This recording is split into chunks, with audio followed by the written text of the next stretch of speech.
Okay, well, that gives me something to work with, at least. It's not even picking up that this is plugged in.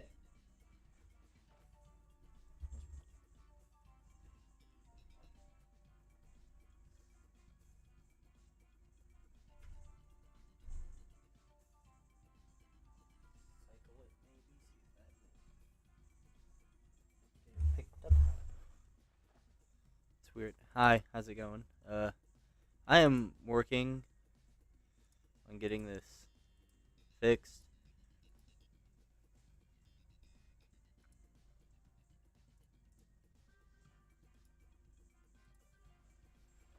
This camera sucks. I thought I fixed the issue that I was having with it. Okay, it's not even showing right now. It's crazy. Okay. Gosh. Okay.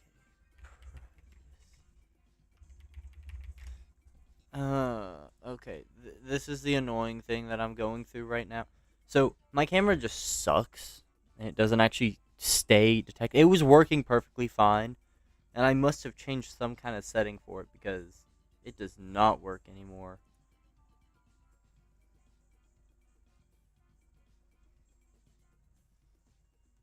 And I did all the fixes that normally work. It's just straight up not detecting it right now is the issue.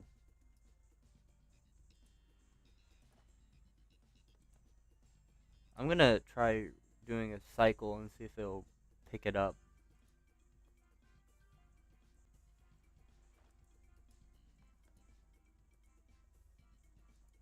That did nothing.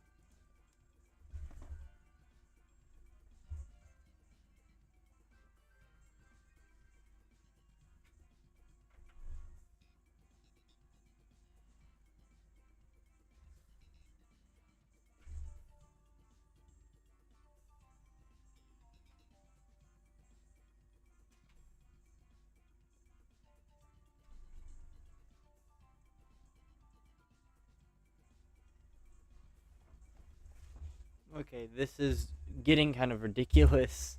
It just does not pick it up. Again, this camera sucks.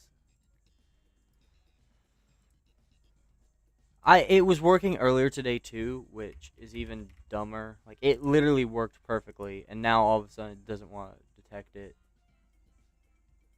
I'm not doing that. That's gonna mess with things too much if I change it to that. As funny as it would be, I'm not doing that.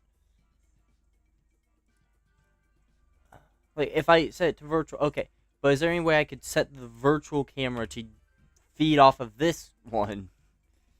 Because that's what I'm trying to get it to do at the end of the day. I don't get this. This thing was working earlier.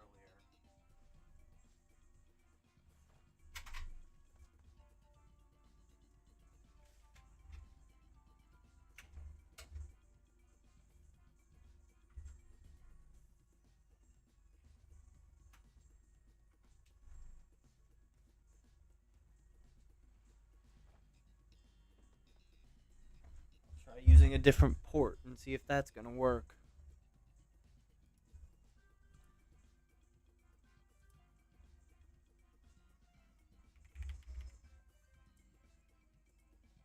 It's not showing it. That makes no sense. It's always worked, at least to show up.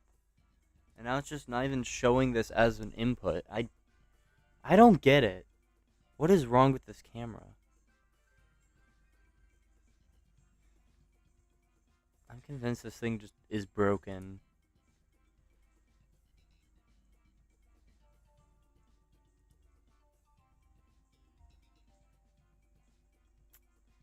I'm trying to get this set up. I want to do Gen 5. I have the games going.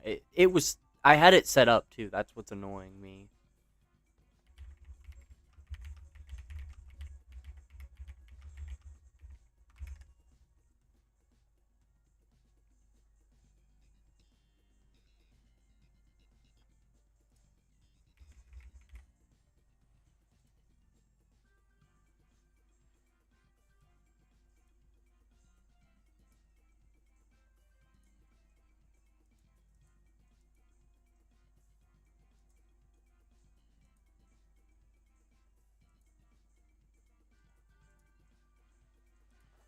Okay, so you agree that I have everything on. Okay. So then when I try to add this now, it's going to work, right?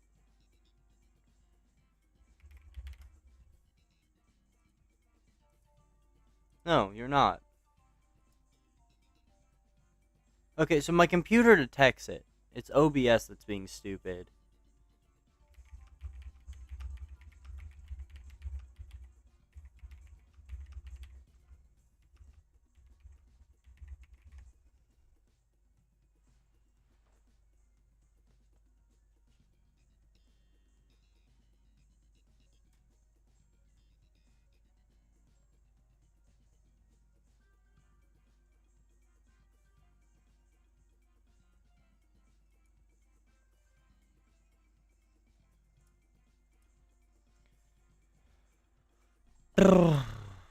This is being a bit annoying. I apologize. It's just stupid.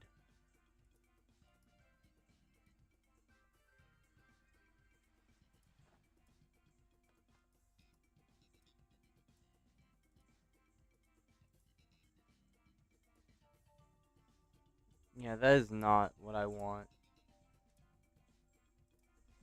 I don't know what's going on. This is getting frustrating. I don't get it. It worked earlier today. I get that this thing is literally a piece of junk.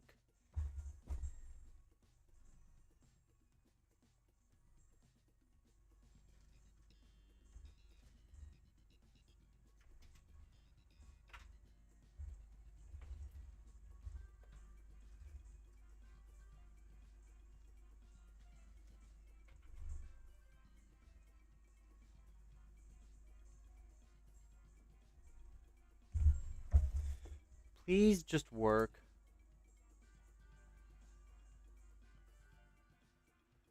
As source. Video capture device. Yes. And then it's not there. I don't get it. Okay. Screw this. I guess no Gen 5 today because camera wants to be a butt last minute.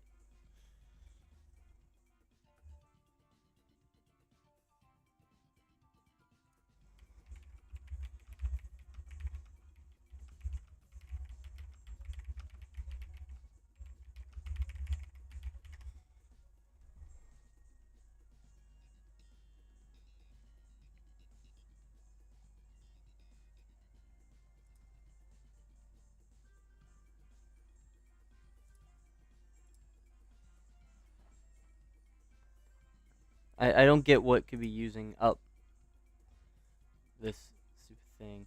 Yeah, it literally is not recognized by anything. I don't get it.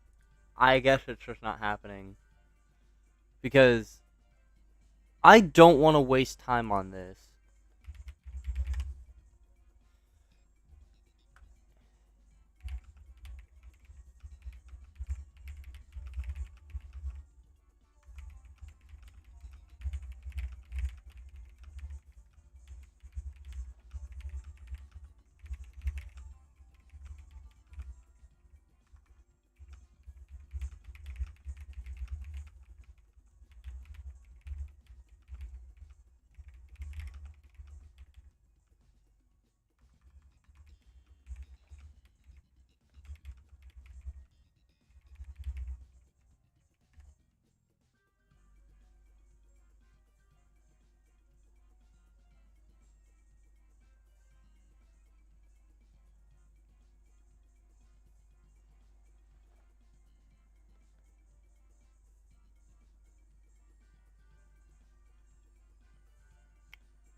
I don't get it. I don't know what is happening. And I don't really want to waste time on this.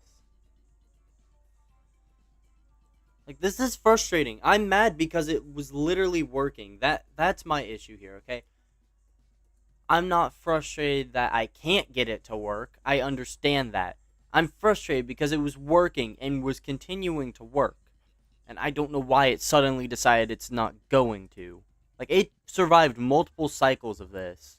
Go like closing, opening, always showed up. So my issue is just that it's not there at all now. Because like it was there.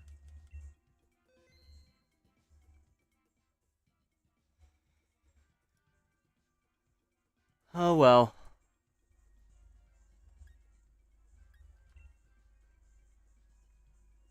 I'll just start up doing Dynamax Adventures, and I'll try to fix this in the meantime. But I'm muting this game because it is not helping to hear the DS music going right now.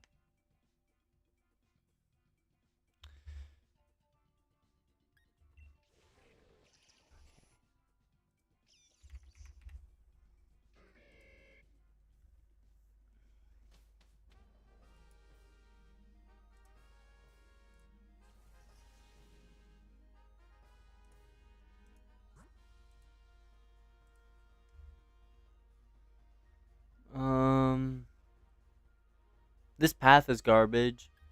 As if one thing not working wasn't enough of an issue. Why not just give me more?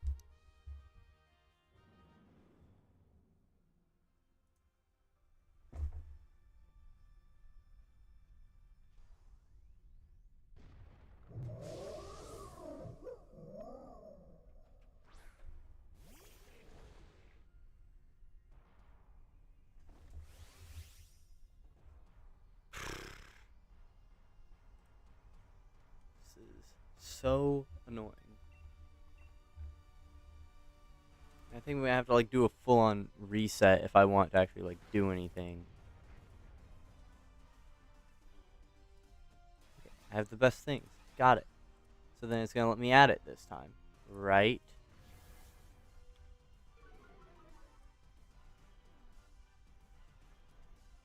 Add video capture device, camera. There. Jeez, that was not that hard. I don't know what this thing is doing with its life.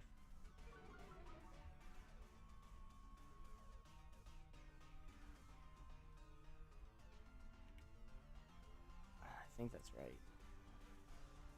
And now it's extremely off-centered, and I'm gonna have to fix the colors on it too. That's another thing. I had it all set up, and then it just stopped working. So give me another 20 seconds to configure all this.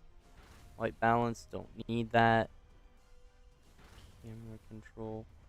Well, the focus is, for starters, horrendous. It's about the best the focus is gonna get. Exposure, and that way down, because that's why one game will always look stupidly white and blinding, because it gives it way too much exposure. Boom.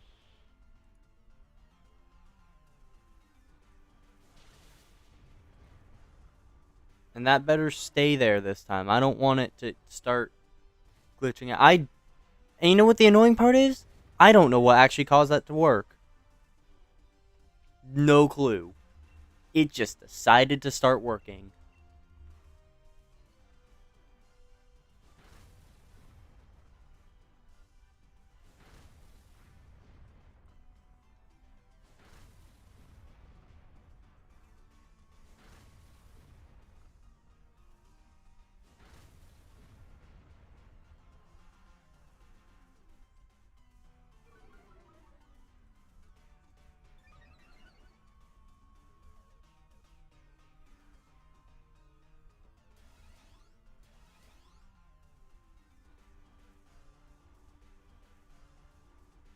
It's gonna be so for real. I actually have no idea what the encounter rate is for Minccino, however you say it.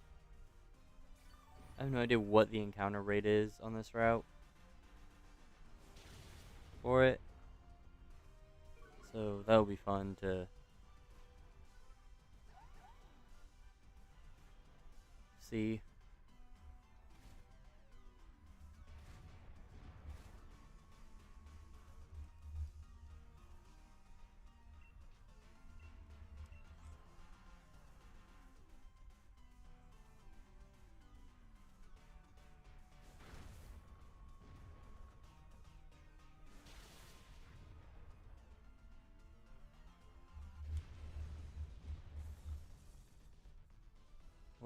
It's I don't even know if this is actually a route. Even it's by the cold storage. It's in Driftvale.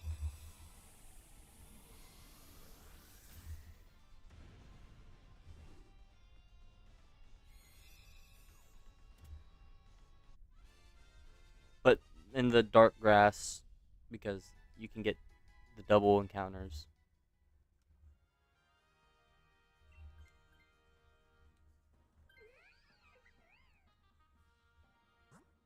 Judging by the fact I haven't even seen one yet, that has me worried that I'm not in for a good time.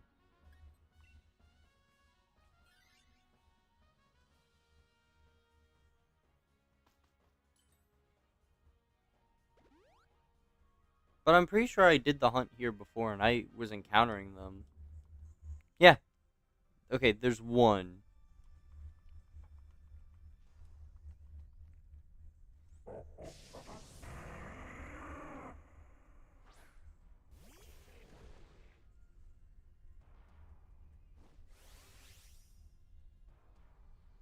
Is it Route 5? I'll check where I am. Where's the town map? It says I'm at cold storage. So I guess that's where I'm at. This is most certainly not cold storage. Because that is an actual building.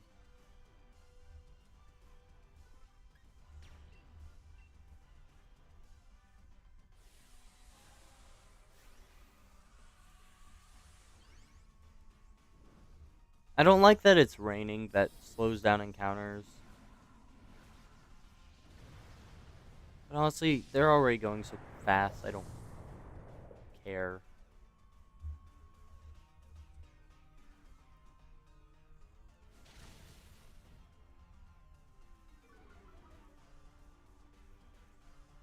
Also, as a heads up, I think it should be obvious already by the layout. I'm not tracking these.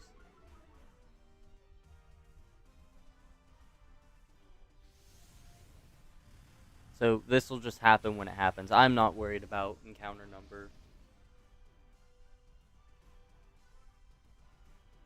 And also, I'm okay if it's going to be a bit rarer and I have to phase. Because I'm okay with, like, all the phases here. Because, like, Vanillish, I think? Vanillite, Vanillish, whatever its name is. Forget which name goes to which stage. You know, Baby Ice Cream Dude. That is one I really want to get. So I'm fine with that. Herdier is another one I'd like to get. Timber is there.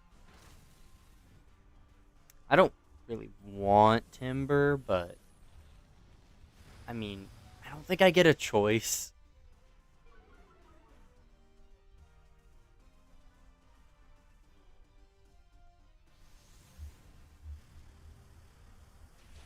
I'm sure there's probably okay, it's Vanillite.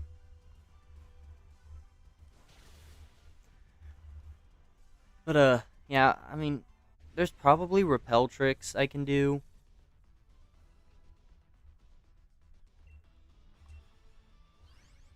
But I don't know if any do me any good. So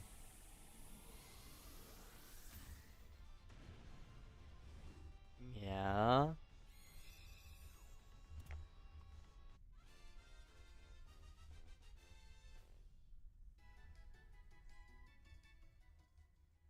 I should probably be using the touchscreen to run from battles. It's way faster.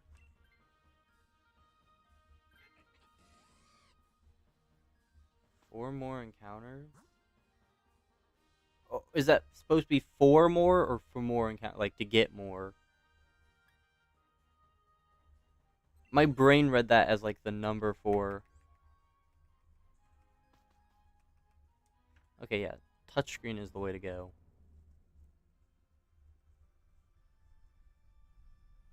To get more. If this is like using Illuminate or something, I'm not doing that. I don't care that much. I get encounters fast enough. I'm just more concerned with like actual rates. Okay, I'm just saying I didn't know which one. I love how I have to like just completely block the screens.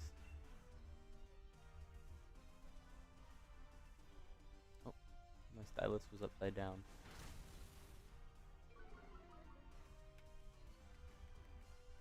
Intimidate.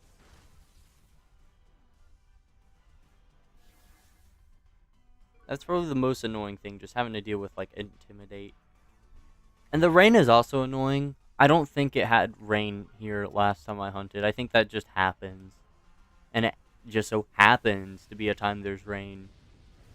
I assume that's based on clock setting or whatever, and obviously they both have rain because they're set to the exact same.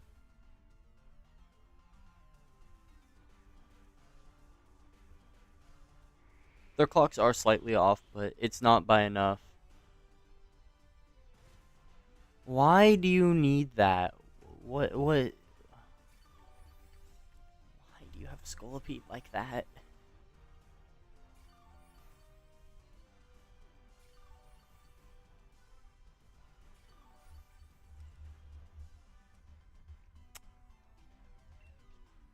I've only done one phase for this hunt, by the way, because this is not the first time I've done this specific hunt. I did this hunt a long time ago. Same hunt, same place. Same copies, actually, just different saves. I only got one phase, though. I forget which copy it was that did the phase, but it got Herdier in a double battle, I believe. I just remember I was on a call, and I heard the sound, and I was so excited. But then I looked down and saw it was a Herdier, and I'm like, oh. I don't know why I said, oh.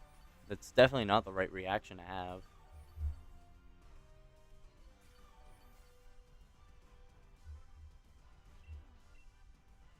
Also, I'm saving... So this game I actually did some playing on my own time between last night / today.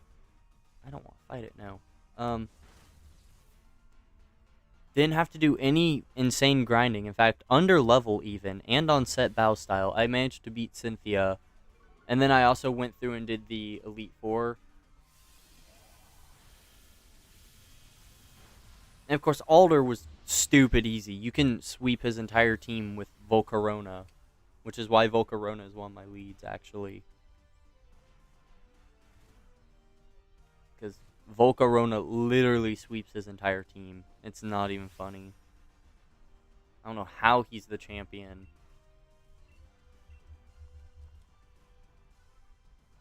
Okay, first of all, how are you going to be the champion and then use, like, 3 bug types and also have half your team weak to the fire type, 2 members neutral to it, and then only have 1 member that resists it? Like, that's just asking. 3DS. Well, I mean, we would have to be running on, like, secondary servers or whatever. Fan servers, I guess. Which I do not have set up. I don't really have the need to do so.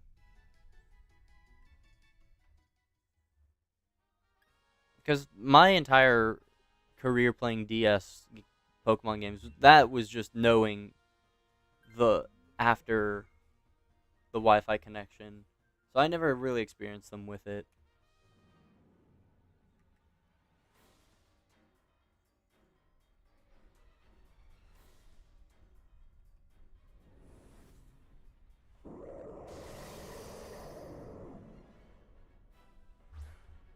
No, I don't want to game sync. What the heck?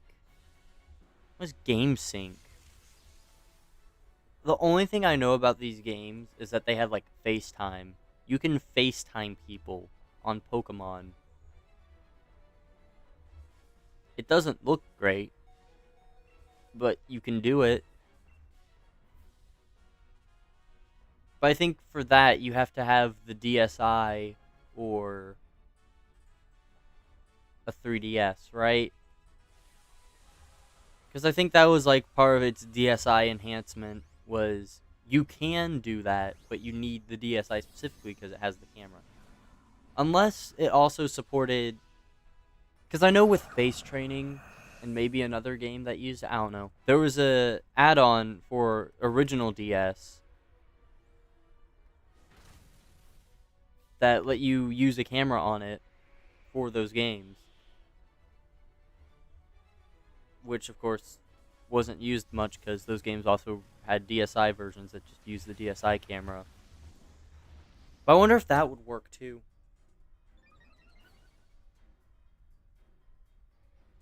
I was watching a speed run last night of Pokemon Black, and towards the end of the run, the guy talking was saying something about like we're never gonna get good Pokemon games again because so many people complained during Gen 5, and that Gen 5 was the actual peak of the series, and because so many people complained when it came out, they're never going to put any effort into another game.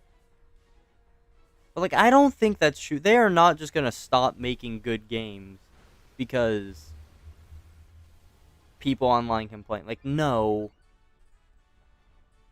they just stop putting effort in. I don't think people complaining about Gen 5 had anything to do with it.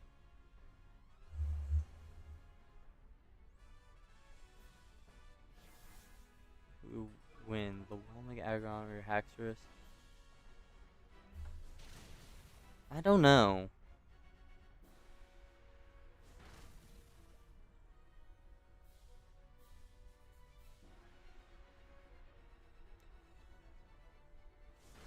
They, I feel like they could both win because in the time you have to set up Swords Dance, the Mega Aggron would have the chance to start doing damage. And if it's strong enough, it could definitely knock you out before you get both set up. But if you already have it set up, then you have the advantage there.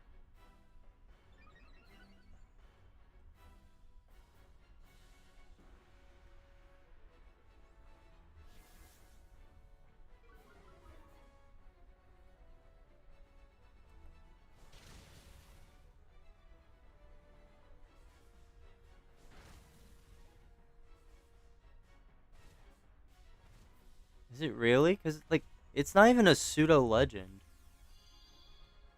I mean, to be fair, Aggron isn't either. But, like, I never really see it as being that strong because it's not a pseudo legend. It really looks like it should have been, but it's not, which is weird.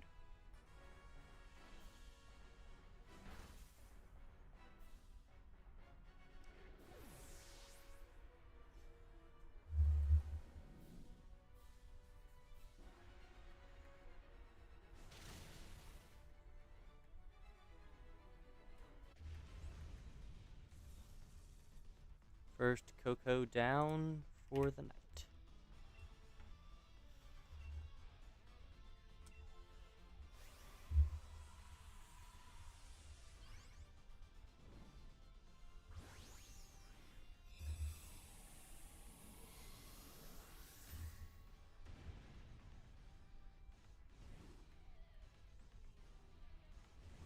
I don't think Volcarona should have been mythical. It just doesn't really.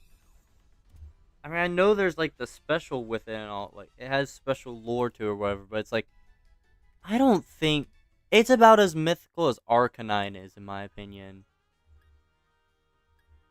Like, yeah, I could see how you could argue it can be mythical, but like I don't think it has enough to it to be that status.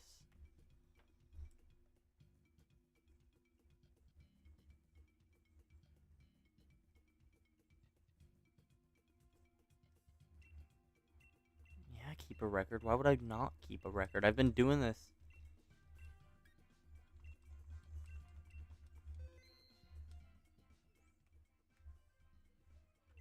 Others.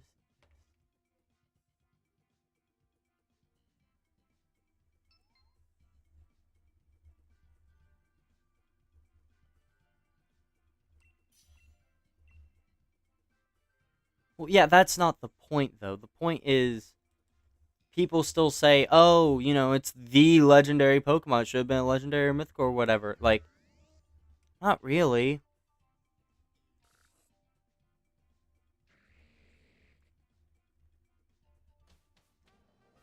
And then also, future generations, you can just catch Larvesta in the wild. Oh, double Minccino. Yeah, I don't feel like Volcarona really should have been mythical. Because also, that, like, instantly defeats the purpose of it being mythical because the champion uses one. So, boom, he has the one in existence.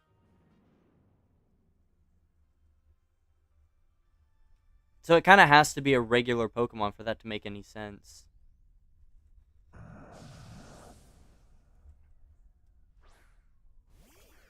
Like, it could have been, but that's definitely not what they had in mind.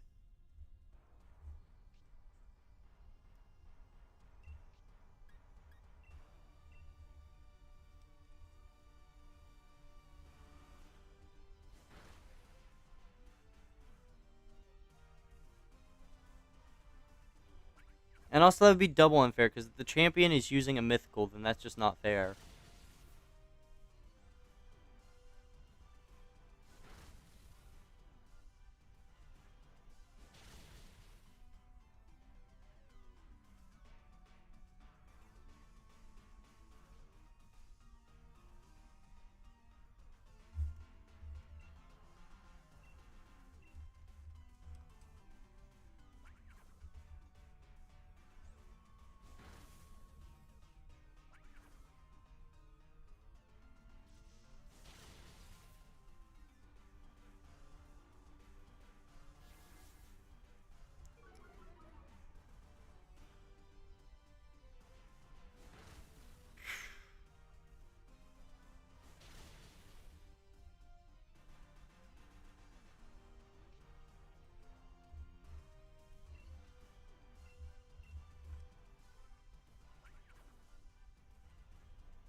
I need to find a better way to do this setup for my DSs, because, like, the wire is not long enough to reach how I need it to.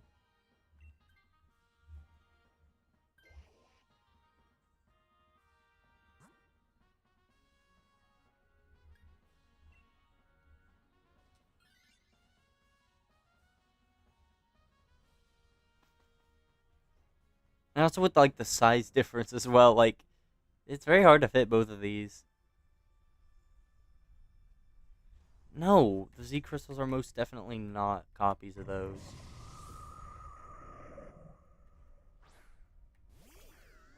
They, like, fundamentally do different things.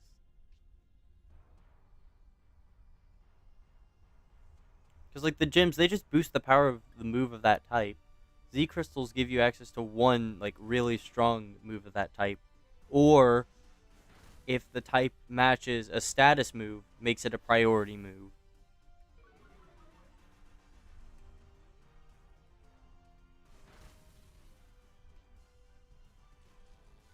It's like, that's one special, powerful move of the type. Versus just making all moves of that type do more damage. Like, they don't really do the same thing. Like, they're kind of similar. You know, there's something you give your Pokemon that's based on certain typings for move. But it's like, it's about the only similarity I really got. Okay.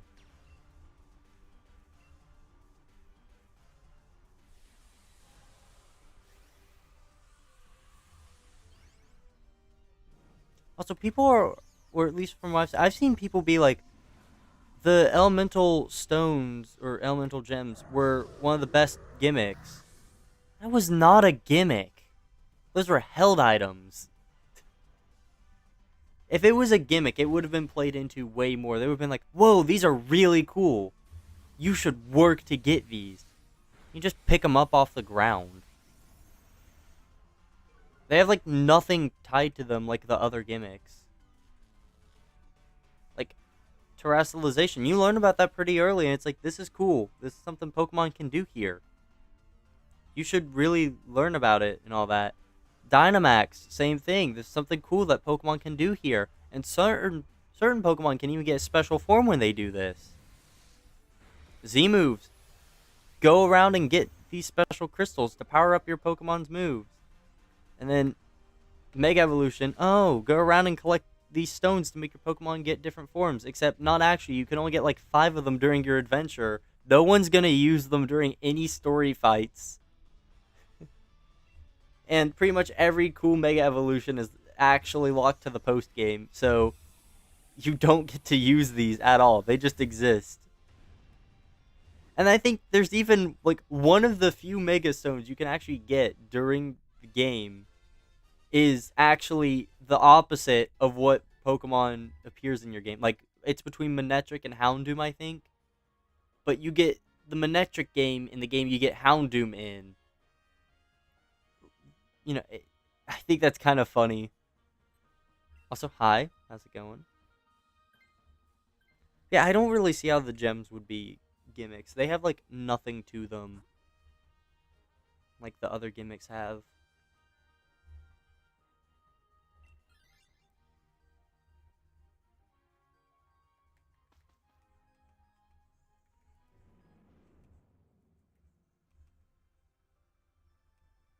I'm pretty sure there's, like, a date skipping glitch or whatever. I'm biased. I like Charizard Y more. I like all Y forms more. I'm just gonna say that. I like all Y forms more.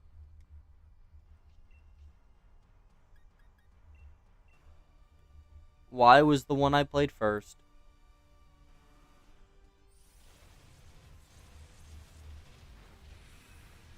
Oh, really? I thought you were gonna absolutely talk bad about me because I like Y instead of X. Let me just say, first of all, I don't like either. Like, if we're actually talking, like, in terms of every Pokemon, I don't like either. I dislike Charizard. I think it's overrated. But, putting that aside, we're gonna say Charizard's overrated? Maybe Charizard X is overrated. Jeez, like,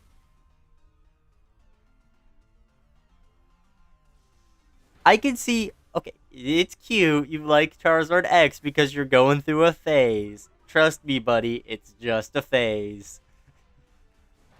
Like, sure, I could see maybe when I was younger, like, whoa, this is the coolest thing ever, but, like, no! I think it's not.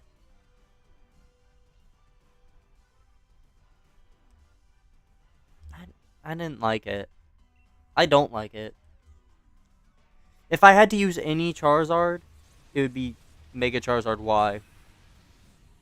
But of course, to do that, I'd have to use a regular Charizard first, and I don't even like Charizard that much. But, you know.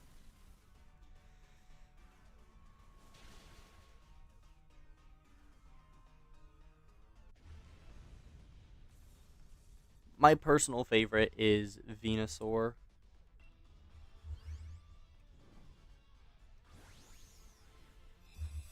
Of that trio. Not talking Megas, though. I'm talking, like, just that starter trio. Venusaur is my favorite. I used to really love Squirtle. And I still do, but I think I like Venusaur a bit more. And that's not just because it's literally the best starter to pick. I mean, mac and cheese and boiled eggs sounds like a weird... That honestly does actually sound decent, to say the least.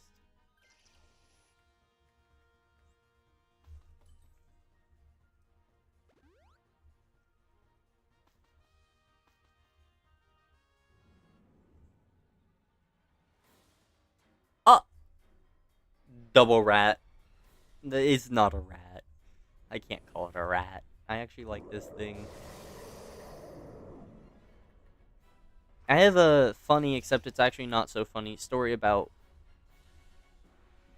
the chinchilla. Yeah, we'll call it the chinchilla so I don't have to flip-flop between how you're supposed to say this thing's name. The chinchilla used to be my favorite Pokemon. I'm not even kidding. I really liked it, and then one day in Dynamax Adventures, I got one, and it was shiny at the end, and that's the end of that story.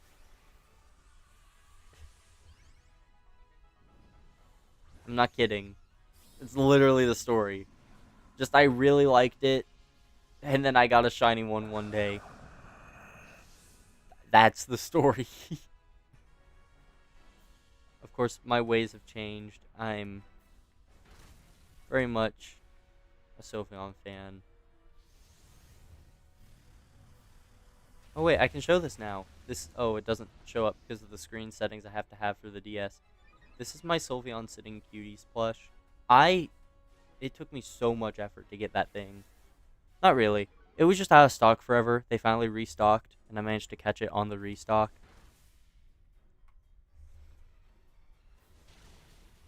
Oh, I will say, I didn't do the Kyurem whatever on this game. That's like the only thing I haven't done for the post game. And that's because I want to hunt Kyurem in Gen 5. I just don't know how I'm going to hunt it. Because I know you can hunt it in like any of the Gen 5 games. I just don't know which Gen 5 game I'm going to do it in. Because like easiest solution right now, just do it in black and white. I don't know what the setup for that looks like compared to like black 2, white 2. So I'm just going to wait and see. And I'll probably make my decision afterwards.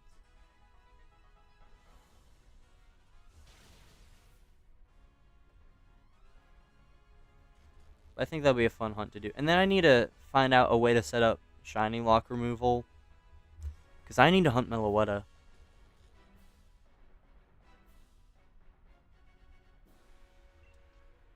My least favorite thing about how this thing is set up is you can see back here, this is the Tapu Koko, obviously.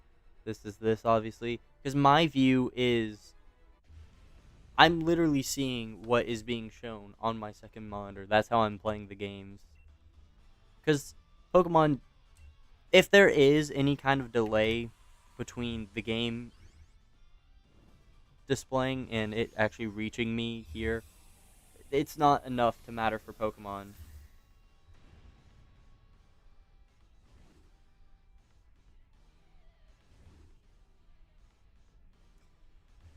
Alright, I do, unfortunately, have to take a quick little break. Gotta go help with something. But we'll see if this is shiny first. No. Don't care. No. No. Okay.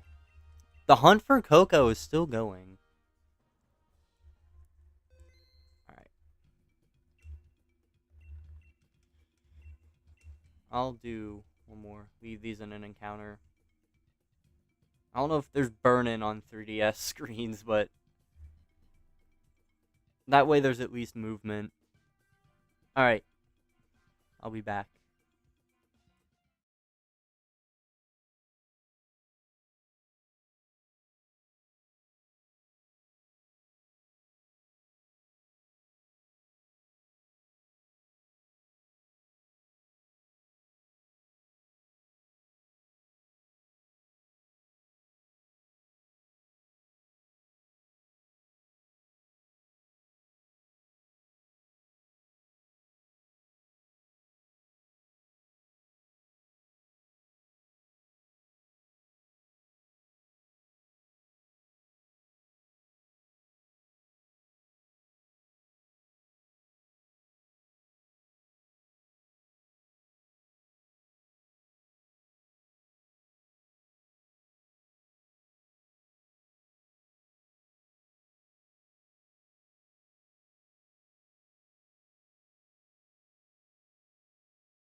Hey, it still works. The camera is back. I'm back.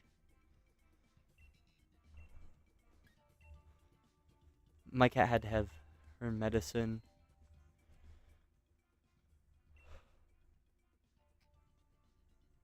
So Fortnite Ball and I'm gay are the two messages we decided to send. Okay.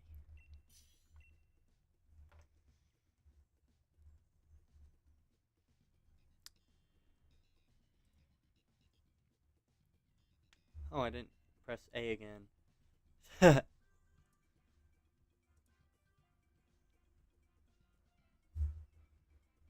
Completely my fault. What do I want? I want Golurk, I think.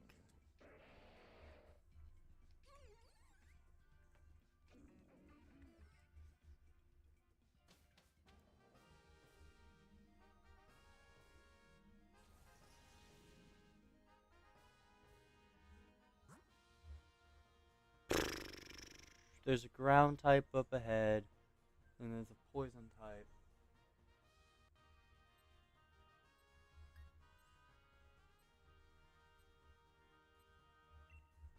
I mean, it's just gonna be rough all around, I think.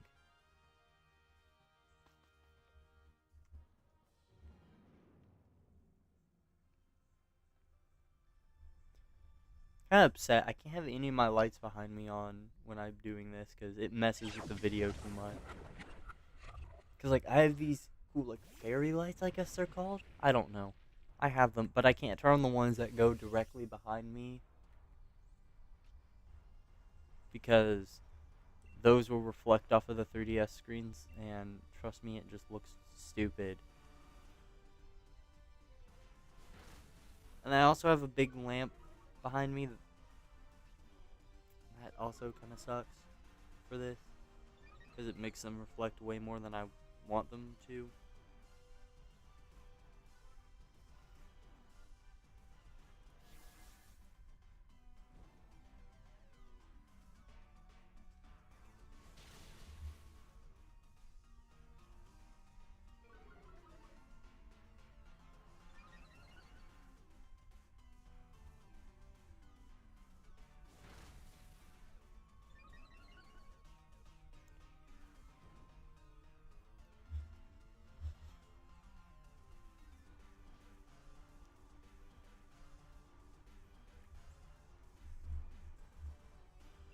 Smoke ball is so useful for shiny hunting.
Okay, do I want these? Not really. These, I say as if there's multiple to have.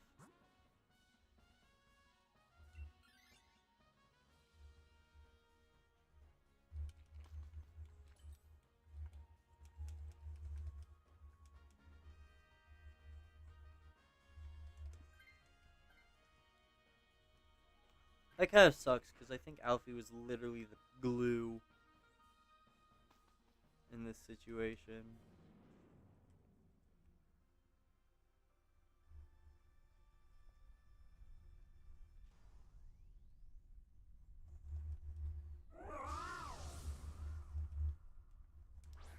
But it's whatever. That's what you have to expect.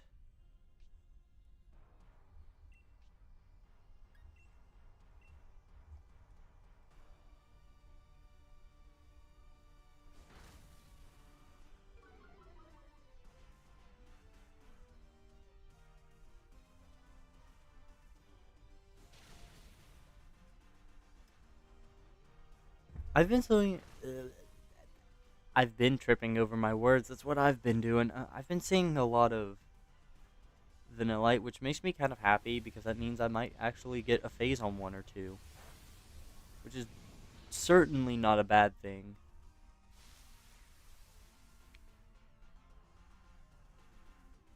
In fact, I think that would be one of the best outcomes because it's just a free chance to do that hunt while I'm at it.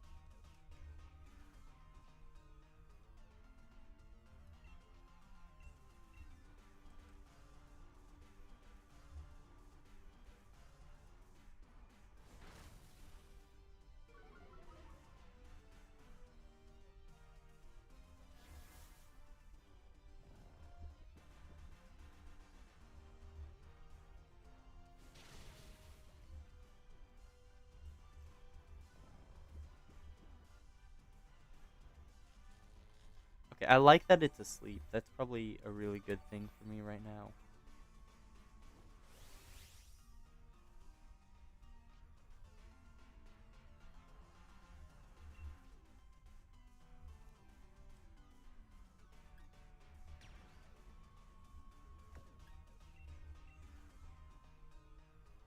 I would need to look in what other double grass exists. Because there are some fun hunts I'd like to do. And if I can get double grass for it on as many hunts as I can, that'd be great.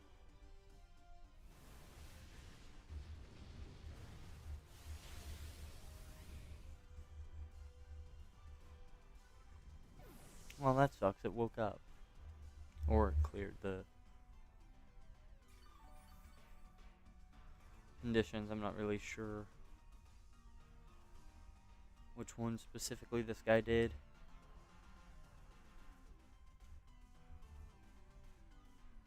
Yeah, that'll lower its special attack. That's pretty good. I don't know if it is a special attacker, but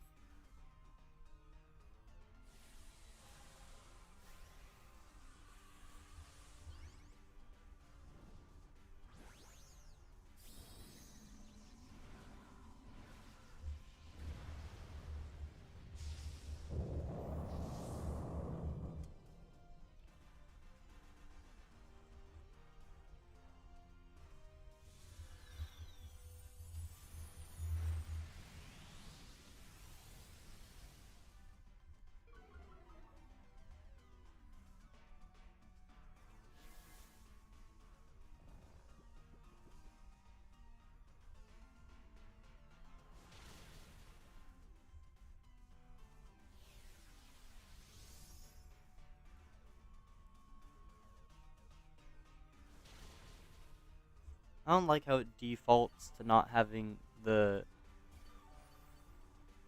cursor or whatever on screen. Because, like, if you go to move with it at all, you have to do an additional input just to bring it up.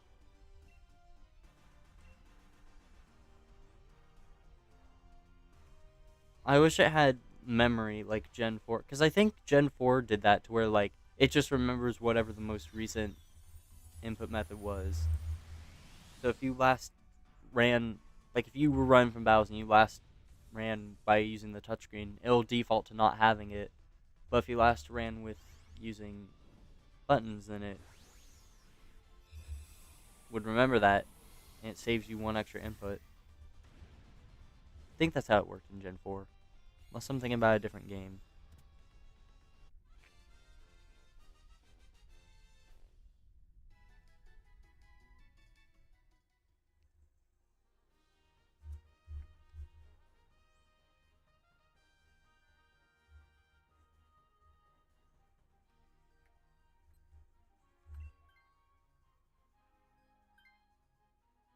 Sure.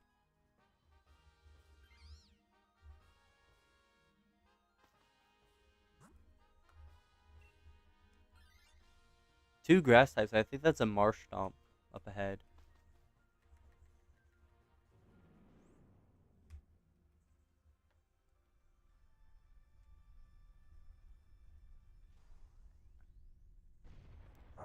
Yeah, okay.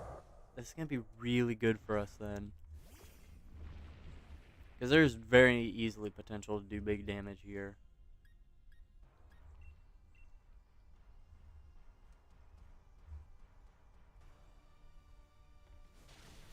Yeah, that alone nearly one shot. If Amoonguss does its part. Oh, I didn't even realize Haunter also had a grass move. Yeah, that was so quick it didn't even get to act.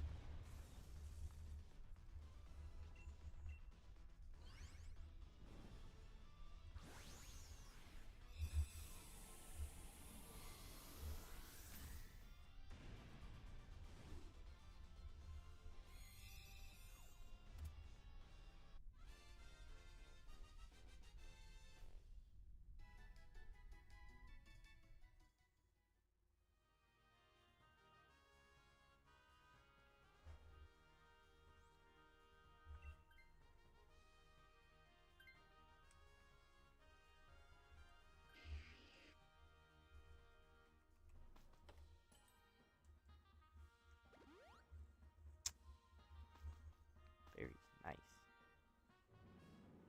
I should be able to beat this one.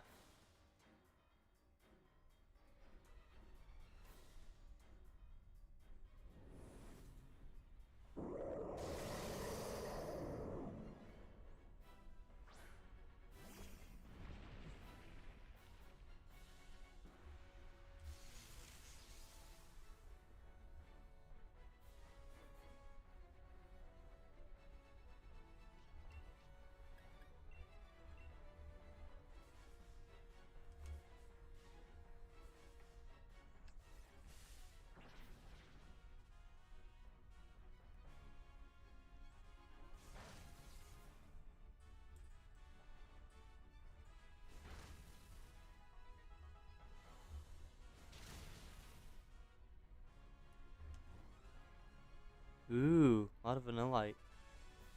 Wonder if I'll manage to get quad Minccino, however you say that thing's name. Because I've had double happen. So I feel like it shouldn't be too hard then to get both games to have the double. I mean, I also don't know how likely that is, but I feel like that might happen before I get the shiny.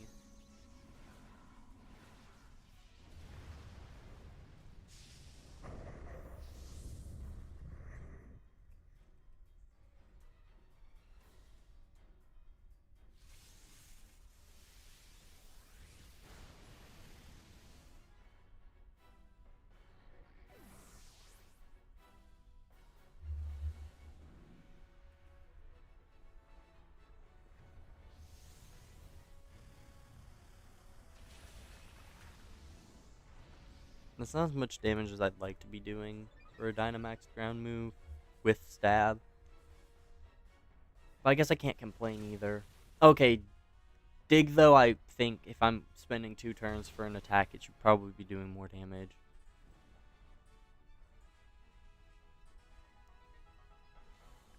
But I won't complain too much, because it's under half, and it's burned. Would it be crazy to start using Ice Punch? I wonder. Because it could very easily nullify the stat changes any minute now. So, if I had Ice Punch ready and go for a freeze on it, like, immediately, that could be nice.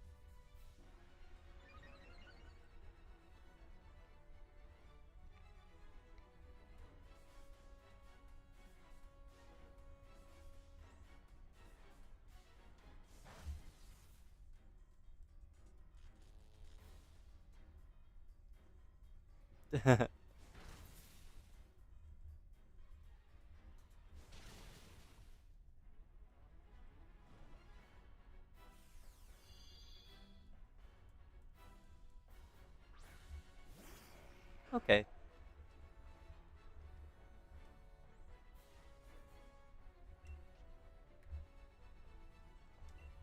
I think it goes down this turn. I had to sit there and think for a minute. It was just like, what?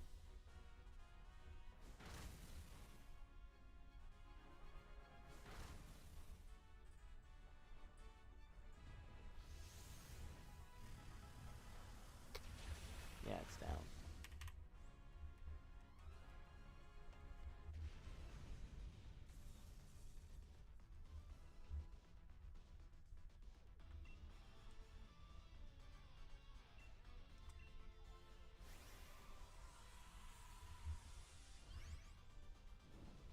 No, I somehow biked all the way out of the grass and didn't even pay attention.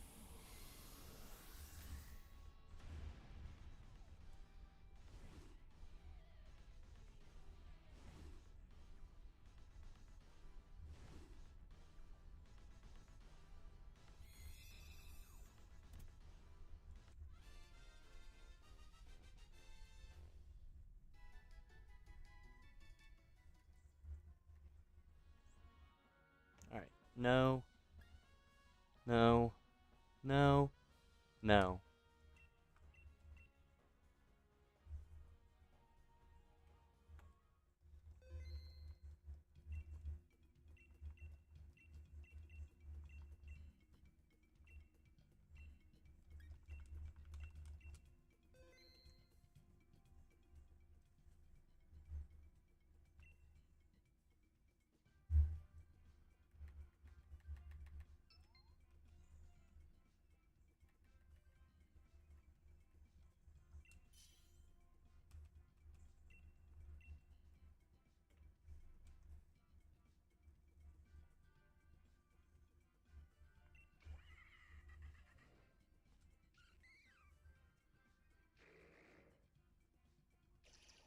Alright. That's kind of unfortunate because that means player 2. Yeah, player 2 is going to have to do a lot of swapping to keep the NPCs in check. Because Doug Trio is actually, like, really good.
Well, that's one game with the double. Oh, they're both the same level and female. That's cool.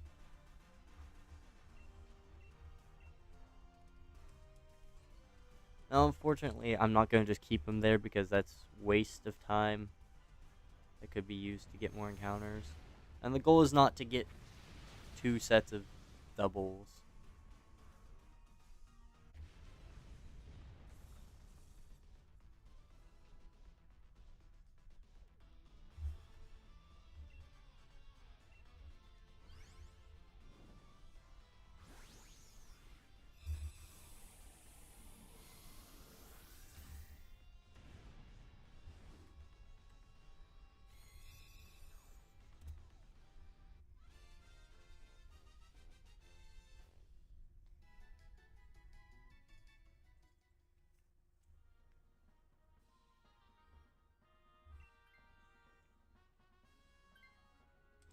Yeah, I'm gonna have to stop you, Alfie. Literally any other. Okay, I can't say any other. There's only one other NPC. Like, literally, as long as Alfie is not trying to switch, it would be fine. But he is trying to switch, and I can't have that.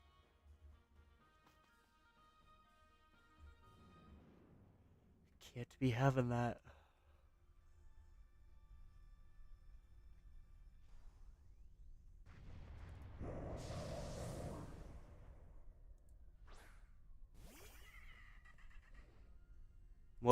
got really darker.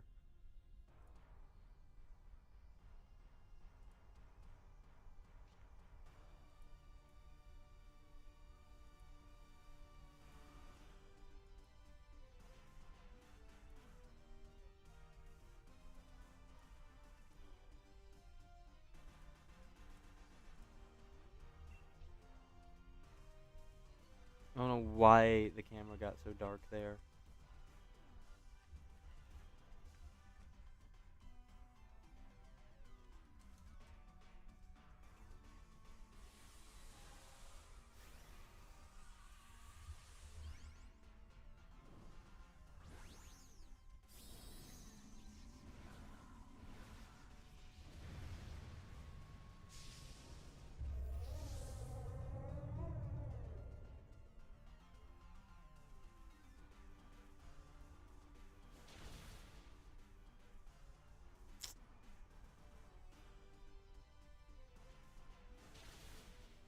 I really don't know how I feel about this path, because, like, there's nothing actually good along the path.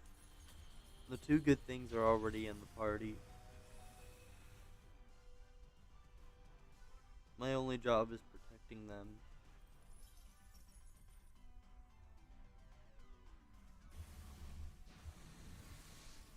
But of course, the NPCs in this are coded backwards. So, you know, the one that has something good knows he has something good and knows he needs to get rid of it. Meanwhile, the one with something it's not bad. It's not great either. Like, that NPC is gonna sit here and be like, I don't need to switch. Why would I switch? I have something mid.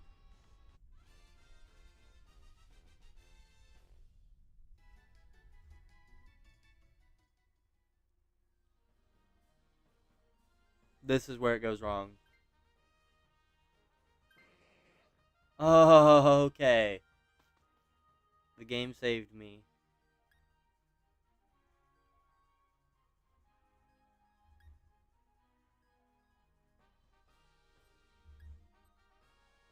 Going to the right is safer, even though it's more risky. Because I have two Pokemon with 4 times super effective moves. But there's a scientist right afterwards that's going to try to get a swap.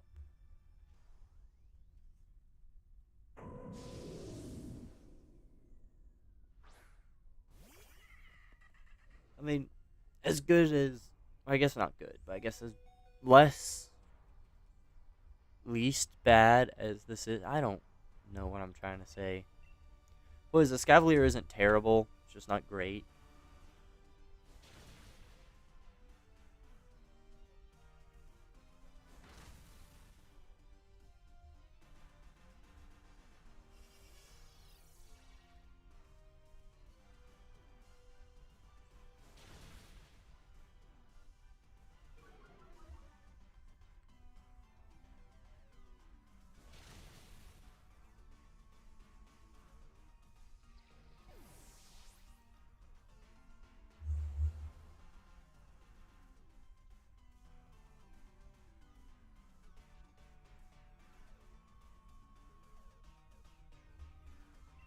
Worst case scenario, if I need to, I can just switch at that scientist myself. I would not mind.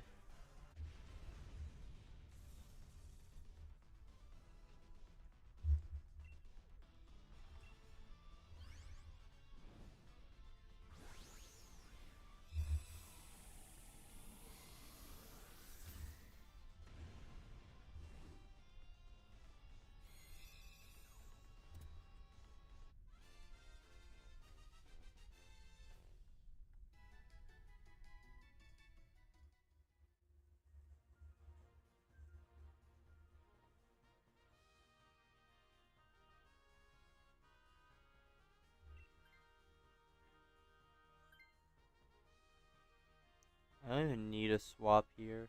But it has drill run, so I guess that actually makes it way better than I thought it was by default. Now, ideal situation, no one switches or Janice switches. I don't want Alfie switching. That is literally what I wanted. That is even better.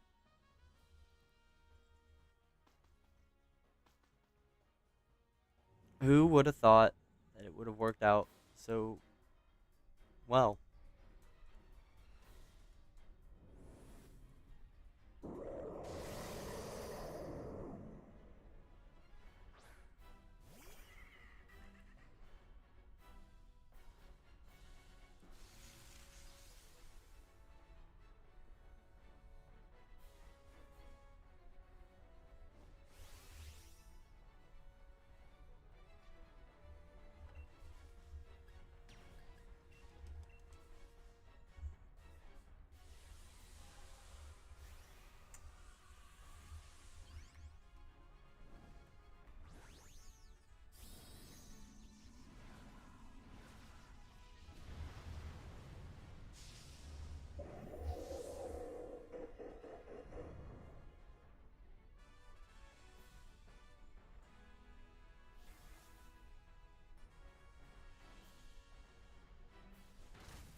I didn't even see what just happened. Oh, that was my attack. Okay. I mean, that's two sets of doubles. It's just not the same sets of doubles.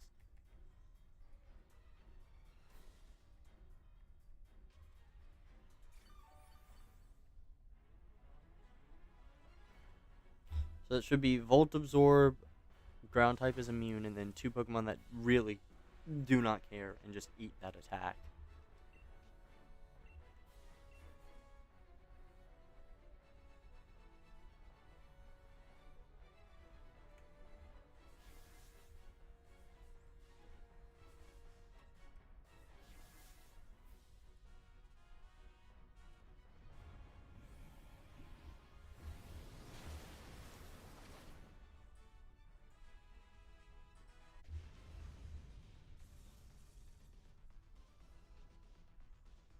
Alright.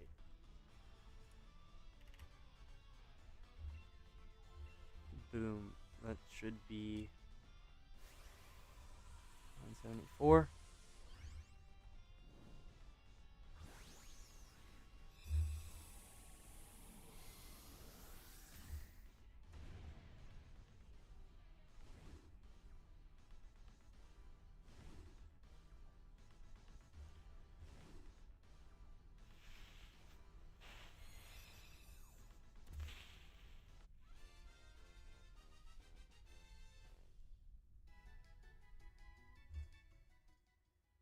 Alright, Gourgeist, no. Mr. Mime, no. Escavalier, no. Tapu Koko, no. Dang. I don't even care about getting the Koko. I'd just like to get another shiny. Because, hold on, let me check something real quick.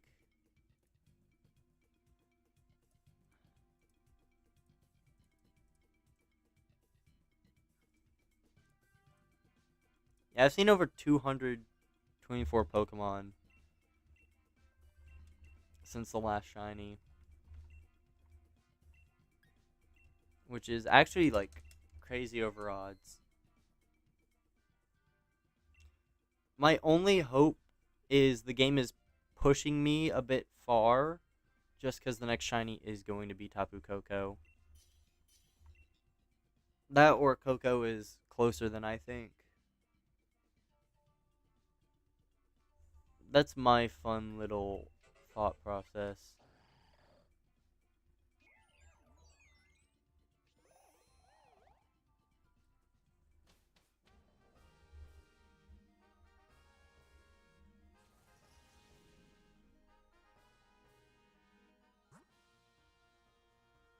Mm,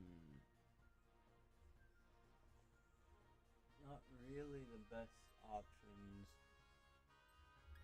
I'm gonna go to the right because Butterfree again isn't great because of Brave Bird, but it has Venoshock, which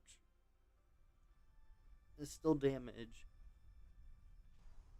And Togedemaru at the end is also really good because I think it gets like Poison Jab or something. I don't know. But I'll be able to eat moves and do damage.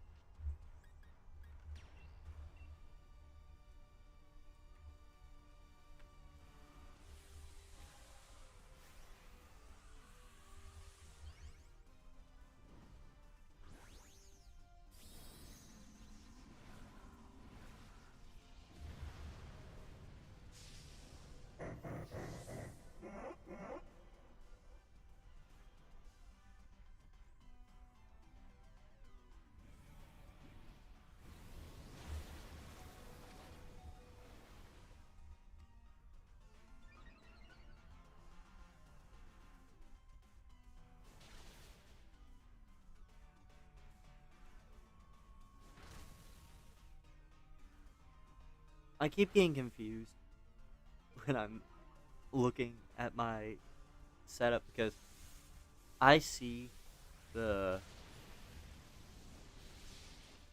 camera display. I don't want to switch, no, I want to run.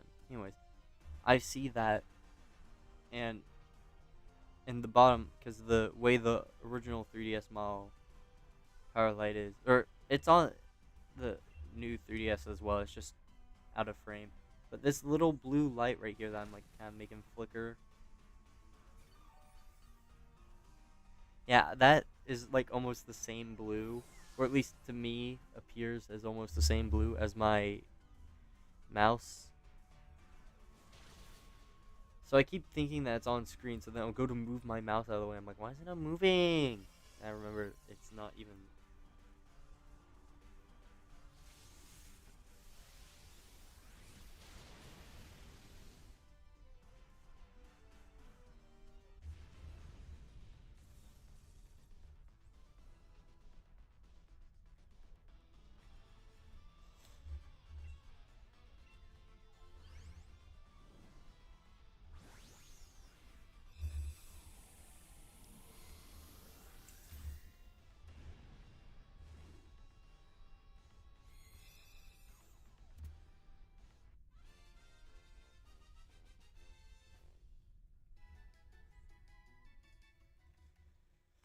I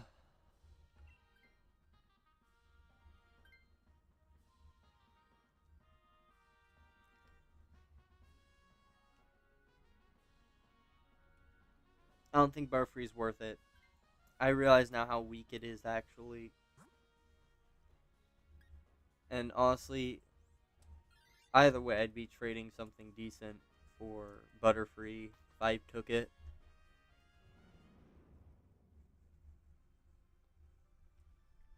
Because even Claydol is better than that, just on the grounds that Claydol is at least immune to electric. Which is funny. I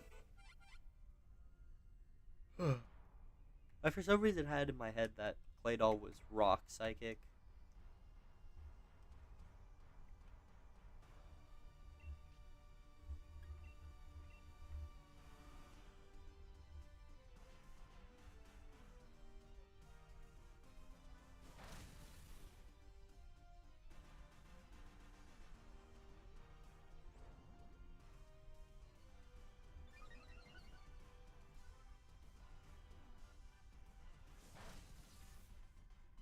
The one annoying thing about the double herdier is that it always seems to be that's the time they have intimidate the most.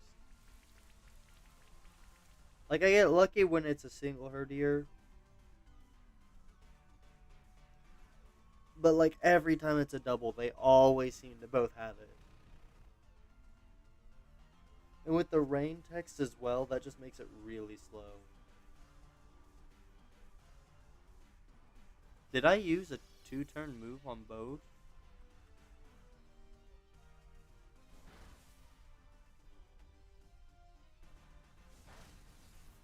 Or I guess one is a 2-turn move and the other is a recharge.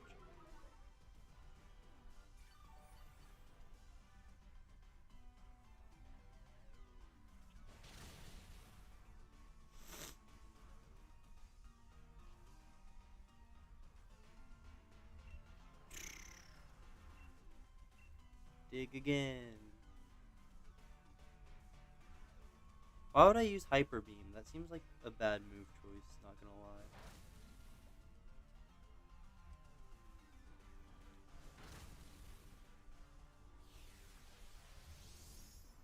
Oh, so close to getting 4 Vanillite. It was 1 encounter slot away. 1 encounter slot.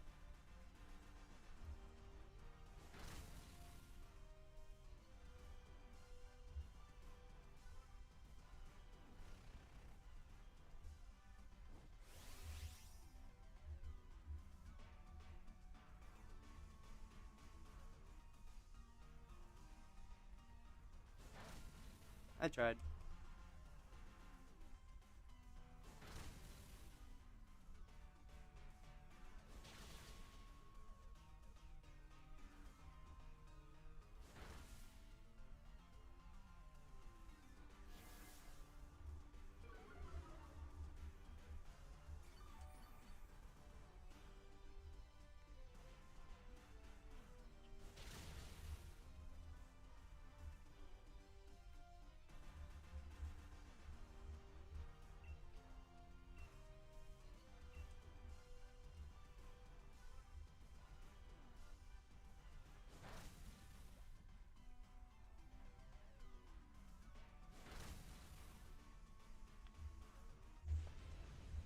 This is crazy. Tonight I'm gonna hit the point where I'm 100 over where I thought it was originally gonna shine.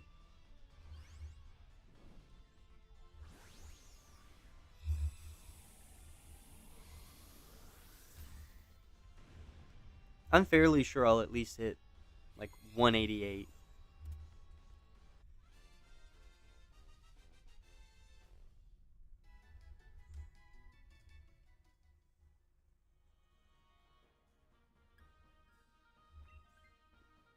Well, of course, unless I get a shiny. But knowing my luck, that's not happening. So I'll probably. I could see this hunt going to 200. That'd be fine.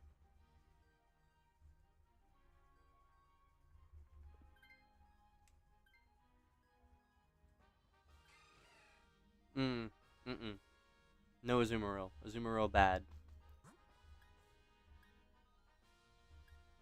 Oh, I was like, why is it not moving? I was looking at the wrong game.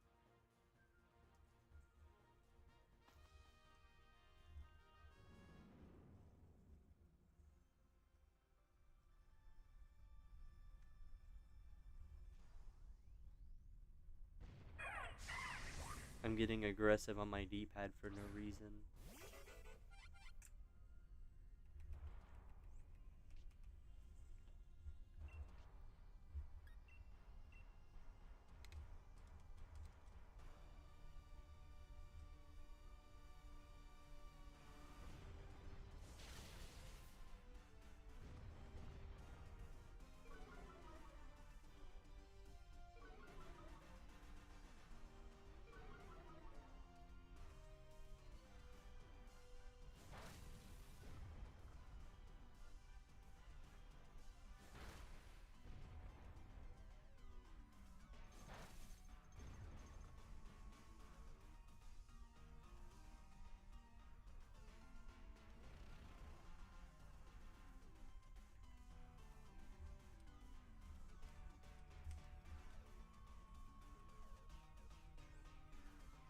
I would like to switch Claydol, but I would much rather the Azumarill switch if I can help it. But of course, that requires that, first of all, the NPC with Azumarill wants to switch, and secondly, that the other NPC doesn't. Because it's like the only way I think it's 100% safe. Because otherwise, I'm just switching Claydol. I don't want to have any chance of the Clang switching.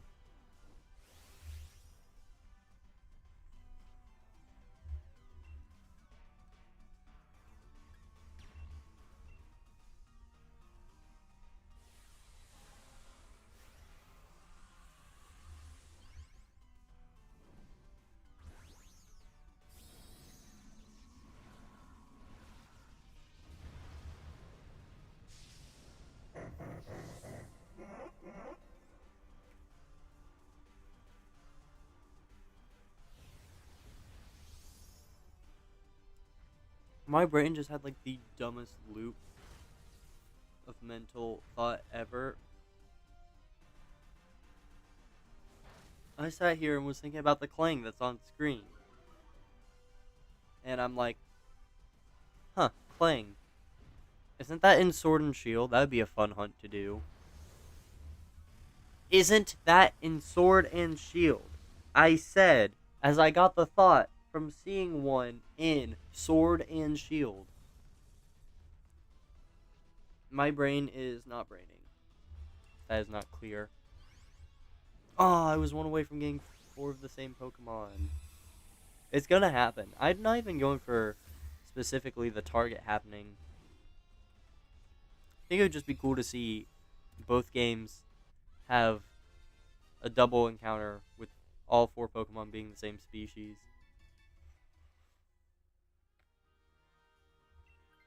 Azumarill switch. Perfect.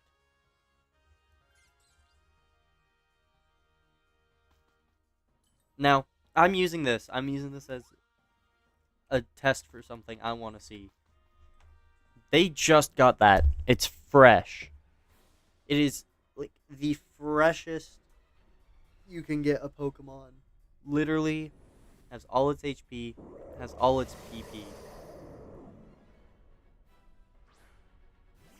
If it chooses to start using electric moves instead of poison jab, I'll know something is up. Because like the other cases, sure, I could see that. You probably had the Pokemon a long time and probably used all the other good moves throughout the other battles. But in this case, you just got that thing.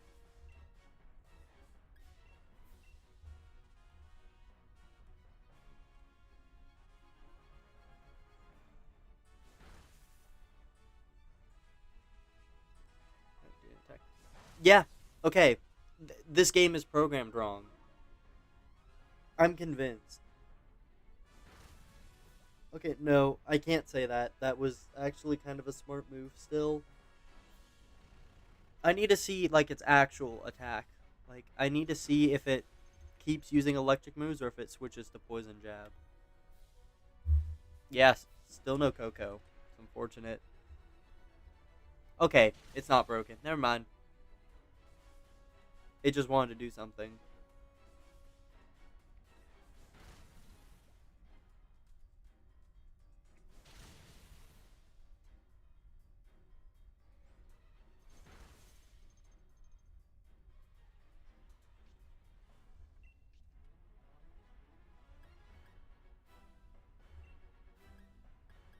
Well, I can't really dig this turn.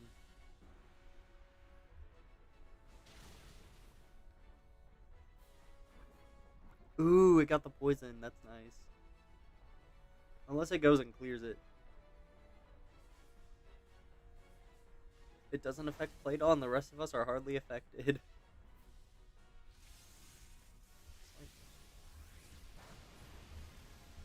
Yeah, it's getting desperate, but none of its moves are gonna do anything. They're just not.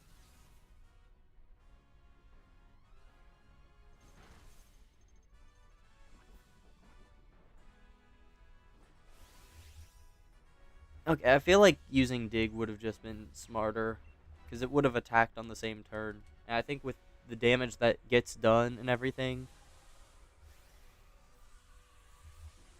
we would have beat it this turn regardless.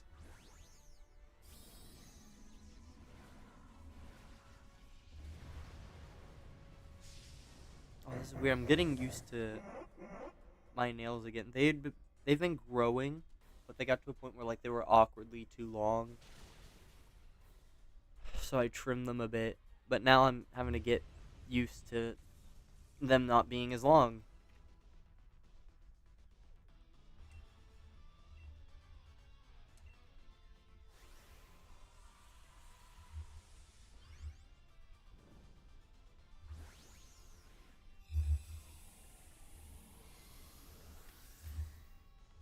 Will 176 be the Koko?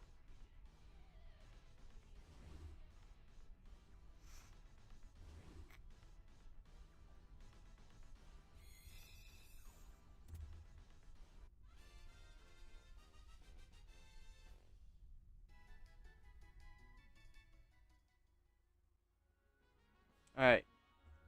Butterfree, no. Clang, no. Togedemaru, no. Tapu Koko, no. Unfortunate.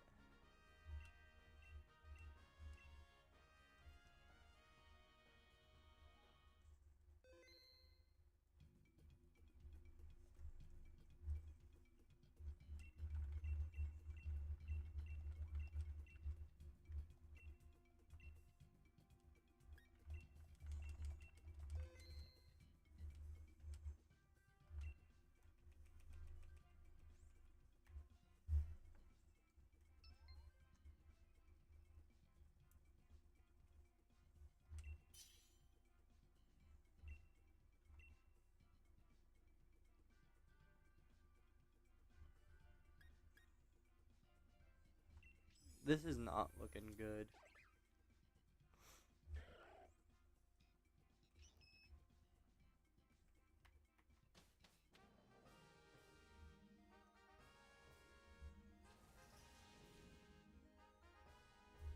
Okay, I can just say this for a fact. Everything at the end has a weakness.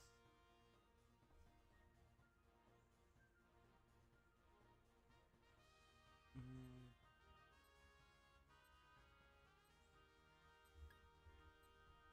So now the game is really just what is the what is the least weak.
Okay, the layout of the names on the side are kind of weird compared to where the Pokemon actually are. Because, like, when you go to choose who to attack and everything,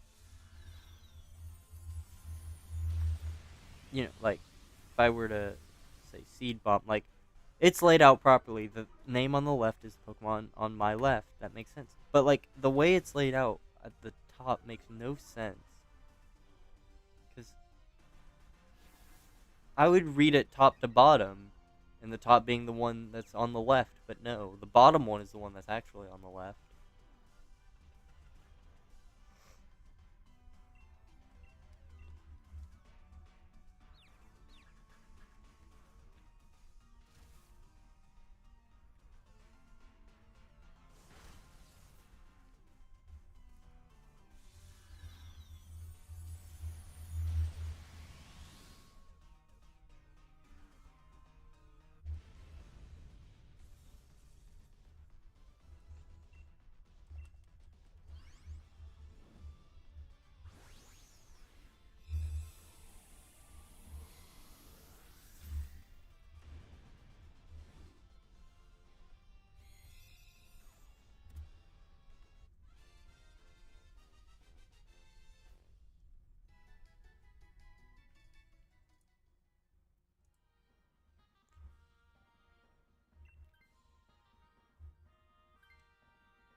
like, Tapu Koko's gonna shine eventually, right?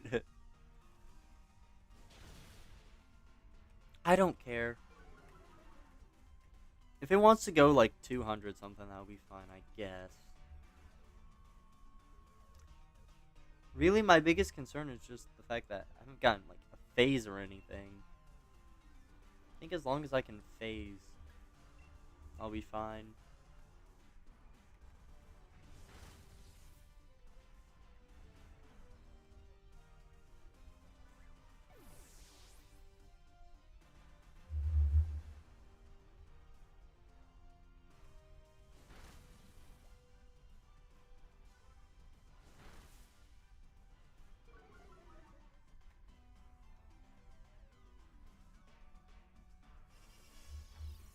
I'm sending that right back.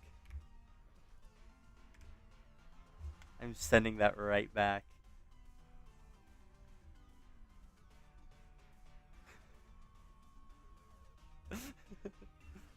I was already just sitting there in chat. So, yeah, I'm sending that back.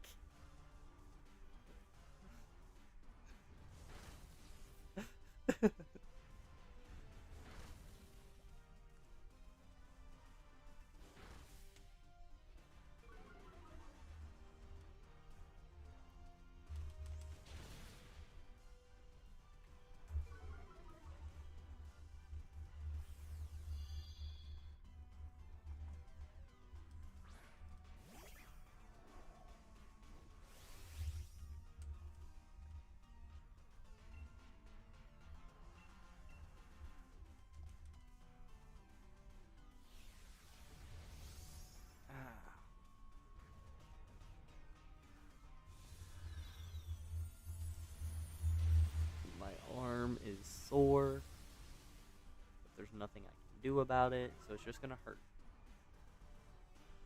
I have to accept that.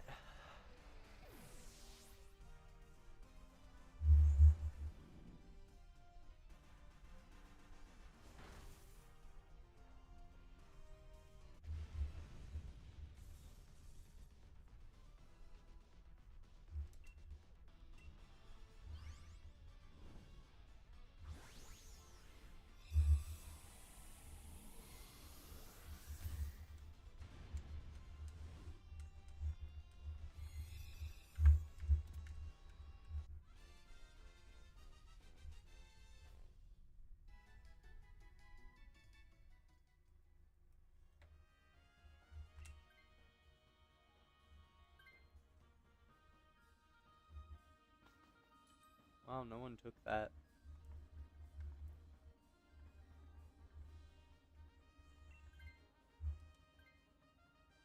Oh, it happened. It's four dog. Dog, dog, dog, dog. Cool.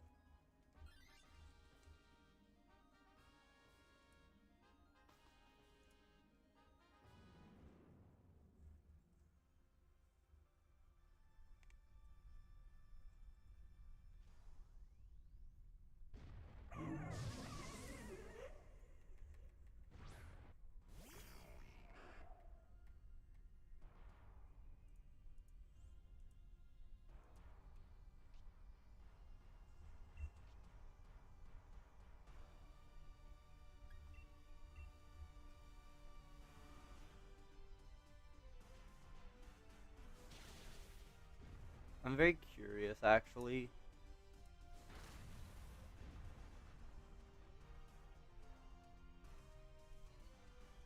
To see,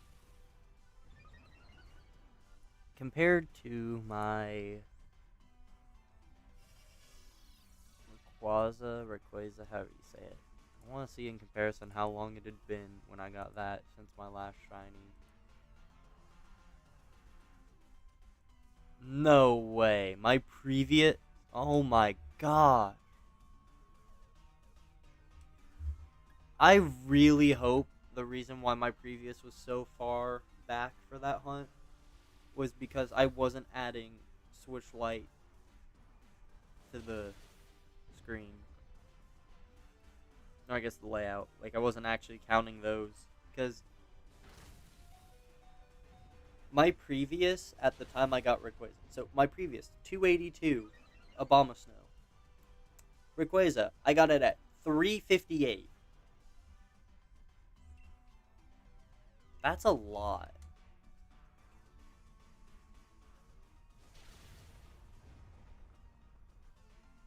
Although I'm sure I'm about to do the math on this, and I'm actually going to act. I said actually twice there.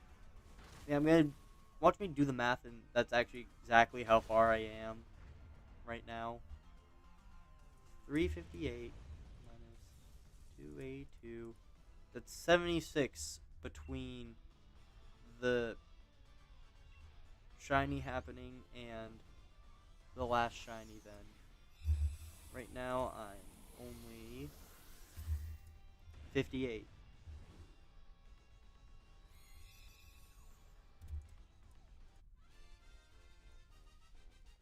So if I do 18 more, which I could probably do tonight, that at that point I will be at the same distance between Koko and the previous shiny as I was when I got Rayquaza.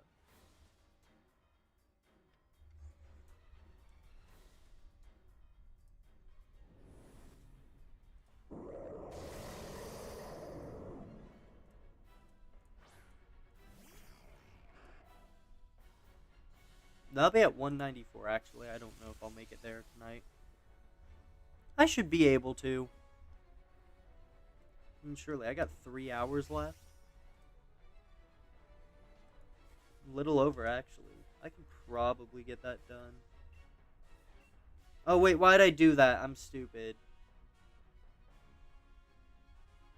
I forgot you can't put things to sleep on electric terrain.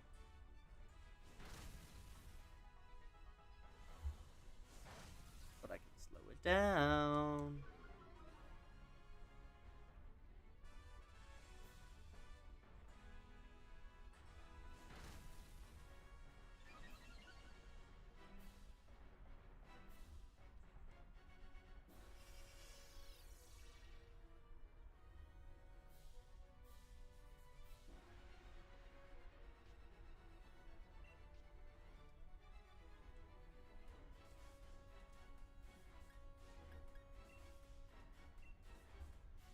Can spam Hex, though.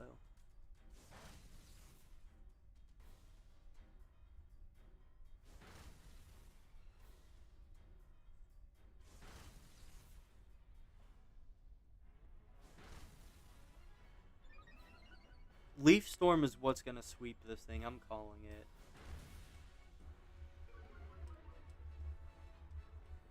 Because I think we're literally one Leaf Storm away from knocking out. Oh, I was going to endure the next turn.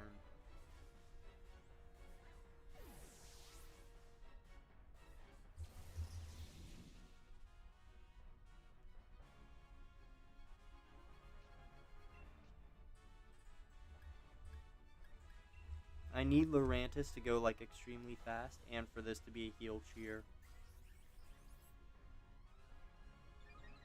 That's not a heal cheer. Evasiveness is fine.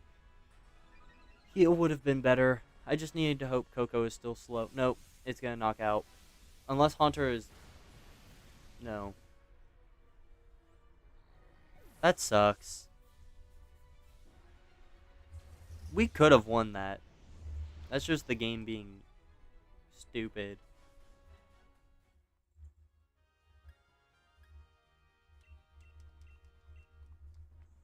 And also the path was just bad. So there's that too.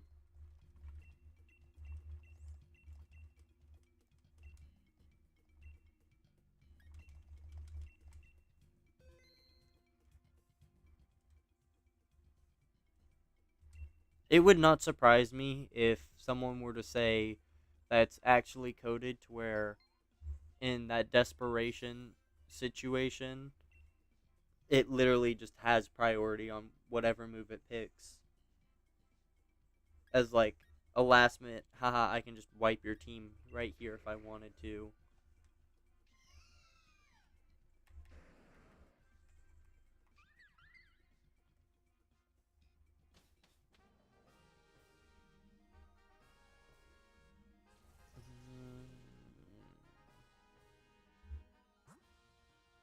path's not great. Depends on what that water type is. If that's like a part ground, which I think it is. Alright.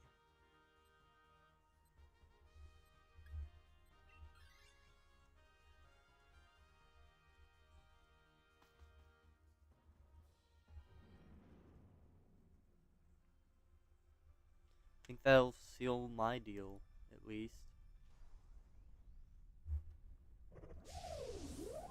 Because that way, it's... I know Quagsire doesn't have anything great, but defensively, that works out pretty well.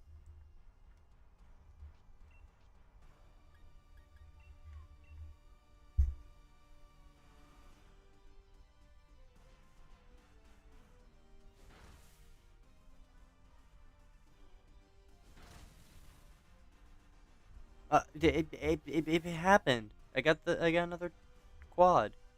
That's cool.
Do I want a pheasant? Yes, I do actually. That was part of the plan. What? I swear I said yes. Why did it pick no? I mean, I guess I'm glad no one got, but literally part of my plan was going to be I took it, because then I would have control over swapping it out later. And it was going to help us with this fight specifically. That sucks. I must have hit down without realizing.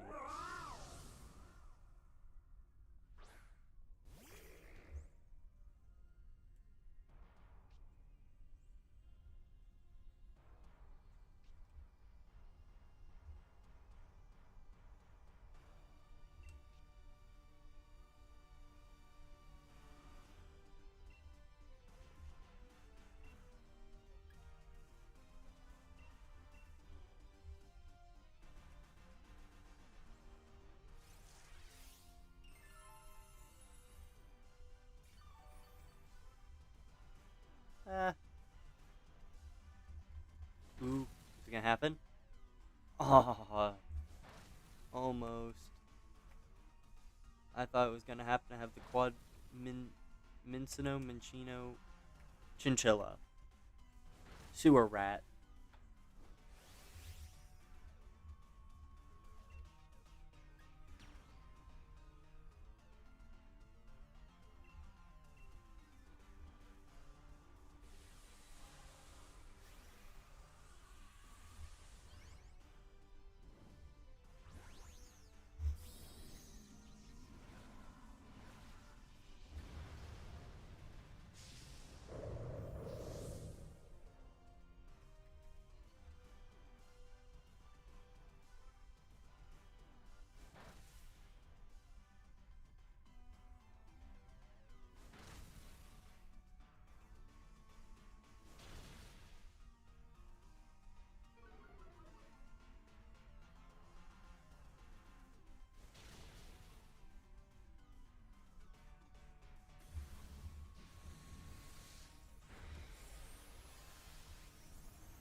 This fight would have already been over if I had that unpheasant. I wish I was more careful when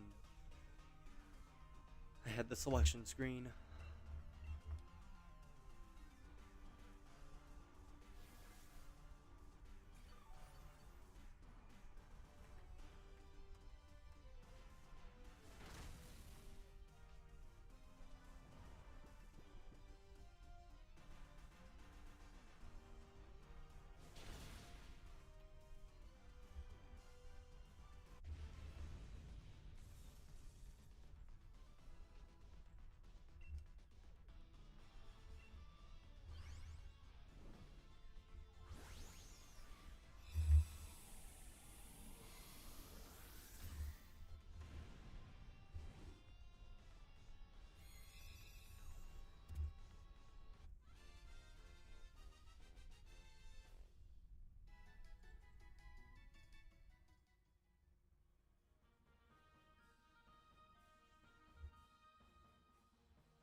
Okay, this is actually worth having.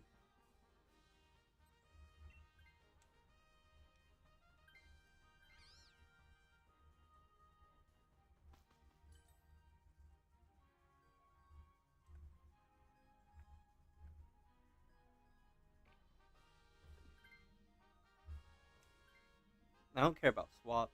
Anyone can take this.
Alright. Let me lock back in.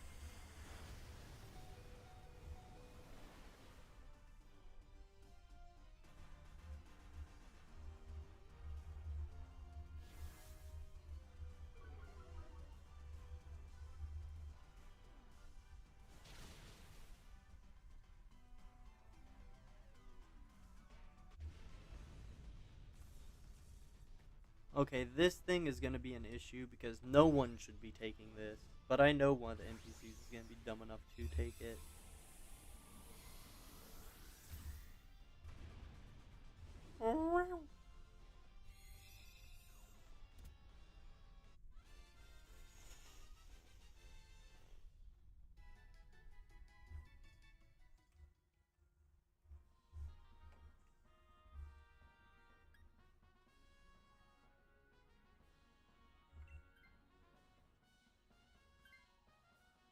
No one took it. That's literally the best case scenario here.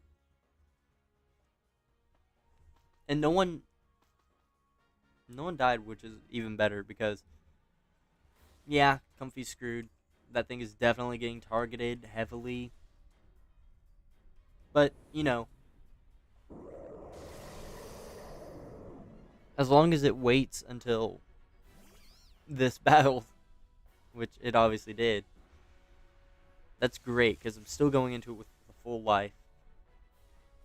It's better than it getting knocked out last turn in the previous fight.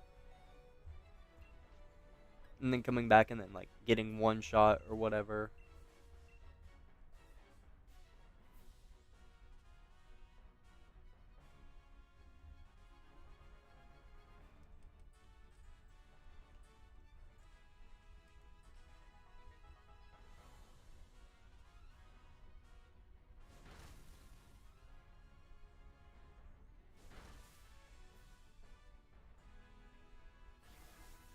Metal sound. What defense stat is that? Special. It is special.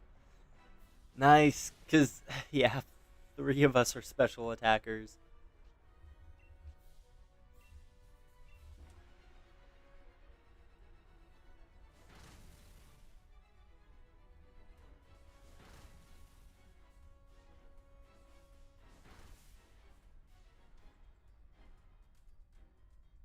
No, it's not.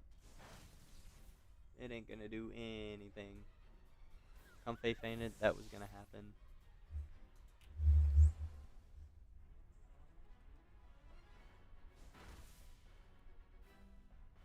Steel roller, that's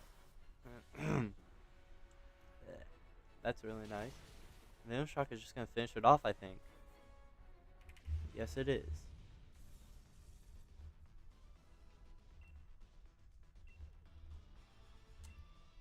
Alright. 178. Is this going to be the shiny? I doubt it. Could be. But just know I have my doubts.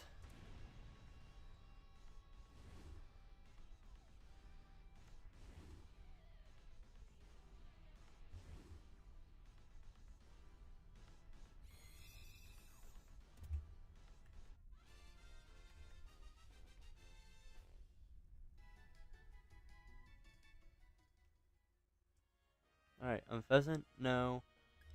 Moongus, no. Crawdaunt, no. And Tapu Koko, no.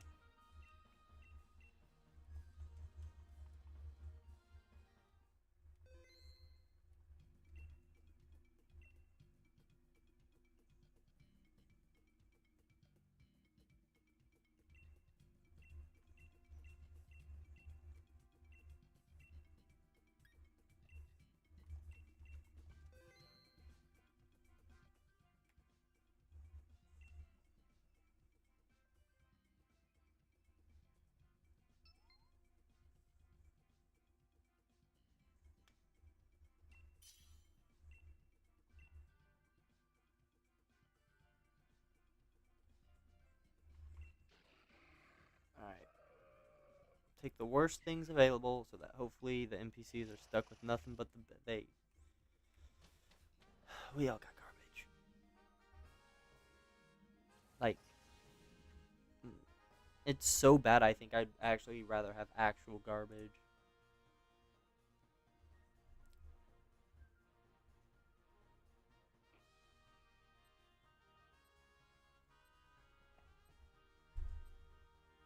Oops. Okay. Upon further inspection, it's not terrible. Butterfree is there. It's weak to, like, so many moves Tapu Koko can throw at it, but it does have a super effective move. And when you're given a team like this, you just gotta deal with it. You know?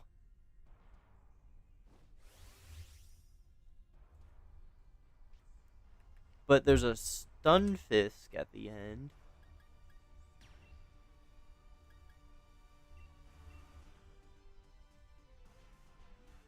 And I think that Stunfisk is really going to be helpful.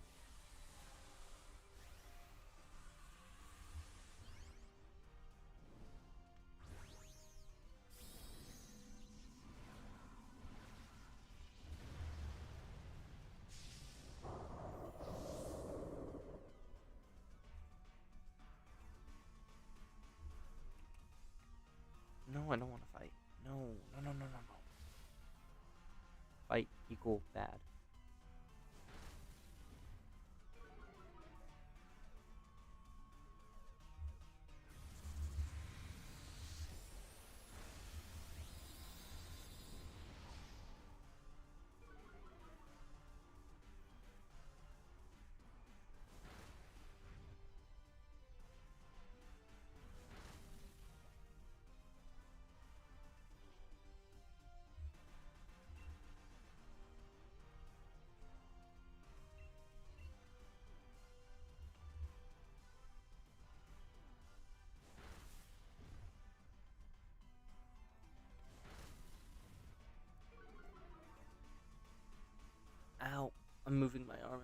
definitely should not be.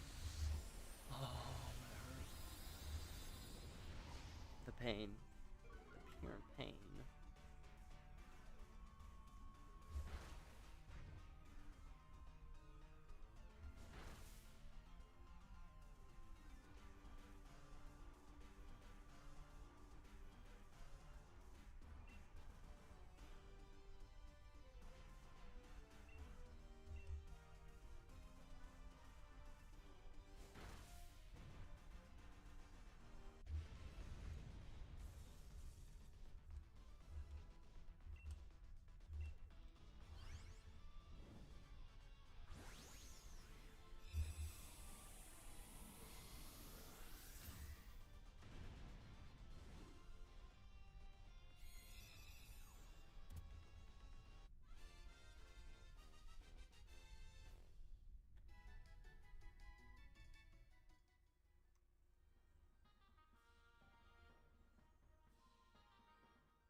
I guess I'll switch.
Wilmer's pretty cool.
Wait, this could actually be good. I didn't realize we got a Nido Queen on the team. So I think if I get rid of the Whalmer, that's actually really good. Because that's some really great Pokemon I'll have going into that last fight. And I think we're at full health right now. Or, I guess not full health. 4 lives. So if what we have can work together and speed through Stunfisk, I think, okay, well that's not happening immediately because two of the Pokemon that need to help out with that are not doing anything.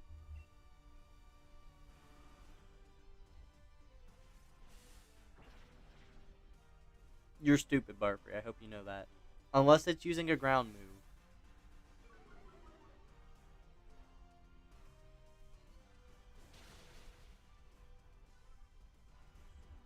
Max Quick. Okay, that is smart. That is like the one time that will ever work out.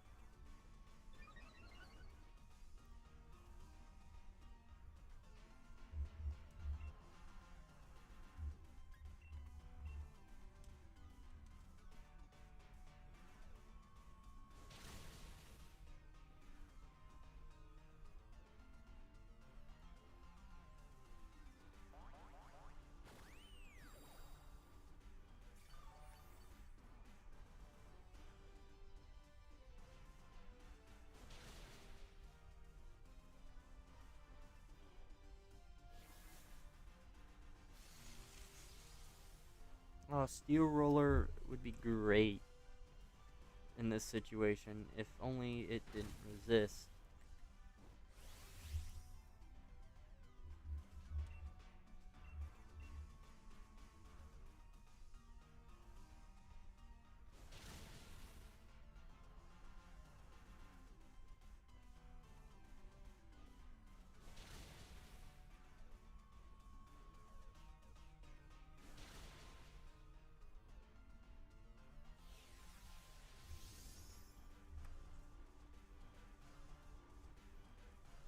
At least it used Electric Terrain again, I guess.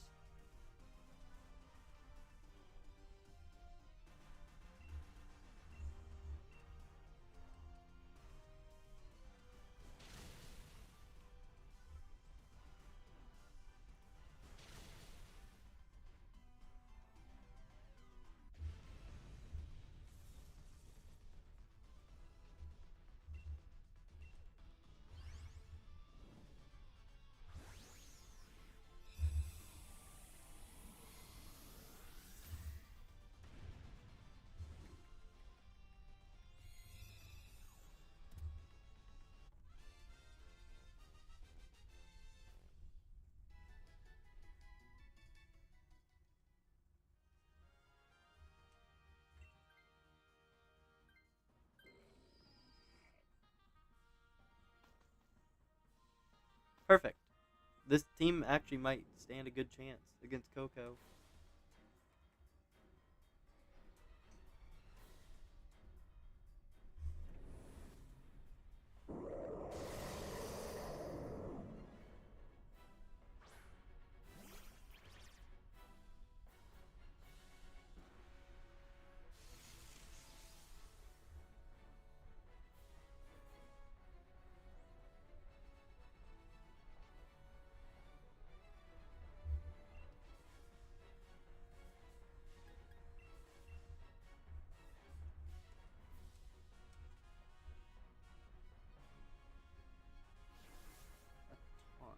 Okay, well, hopefully that thing was attacking. Yes, it was. Is it going for a burn?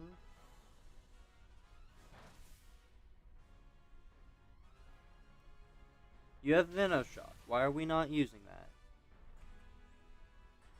Because I know for a fact you have no reason to be out. Unless you were doing that for health, but I don't think you needed help.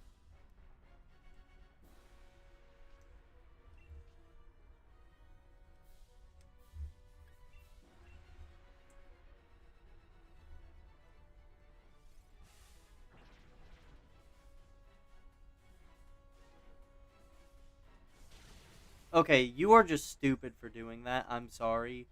You are weak to this thing. Why would you do that? Especially when half the team is immune to one of its types. I don't understand the NPCs sometimes.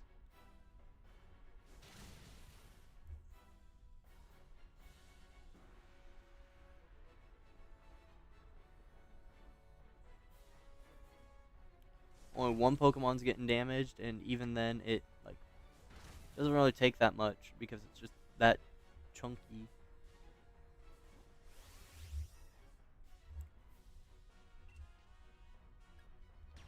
I can make it even chunkier.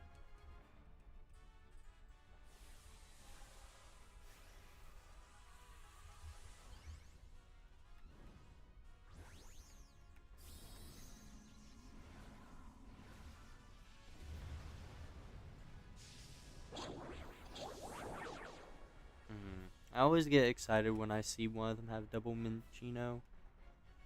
Because it makes me hopeful that the next one's also going to have, or I guess the other game is going to have the double as well.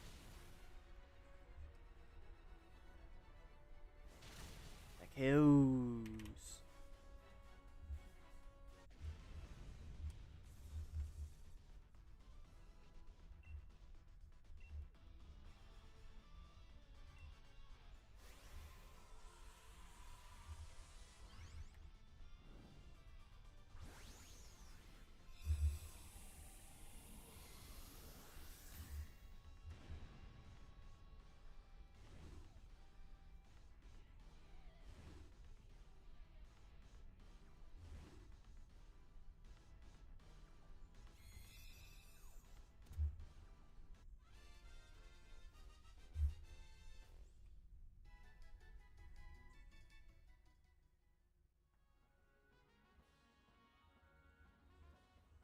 Alright.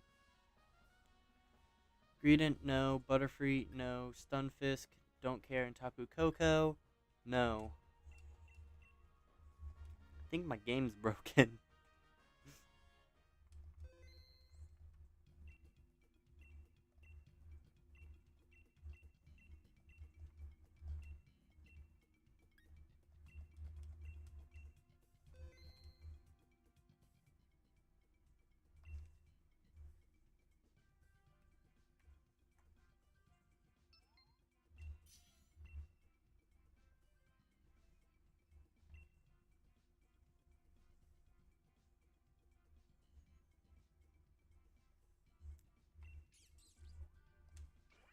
Take Manectric. Take Manectric. This team is perfect! Minus the Combuskin. Oh no. I mean, even then, the Combuskin is hardly an issue. Because the issue comes from the fact that it's part fighting. But the fire kind of negates that issue. So, what's the move?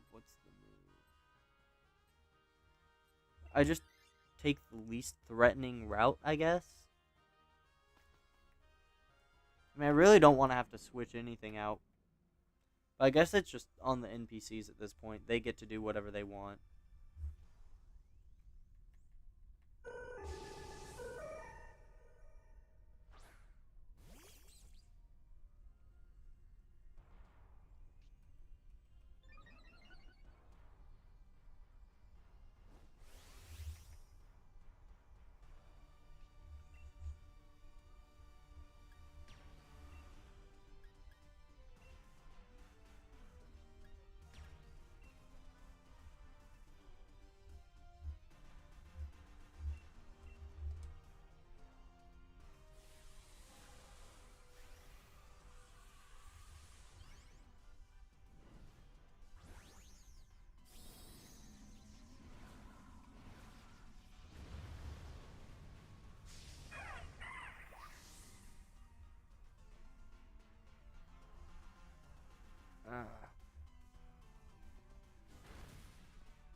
I'd really love to get the Vivian, the pink one, whatever it's called, the meadow pattern, I guess.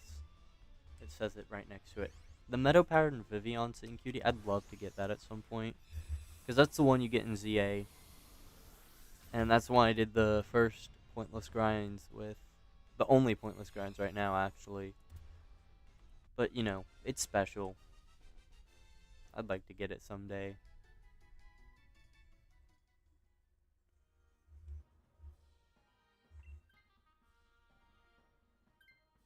Hmm.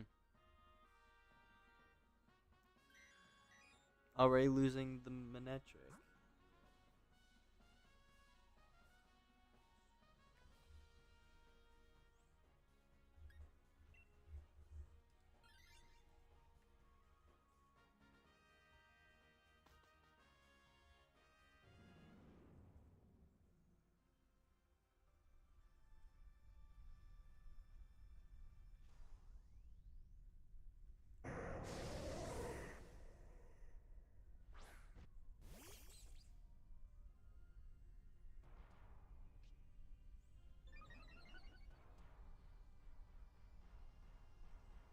I would love to do a 100 hours challenge at some point. I just need to pick a game to do that in.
I'm curious, would it be possible for me to hit 200 tonight? I don't know, because that would mean doing 10 in the next. Technically 10, because I'm counting doubles. Or, I guess, if you want to be more correct, that's 20 in the next 2 hours. A little over, actually. I think it might be possible. Hold on, I might need to run some numbers to figure this out.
I was ignoring my Gen 5. Oopsies.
I say I'm speaking nonsense at this point. I'm saying gibberish.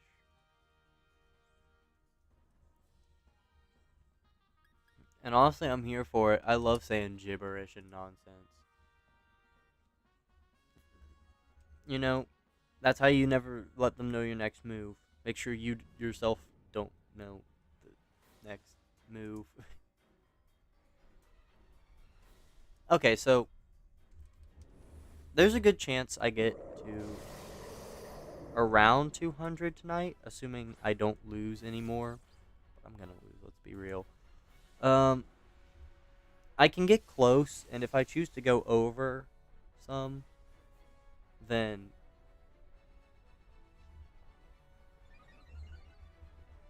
I can do that.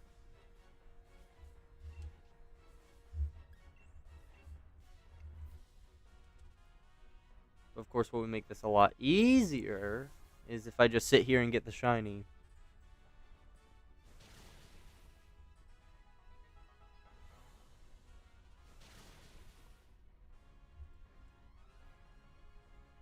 Metal sound, love to see it.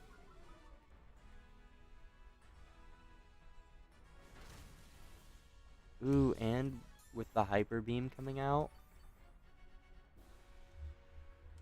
Wait, that's like really good actually to have metal sound going. Because I think we have more special attackers than not. Or at least more Pokemon actually using special attacks. Is it gonna metal sound again? Oh, is cross poison physical?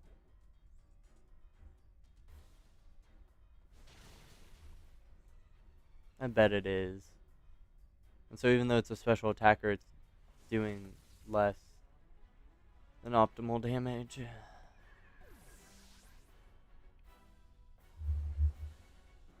At least it's just the first two.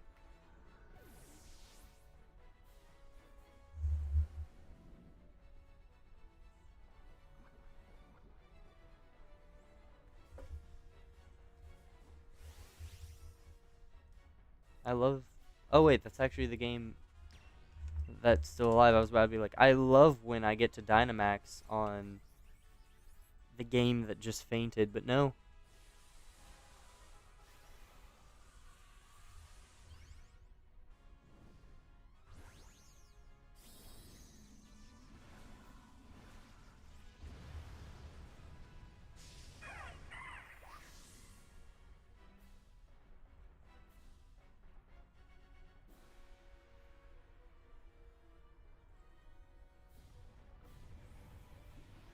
Does this knock out? Please just knock out. It did not.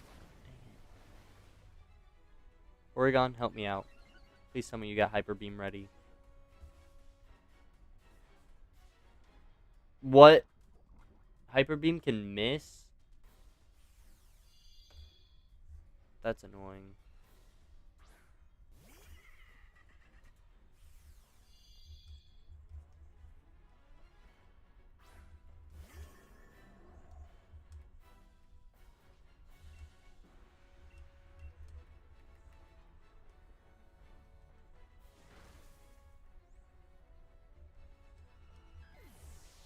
Farewell, Porygon. You are a brave soldier. But your death is not in vain or whatever. I don't know how that word is supposed to be used. I won, so it doesn't matter too much. That was a terrible path, but I got through it. And that's the kind of good stuff I need to keep happening for the rest of tonight.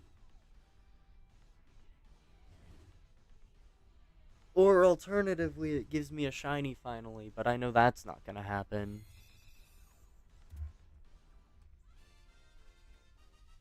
Personally, I think I'm more concerned with hitting 194 tonight than 200, though. Anyways, Porygon, no. Jolteon, no. Bronzong.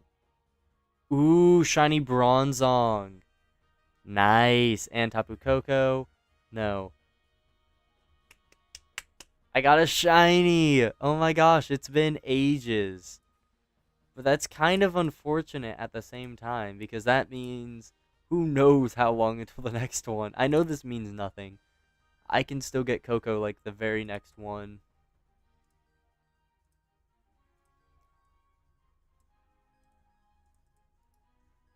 But you know, that's kind of unfortunate.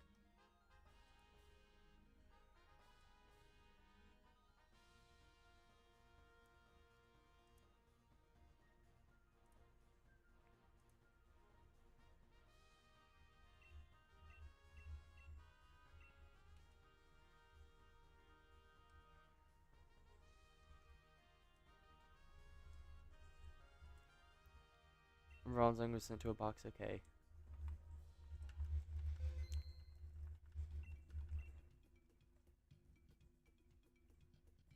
Well, as I was mid-statement, the statement changed. I am now concerned with hitting 200 tonight.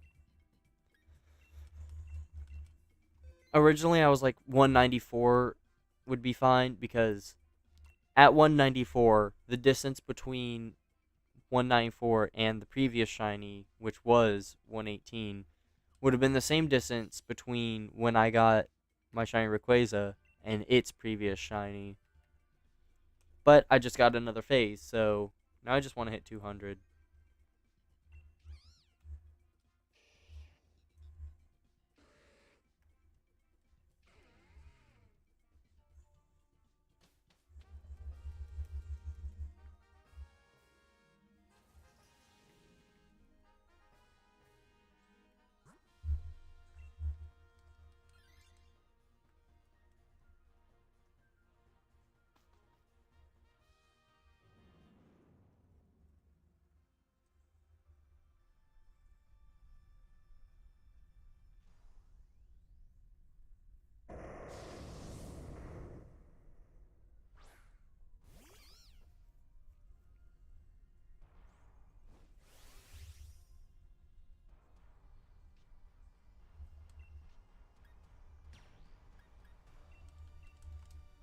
Well, I might get through this right on bow pretty quickly, actually.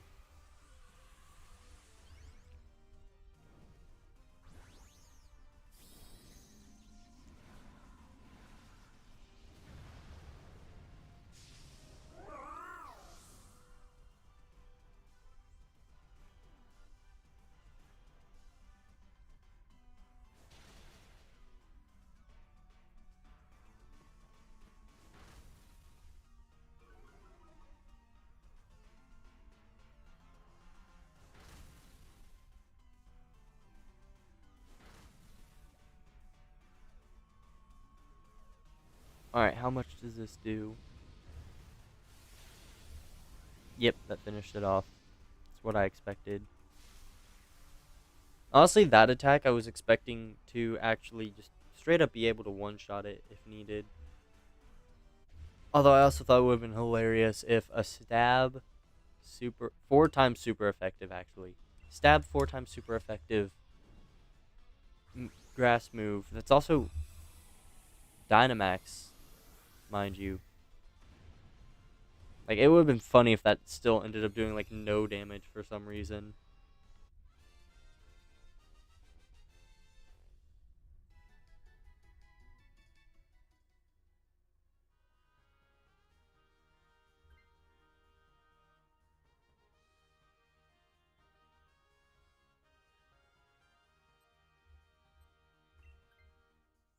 Oh. Okay, good. Someone took it. I didn't even realize that happened. Ooh, Cradilly. Nice, nice.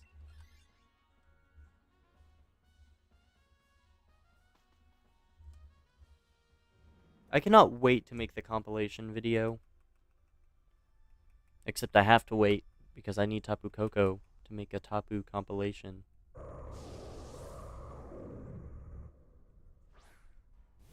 Which is fine. I have schoolwork to be working on right now, so I don't need to jump the gun on making that.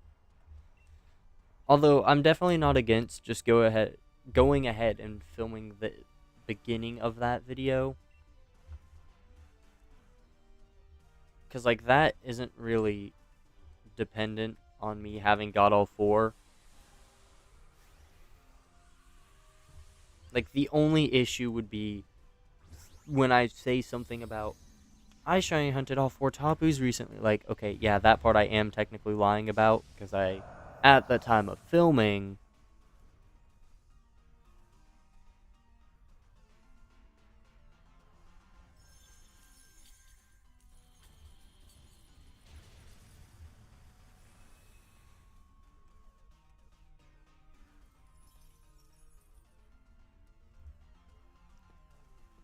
yeah, it really just comes down to if I'm in the mood to lie and actually like convincingly lie when I say I got all 4 and not make it obvious that, oh, you filmed that before you got all 4.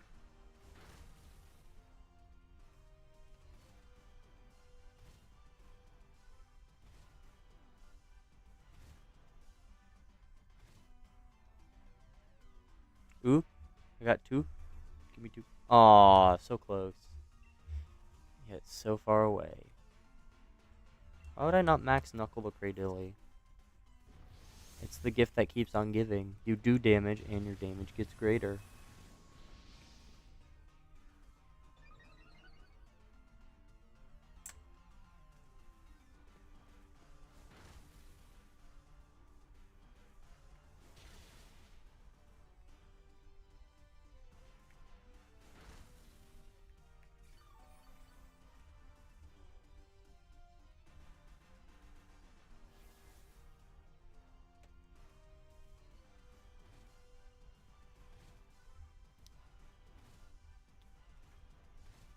Aww. It's too late now.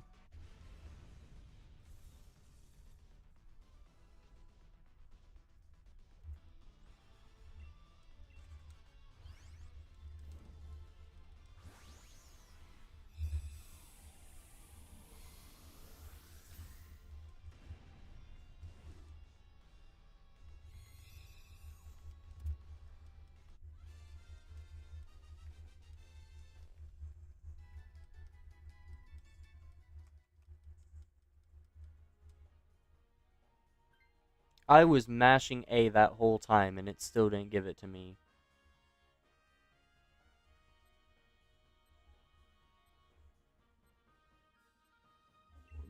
Please, Peonia. That's so annoying. I really hate this glitch. I wish there was something I could do about it.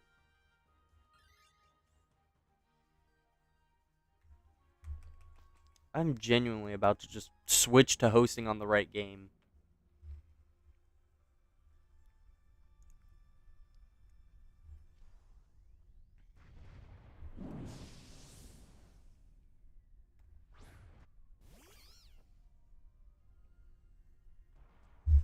Because that's like the only way I know to prevent it.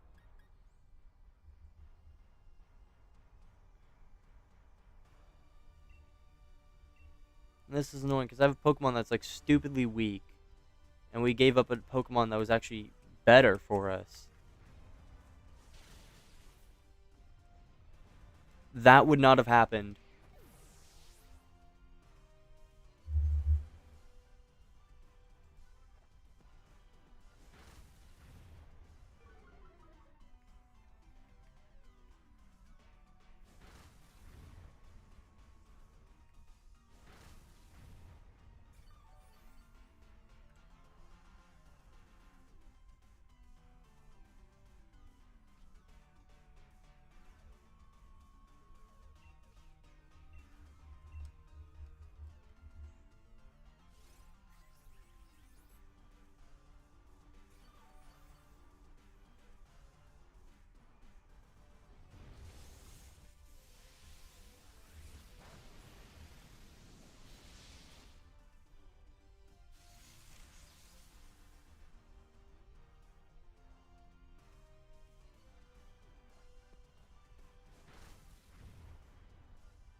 Herdier.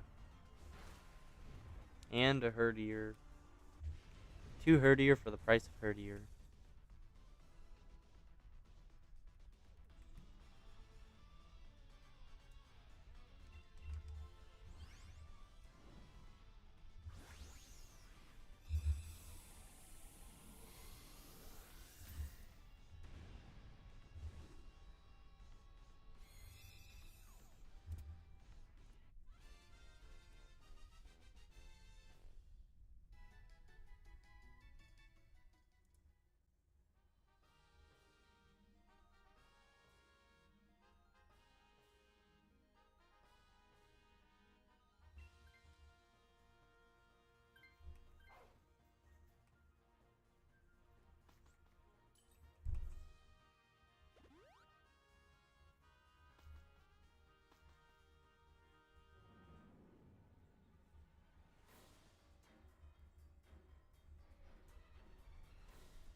Okay, that's decent damage.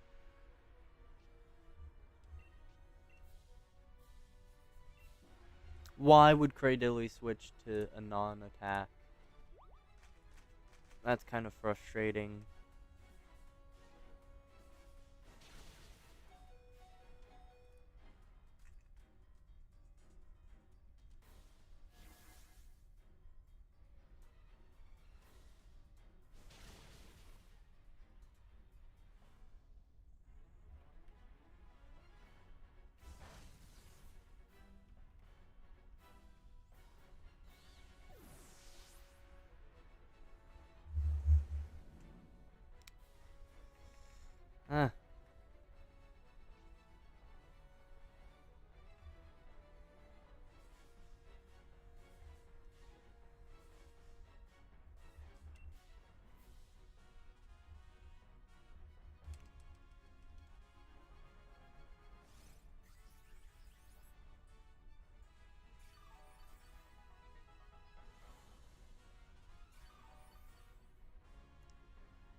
Koko, please shine. I want the Tapu. I want the Tapu video too.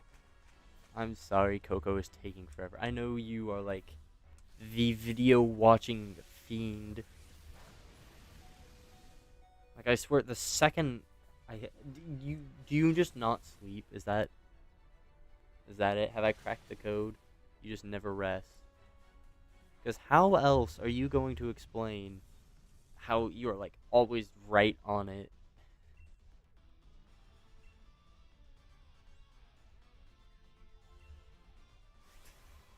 Yeah, I know you very quickly watch the videos. You're like always the first to comment on them too. Yeah, I promise I'm working on that. I just need Koko.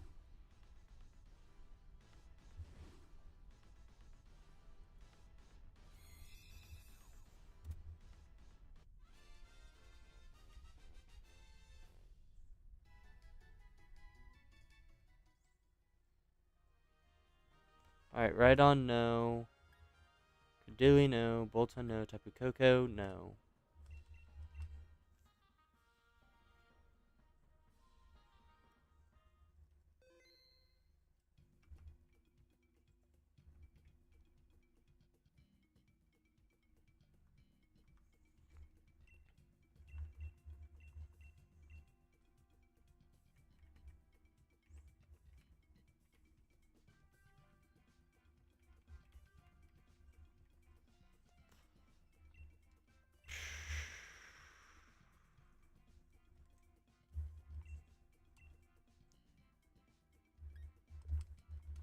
I'll try hosting on the other Switch.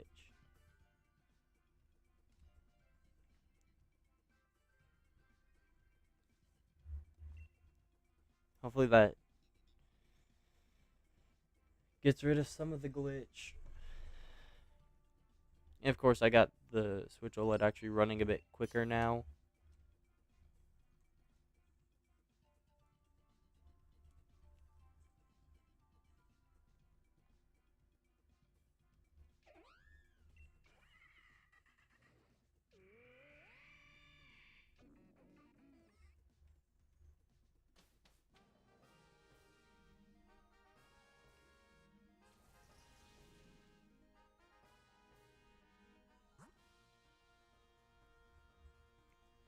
I'm hoping I can get Tapu Koko this week. I've been putting in a lot of hours for it. But I mean, that's just how this works.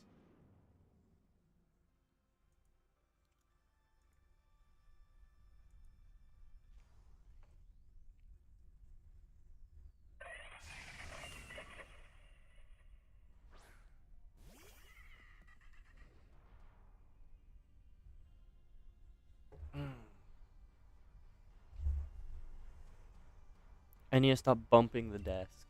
I'm sorry.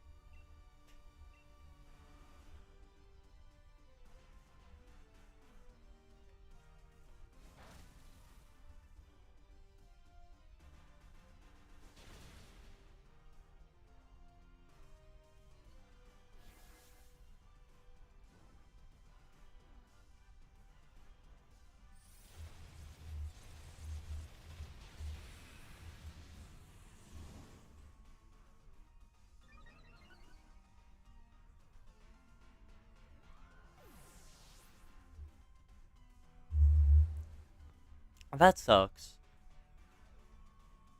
Having something faint that early in the run. It's fine though. It's also like the first Tapu Koko the Switch has hosted. So honestly, I would not blame it.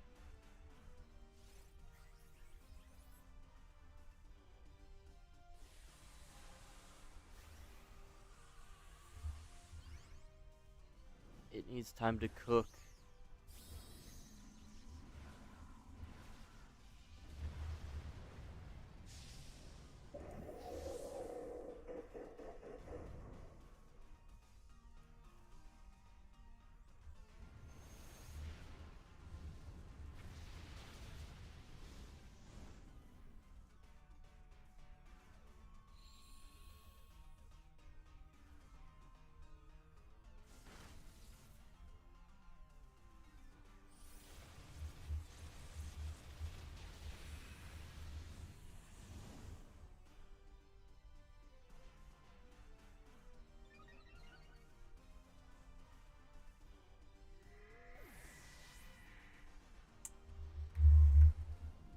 Yeah, this route is going to not go great. I've already lost half my lives in the first battle for no reason.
Okay, a lot of the team was just weak to that first fight, anyways.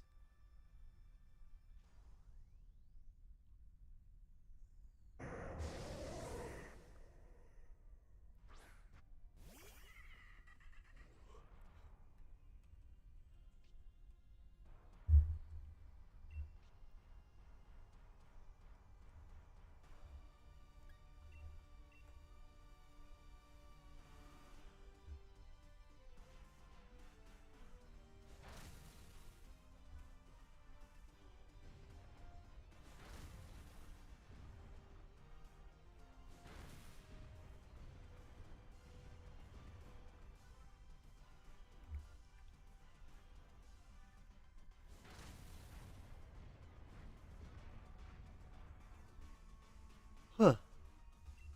I'm getting very sleepy.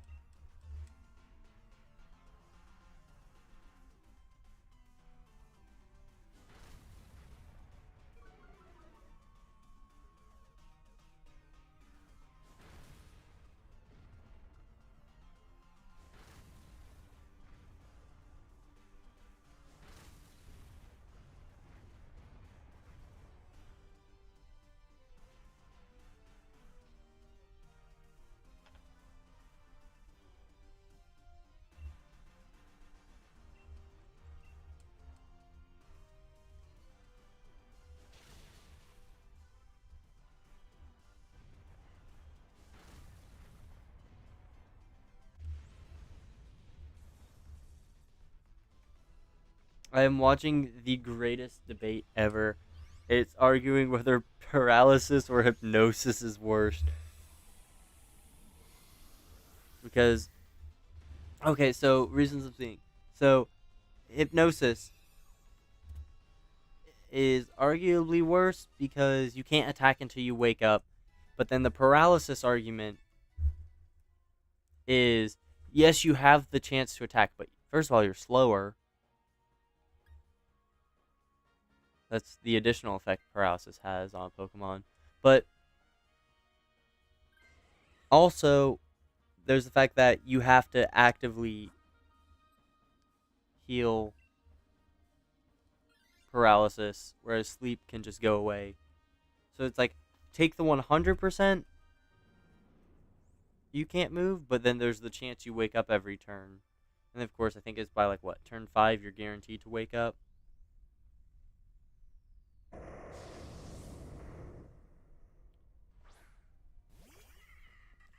Or you get like the 50-50, but you're slower and it never ends.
Oh, my brain is backwards right now. Okay, thank you. It gave it to the right Pokemon. Or right player, I guess. I forgot and tried to swap on the wrong game.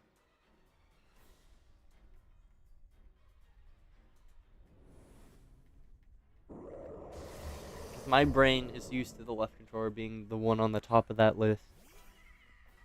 Fortunately, it worked out, though. It gave it to the right one.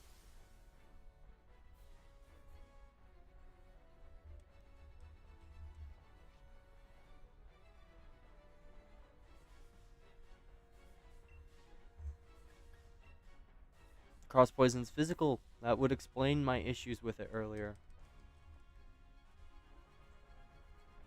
Because I was like, why is it not doing insanely more damage when I'm a special attacker and special attack is getting dropped?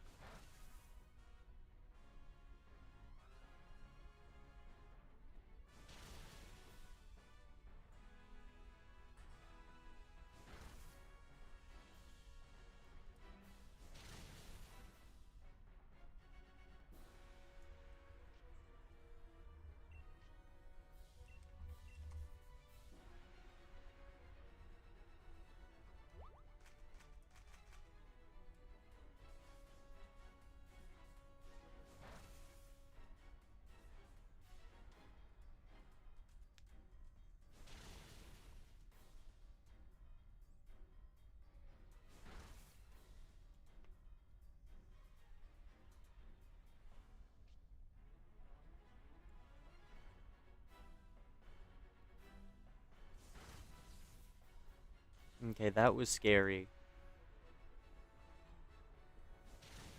That was big damage, though. That's what I like to see.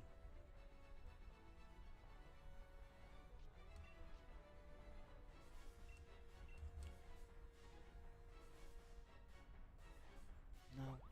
Why would you helping hand? Why didn't you just attack? We were fine.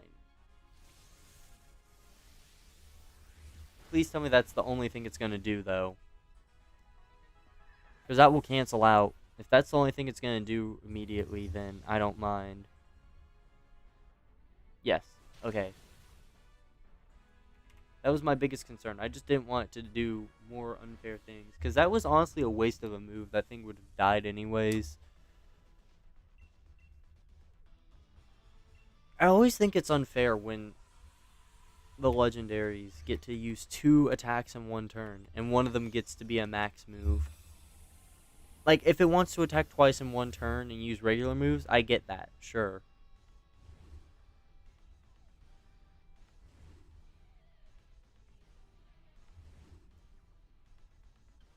But I feel like there should be like some kind of flag in the game's code to where if at any point in the turn it uses a regular move, the next move has to be regular as well.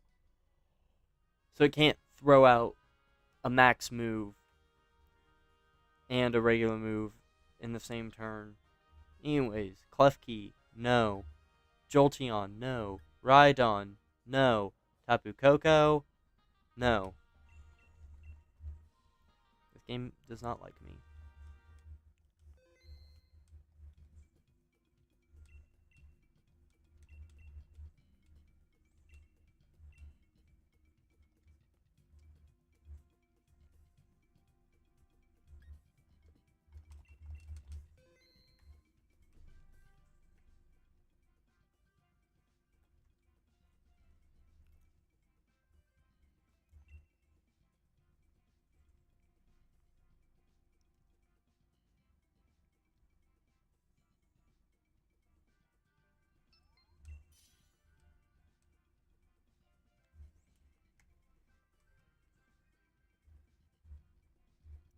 Credilli, yes.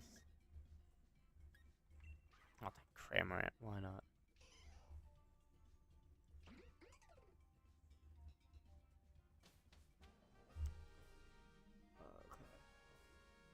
I saw an electric type at the end. Not saying that's going to be Stunfisk, but it would be nice if it was. Is that actually Stunfisk? It's actually Stunfisk.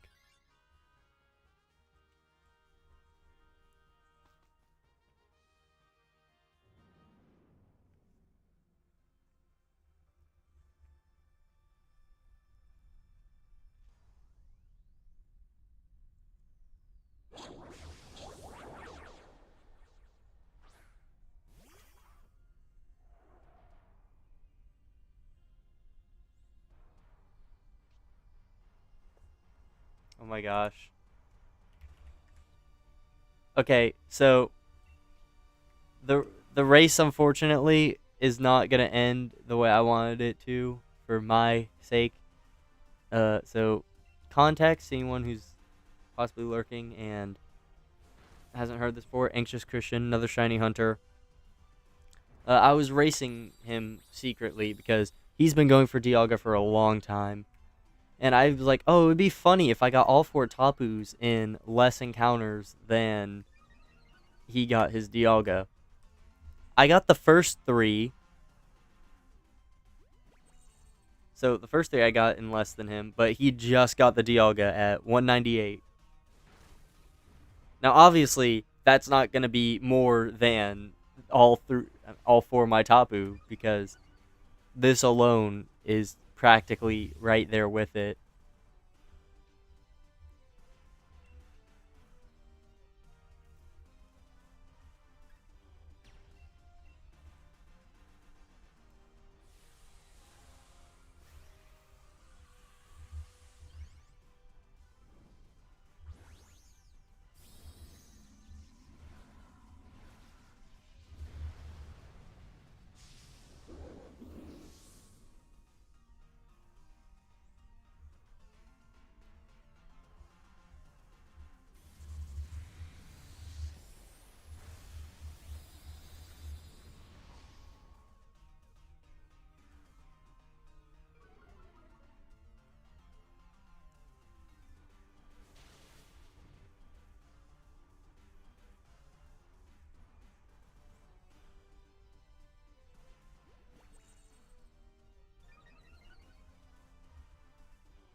It's nice. I wonder what he's hunting next, because he has been going in order, kinda.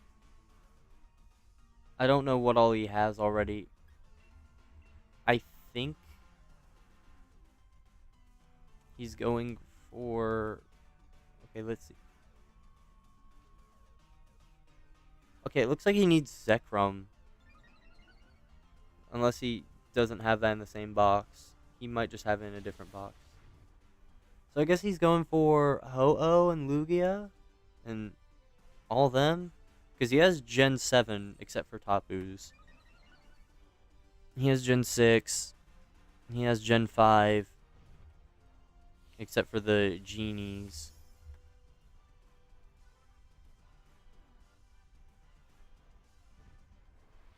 So I guess Ho-Oh Lugia is next.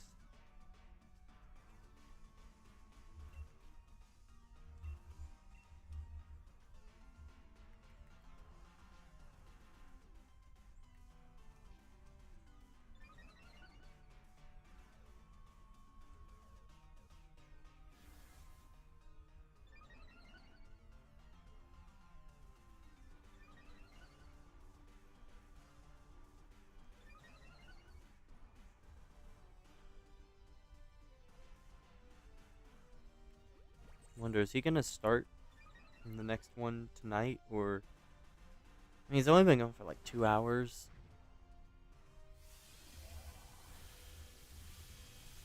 Surely he's gonna start at least trying tonight, right?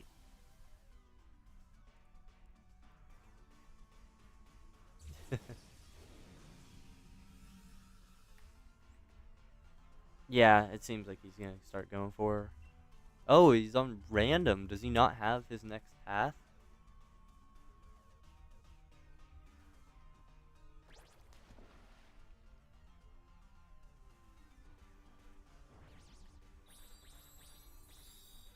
I love how my narration has just turned into talking about someone else's stream.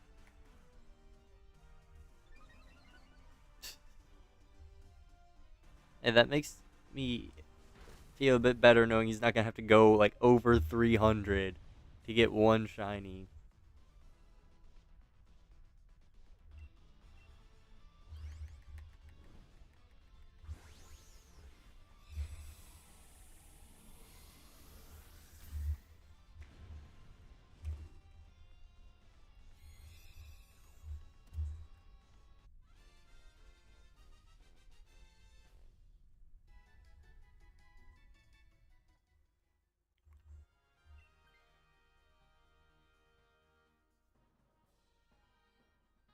Oh my gosh, I'm stupid. I pressed it on the wrong game. I keep forgetting I swapped which game is hosting. Oh boy. This is actually the best thing to take. I know it says water, but it's Gastrodon. Gastrodon's part ground. I'm not stupid. But I'm also not going to say anyone else is stupid because that's rude.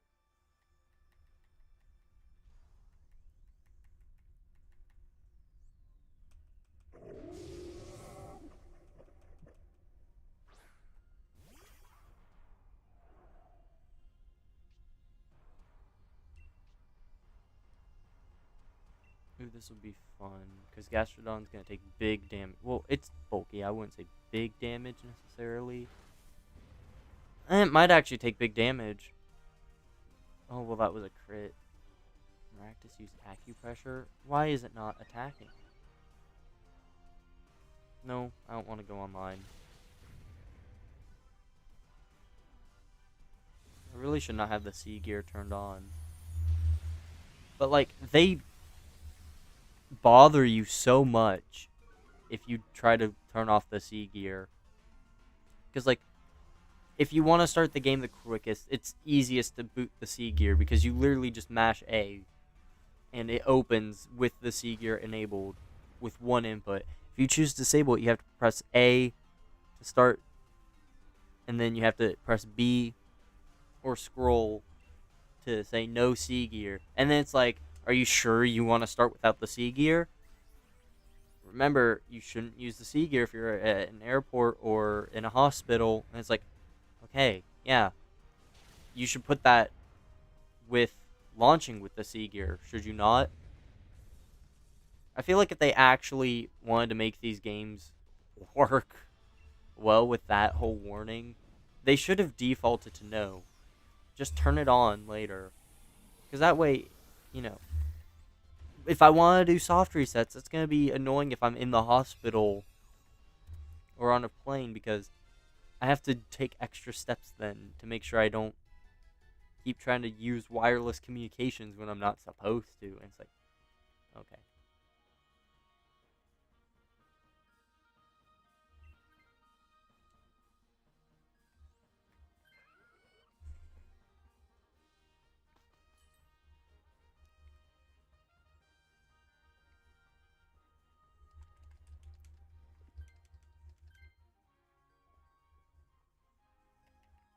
No one swapped. That's interesting.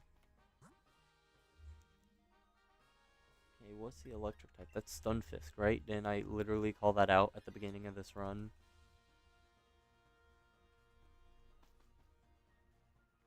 Okay, it seems he's going for Lugia next. Interesting.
I'm not gonna lie, I think the OG 3DS has probably my favorite stylus of all the 3DS systems I've used. Because everything else has like the single size, but the OG 3DS, they give you this idiot. You can't really see it because of how dark everything has to be for these, but they give you this itty bitty stylus so it can actually fit underneath the system and all. But that's not why I like it. I like it because of how smart they were with it. It extends. And in fact, when you extend it, it's actually longer than the stylus that comes with the new 3DS XL. I'm pretty sure. Yeah, look at that. You can't really see it. Here, if I hold it up to this background. I'm holding them at the same height, by the way. You can see how much longer it is.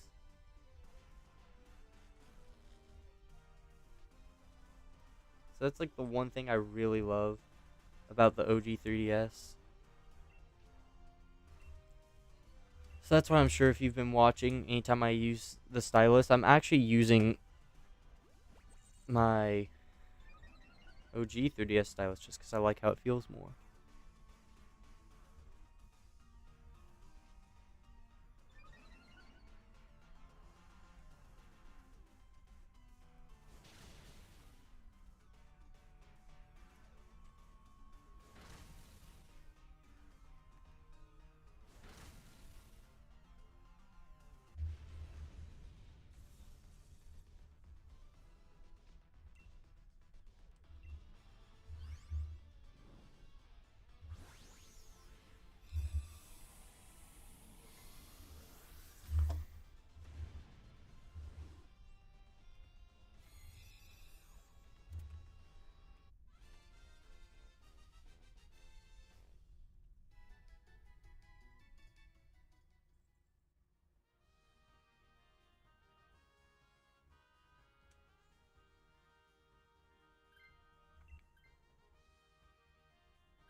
That was probably one of the best things that could have happened, giving it to Freya.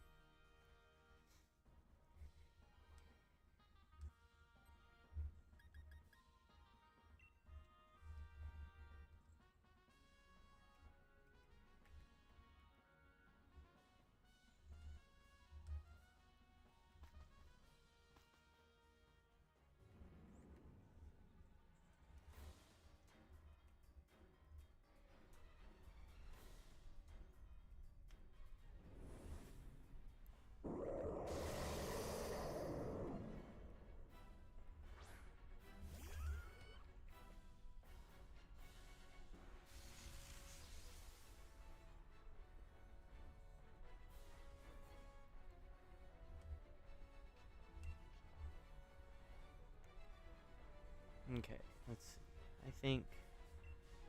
Well, hold on. I'll use Rock Tomb just because that can give me advantage on speed.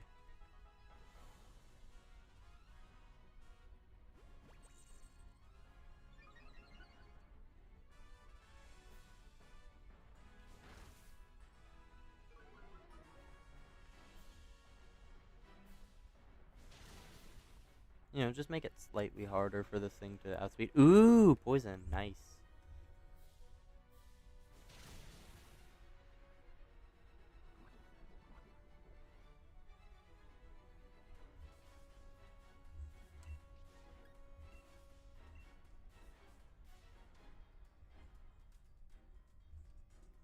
Quick attack, yeah, that would be a counter to having your speed drop. But, unfortunately for you, Tapu Koko, you aren't that great of a physical attacker. Actually, I think Tapu Koko is that great of a physical attacker. It just used a priority move, so it has lower attack. Right? Isn't that like Tapu Koko's thing?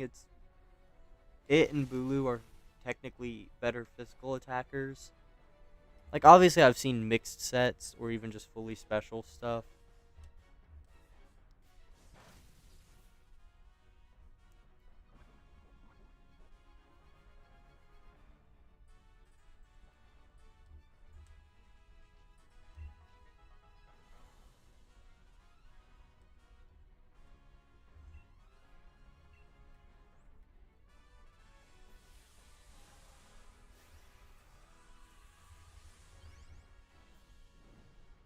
I'm upset. My hair was straightened, but I had to wash it,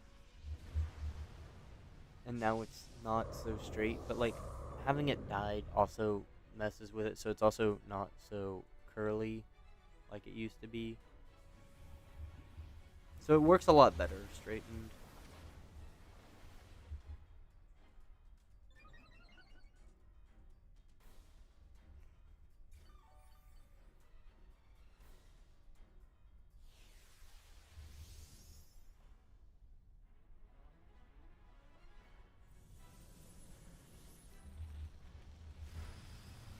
My room smells like Cheez-Its or something. I don't know. It's kind of weird.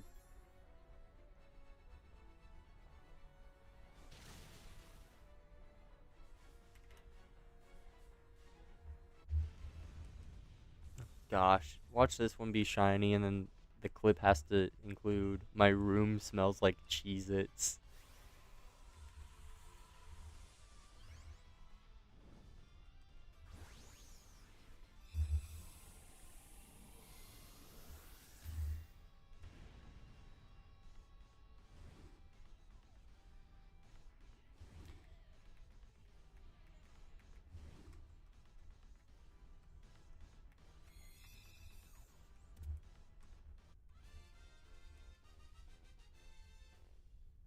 Alright.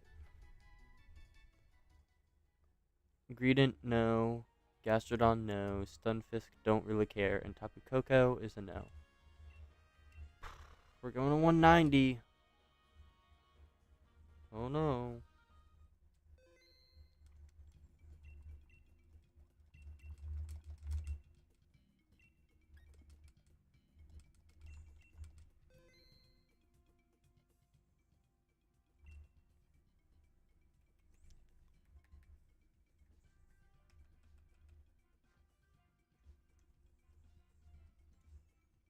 I bumped the camera, I'm sorry.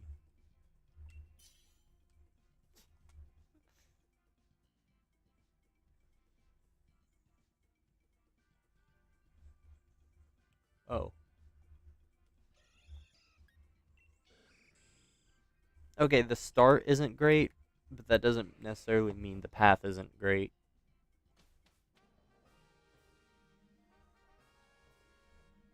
The path isn't great. Because, like, what do I got? What is that? Is that even a Mungus? No, it's not. So, it's bad. Okay, actually, there's Marshtomp. No, Swampert. I don't know why I said Marshtomp. Okay, there's like one good Pokemon on this entire path. This one might not be a win. But I guess as long as I can prepare for the electric type, because discharge is what gets it. That's like the biggest issue.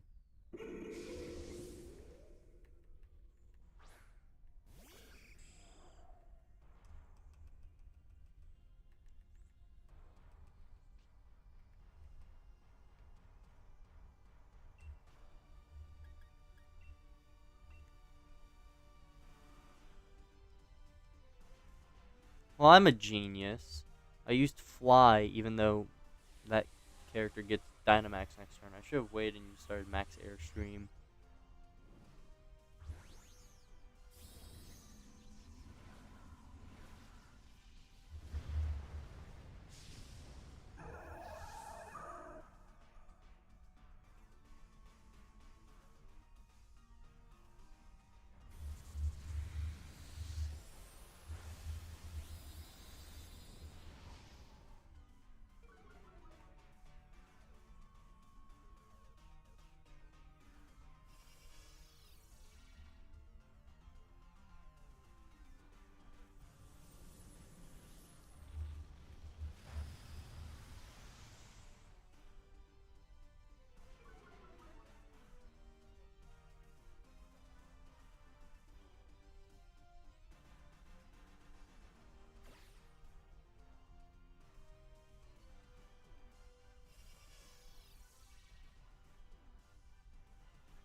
I would love to get something to drink, but I'm too committed, I think. At this point, I just need to go all in and finish.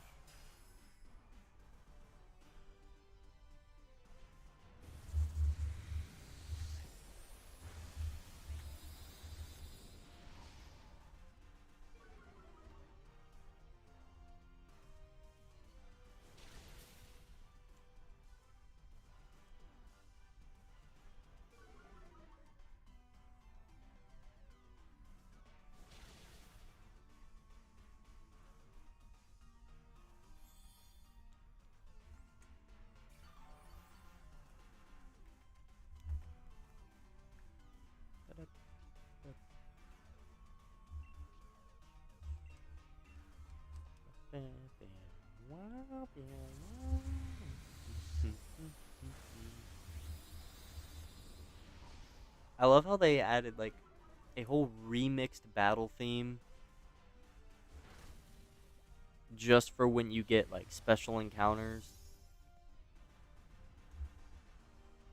like a double encounter or just rarer Pokemon.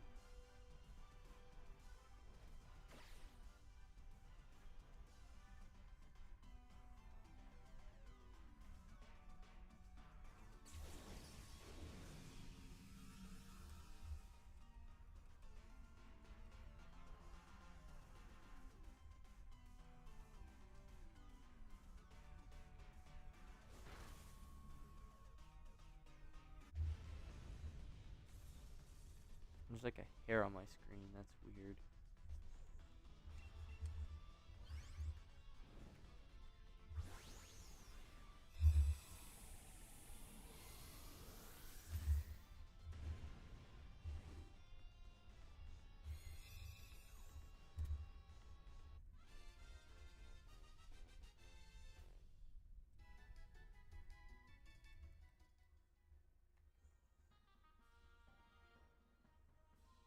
Mm,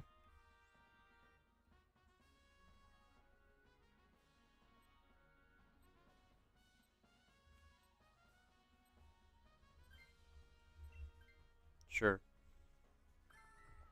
I mean, this isn't like the most desirable path.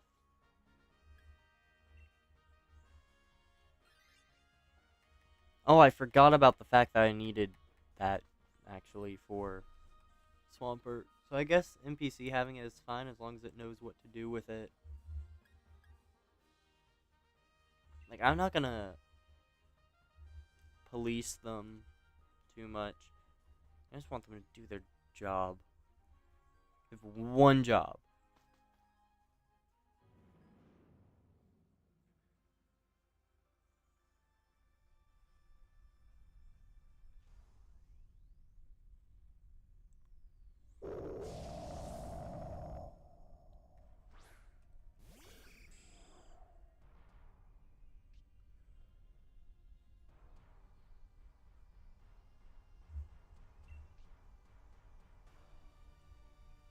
Double assurance. If literally anything goes fast, okay. Dang. Persian's just. Why would they give assurance to Persian? It's just too fast.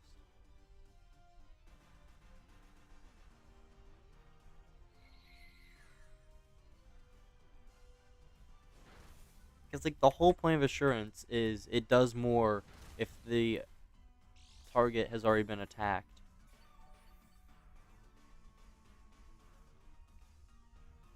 So that doesn't really work when you give that to a Pokemon that just goes too fast.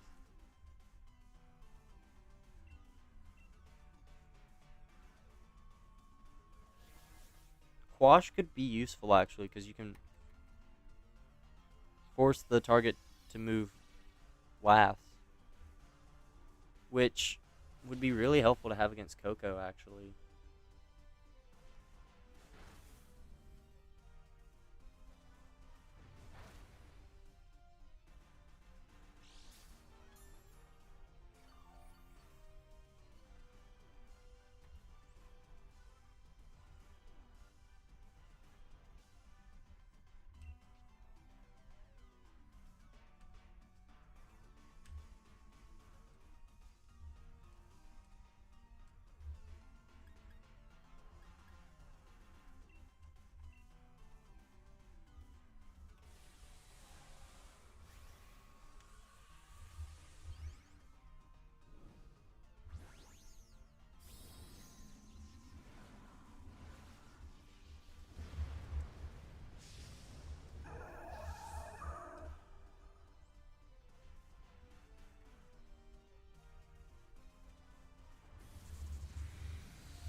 Why would you not have just sunny dayed? I mean, I guess I can see why, because you're fighting a water type. Literally any turn, it could just max waterfall or whatever the water move is and set up rain. So I can see not wanting to set up weather, but like, it's an NPC. You think it thinks that much?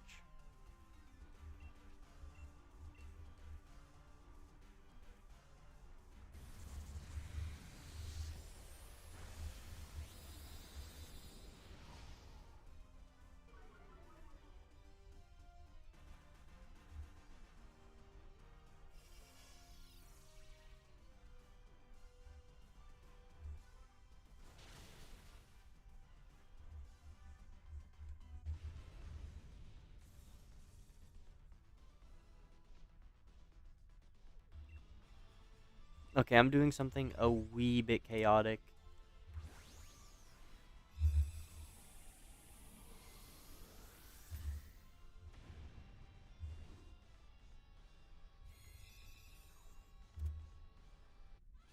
Okay, that's weird. I don't know what the mic thinks it's picking up as sounds.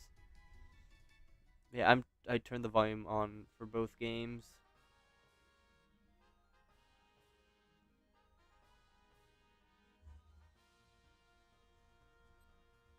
Just so it's easier for me to hear a shiny if I get one on the other DS.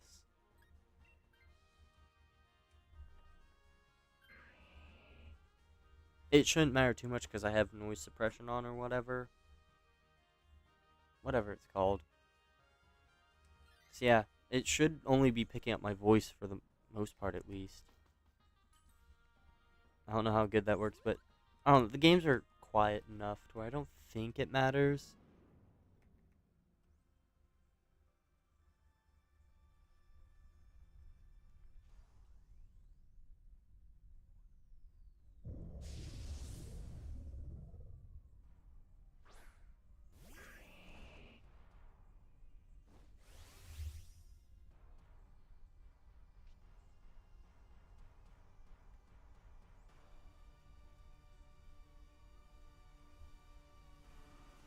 The hair is transferring between screens now. This is not what I wanted. Okay, wait, hold on. What move am I picking? I don't want to pick something I need. Oh, yeah.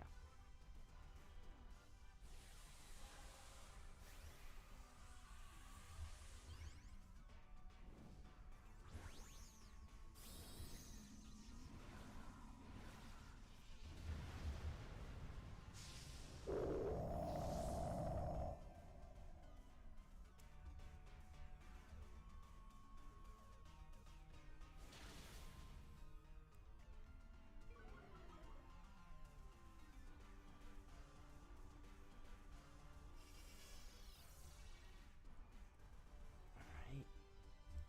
Gosh, I can't pick up my stylus.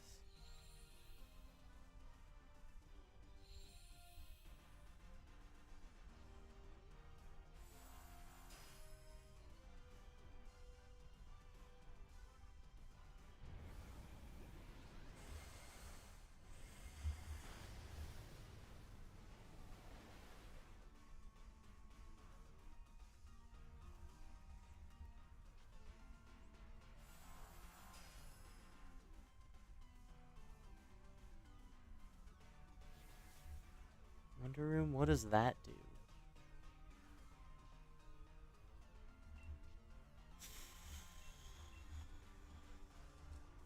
No clue, and I don't really care.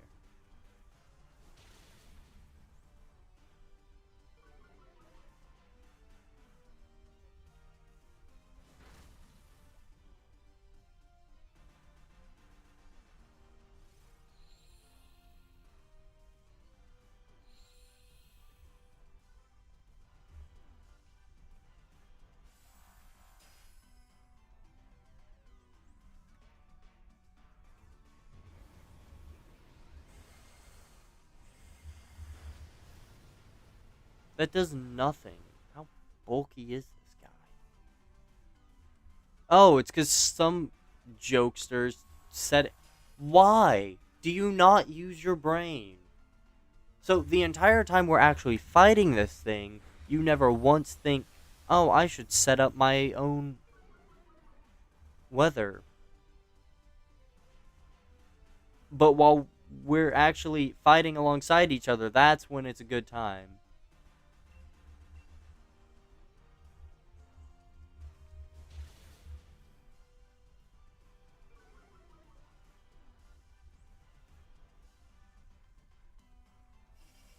If I see that thing use its move, whatever. Why? Why are you fighting me for weather? You are wasting our time. Have you not put it together yet that you will never win this? You are just hurting our team right now.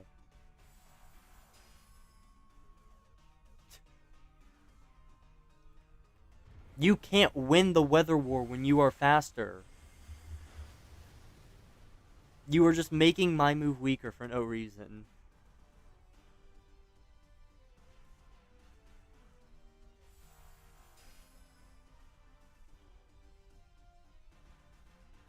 Will it figure out now that it needs to stop doing that? I know, I saw. I still got 3 out of 4 though, so that's... I'm happy with that. That was my little victory. I was like, you know, even if it won't happen, it's still 3 out of 4. Which is still majority. So I'm happy with that. Kind of figured anyways. Koko's being Koko.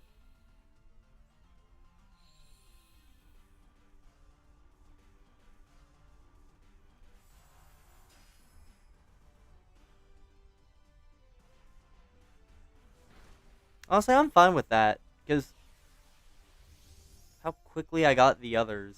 It's probably just the game getting revenge. Okay. Why does it keep pulling up that whole sub-menu? Like, you've already told me about the other DS existing. I know, game. I give up. This stupid Cherubi, whatever. It has been fighting me this entire battle for weather control. And my attacks have done nothing because it wants to keep trying to set up its sun. But it's stupid because it didn't do that at all when we actually needed it.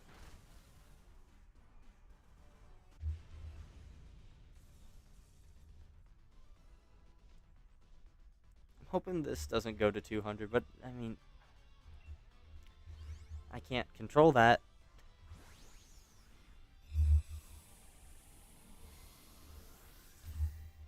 So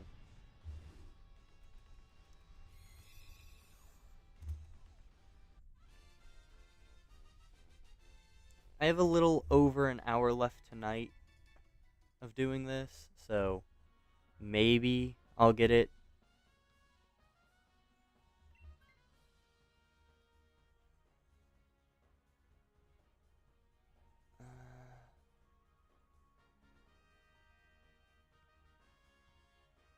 It doesn't matter, and honestly, I want to experiment with having Quash. I know I'm weak, but this team is so bad. There's one good Pokemon on this team. Like, I am expecting to lose this. I just want to mess around this run and see what happens. I think Quash will still actually be useful, though.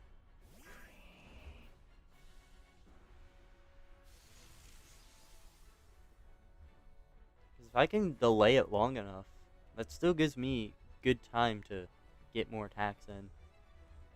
I don't know. I've never considered this Pokemon because of it having such a obvious weakness.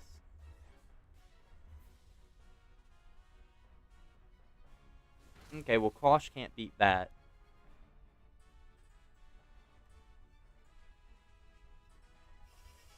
But also, it was Quick Attack. I don't need Quash to beat that. That does nothing. Sunny Day. Okay, is it going for that strategy? Is that what we're doing? We're doing your one turn Solar Beam? Is that the move it wants? One move Solar Beam. Not one move, one turn. Solar Beam is obviously one move. Hello. Good day. Why was that one game out in the grass? Out of the grass, actually, not out in the grass. I want it in the grass.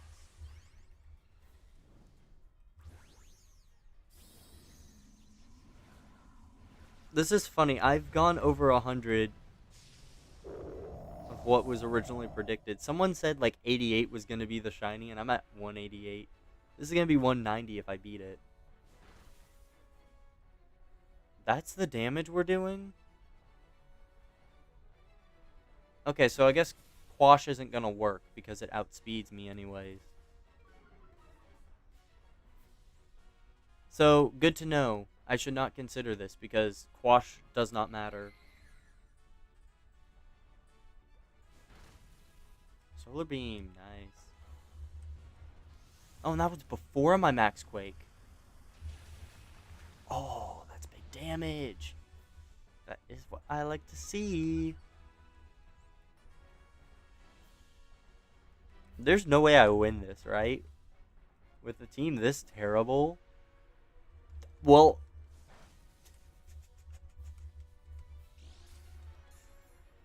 hold up. I might be onto something. I'll try Quash again because it works. It works. How much does it postpone though? Because these things also just cheat. I would not be surprised if it does nothing in this situation.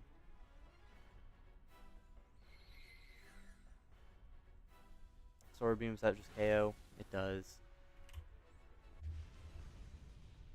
190. Where is my mouse? My mouse is dead. Okay. Oh, shoot. I forgot my camera was placed where it was. My bad. I'm still getting used to this. Okay, I placed it too close, I think. How did I have this positioned? I don't get it. That's fine. All is good. Oh, I found my mouse. It came back. I don't know where it went. It does that.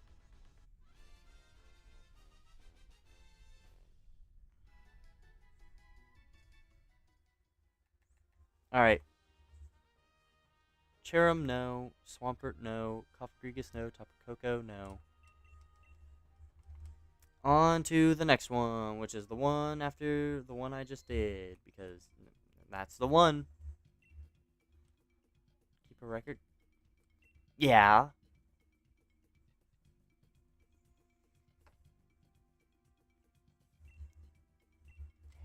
Start this, and then special Pokemon. Yeah. I don't trust the left game to host anymore. It's done me dirty too many times. Right game gets to host until Koko shines or until it starts doing me dirty.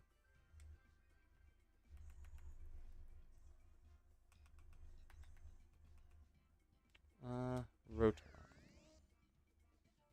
Skarmory. If I take the worst possible things, then the NPCs also take the worst possible things. I got it. I figured out how they work. They're just always stupid. Okay. What's that one? Not the best. But that ground type's really good.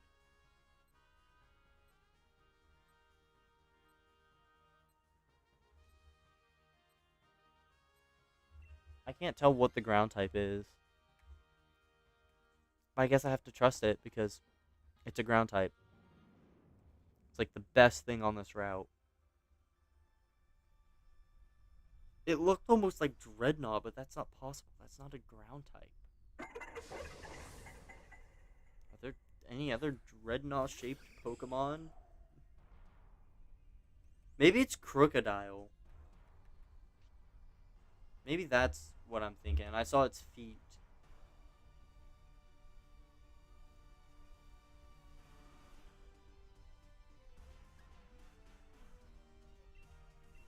I mean, that's not guaranteed because I lose these a lot.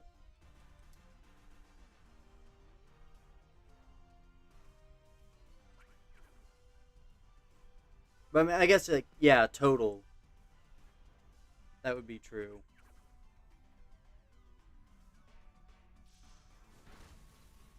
There's also the chance that the game just decides to love me and give me the shiny.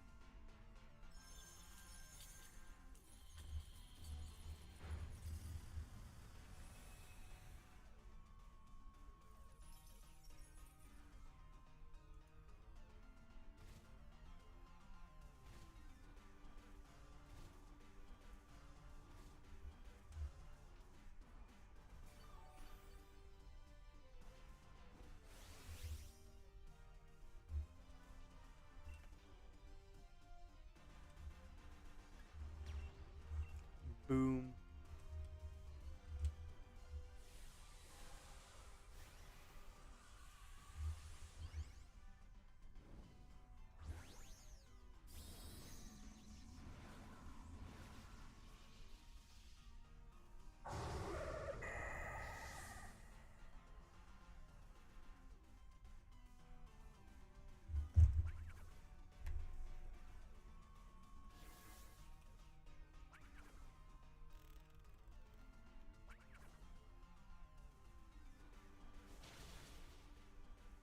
I'm curious actually. I need to recount how many encounters I've done for this because this got me curious now. So, took 112 for Feeny, 20 for Lele, 40 for Bulu. It's 172. 400 minus 172, 228. And then subtract 192, let's say, assuming I finish this one. Okay, I'm 36 away. Assuming I finish this one, I'm 36 away from hitting odds for all four Tapus. Which is crazy. But I guess that's what happens when you have under odds hunts. They give you more room to work with.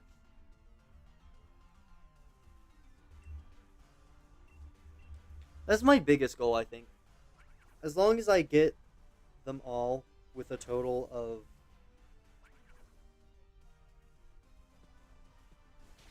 400, I'll be happy.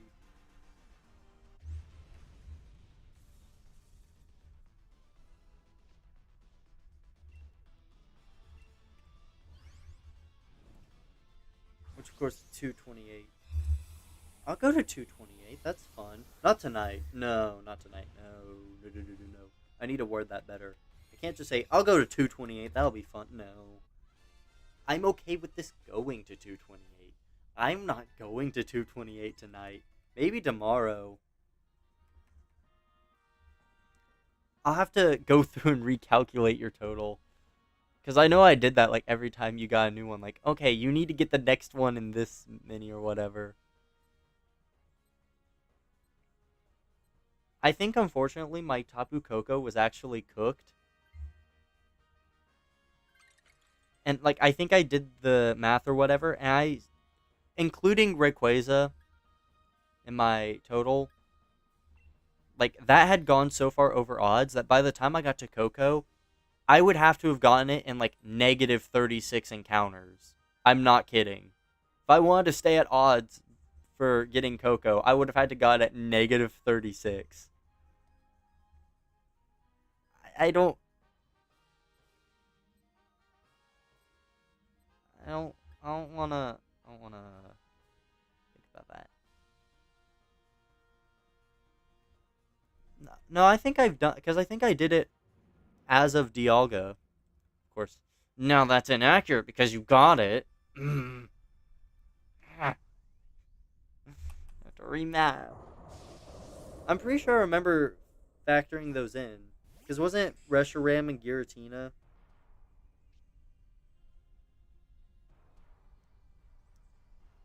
I feel like I did one as of you starting Dialga. I just don't remember when. But of course, that's inaccurate now.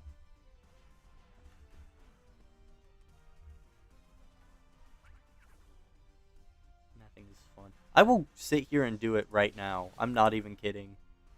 As if 4 games going at once wasn't enough to occupy me. I'm gonna go through a whole bunch of old streams just to see how many things you've done. This is gonna take a minute. I'm gonna just make a Google sheet for it. Yeah. I don't know if you've put all like your reactions up, or at least as of your most recent, in like shorts or something. I say most recent. I guess that just means up to Palkia. Although I'm sure Dialga is now like not far away from being as short. I was trying to follow along. What was happening that run? Was someone like throwing? Because that's what it seemed like. It seemed like someone was not doing what they were supposed to, but then like you still won it. Which that is great for a short. Should all be shorts was ideal. Okay. That should make my job easier. I don't know actually. Is it easier to go through daily streams or go through all the shorts?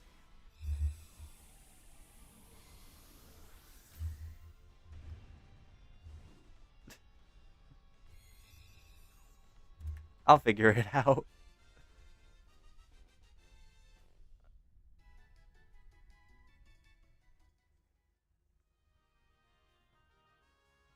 Okay, Rayquaza I know is 142. I can see that one the easiest. Good. Someone took a Shiinotic at the start and skipped 2 ground type. Why? Were you playing with an NPC? What?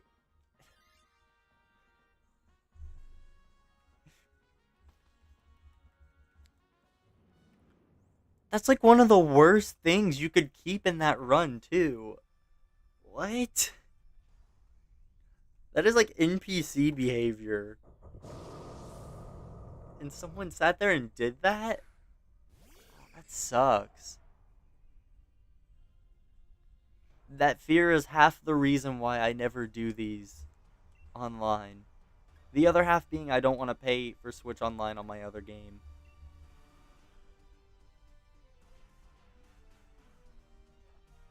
Could search shorts for Pokemon name. True. Size 3. What 3 do you have? I guess it would be the Gen 2? Which would be Ho-Oh, Lugia, Suicune?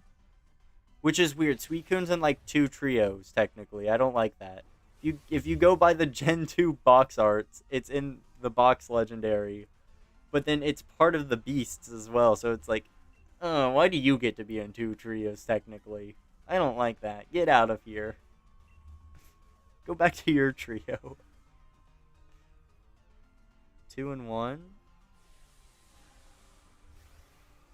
Oh. Are you not counting Suicune, I guess? Suicune's weird. They wanted to make it a box legendary, and I guess it technically is, because it meets the requirements. It's the legendary on the box. But, like, it's not the legendary I would want. I mean, I would want it, but, like, I don't know. It's weird. No, I would rather not fight a rat. Okay. Crozma, 128. No.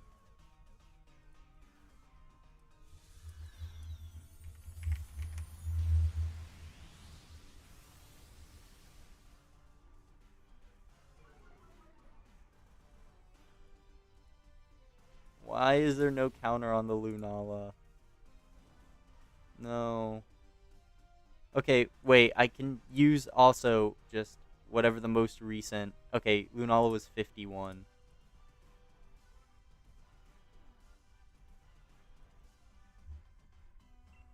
I can do that as well, I guess.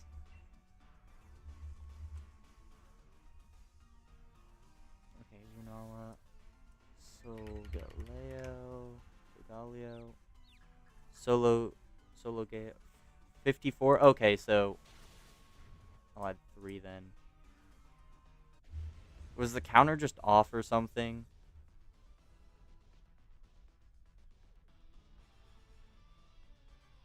Okay, so oh wait, I can see Zygarde. That was 207.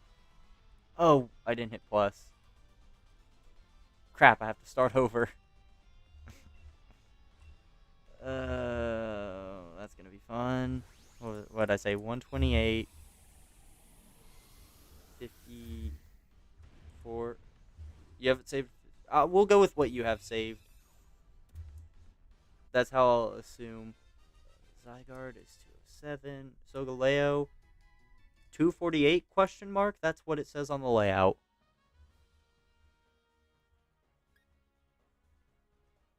Why? How do they end up out of the grass? I'm convinced the game plays itself a bit when I'm not looking.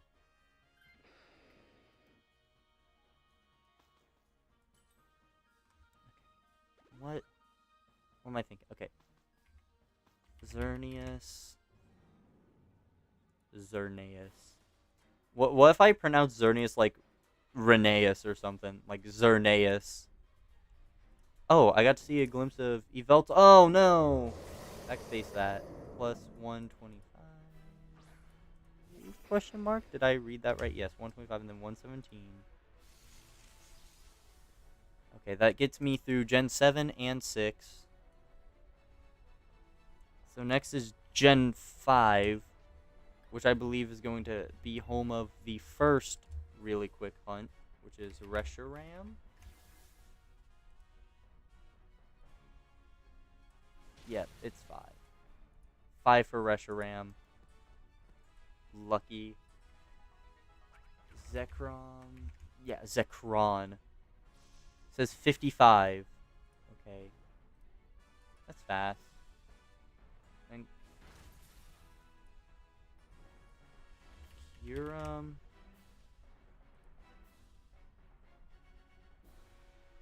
$98. Dang, that whole trio was very nice.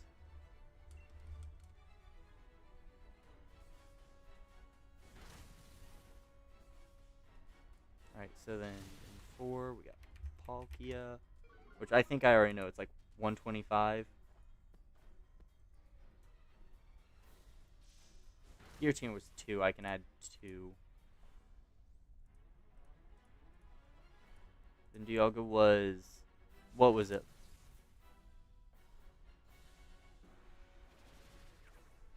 That just happened.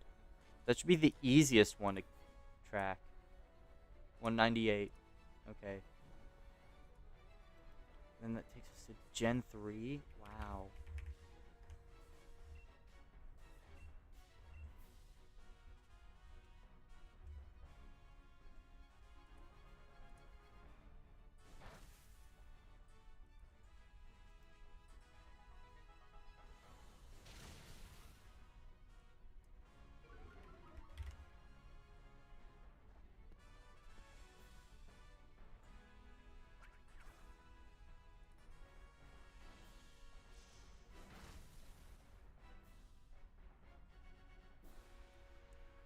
Okay, I can add Rayquaza is 1, 2.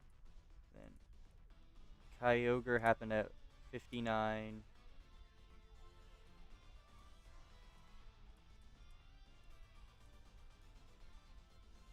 And then Groudon. Why can I not find Groudon? Is it hating me?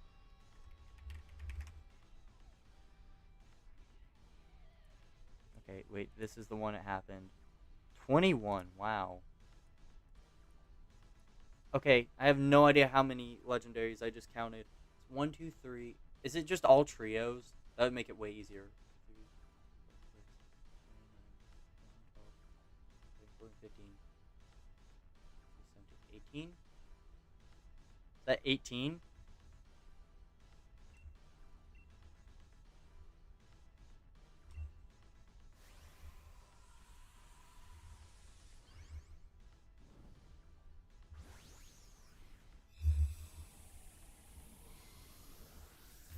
All trios? Okay, so that's Gen 7, 6, 5, 4, 3.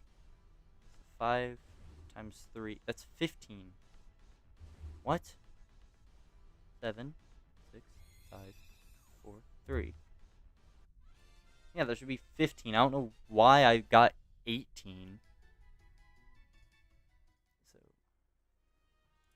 5 by 15. Unless I'm wrong.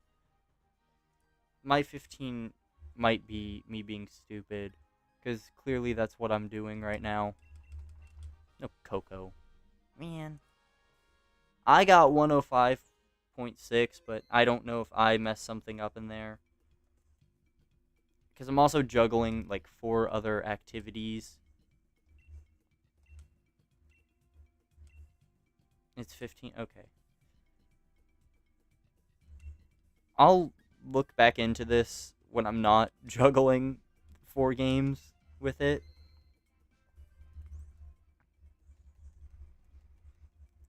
I mean, I guess also the lazy way would be just put all the numbers into ChatGPT and be like, what's the average?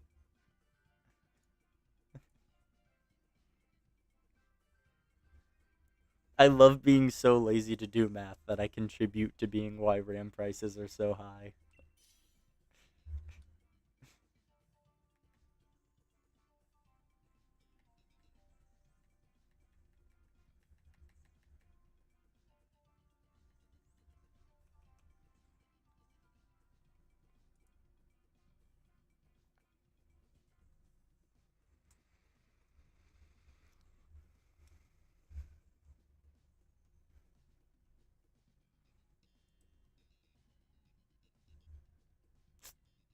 Why does the game insist on giving me bad paths?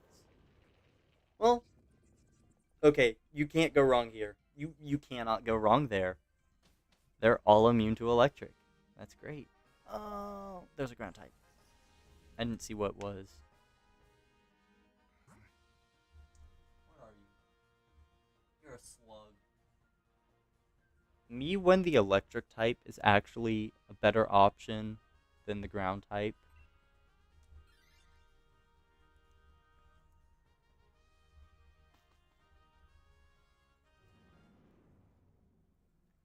I'm getting that Togedemaru.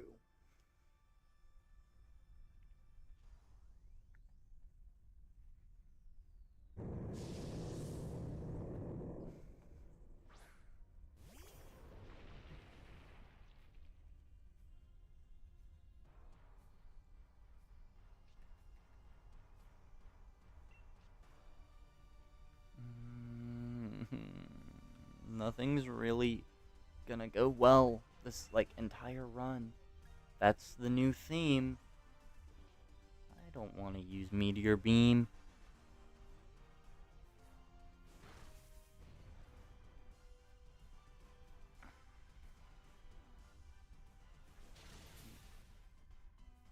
Oh, congrats, you avoided Blizzard. An attack you weren't gonna take big damage from anyways.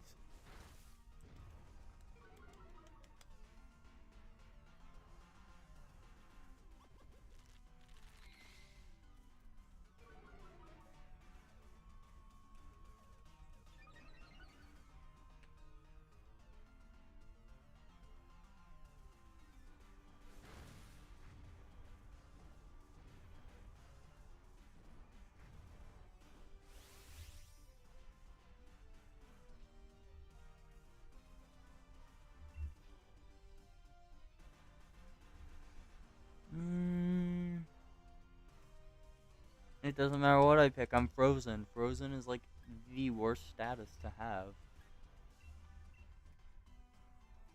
See, freeze status is fun when I get to put it on the Tapu Koko. It's not fun when I have it.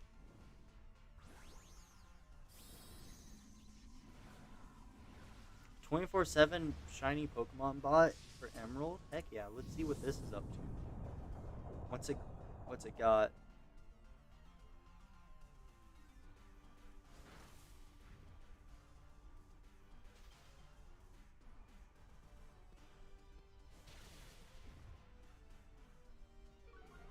It's got 23 shiny Gloom, 3 shiny Wobbuffet, and 23 shiny Oddish. And apparently it's missed 1 shiny Pikachu.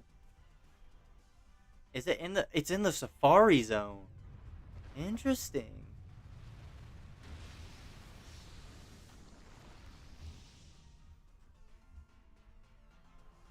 I guess that works. It's doing like frame perfect inputs or something, so that it doesn't actually walk; it rotates in the grass.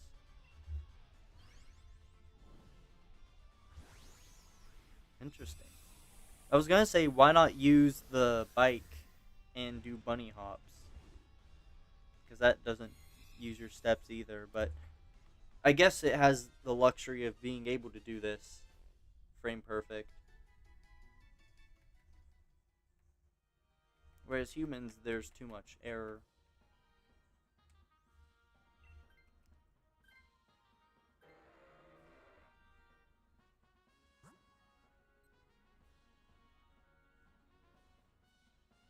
Okay.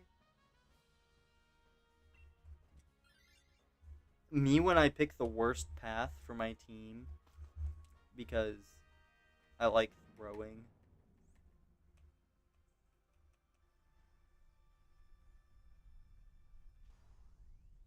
I just gotta get through the next 45 minutes of Dynamax adventures.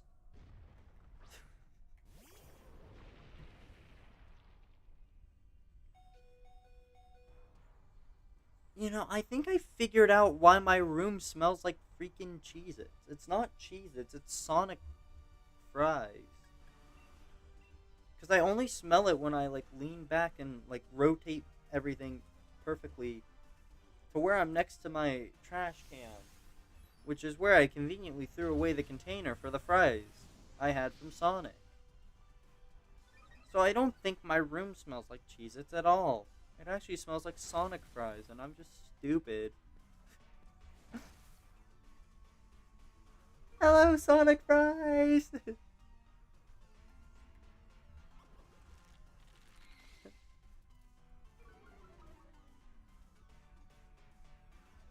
Ooh, fun story. I got a cop story, police story, whatever, whatever we want to refer to them as. We got a story. I have a story. So I was on my way somewhere today, just to get blood work done. I guess. I don't know. I'm, I don't know what they were doing. Anyways, um, as I was on my way, there was this guy in a blue truck who was going 50 miles per hour down a road that was only supposed to be like 25, I think, and like went into the turn lane recklessly just to pass, and then ran the stop sign, like didn't even stop for it, just turned right at it. And all this happened right in front of like two police cars that were coming by, and I'm like, there's no way they're not gonna do anything, right? But I just kept going because I'm like, whatever. And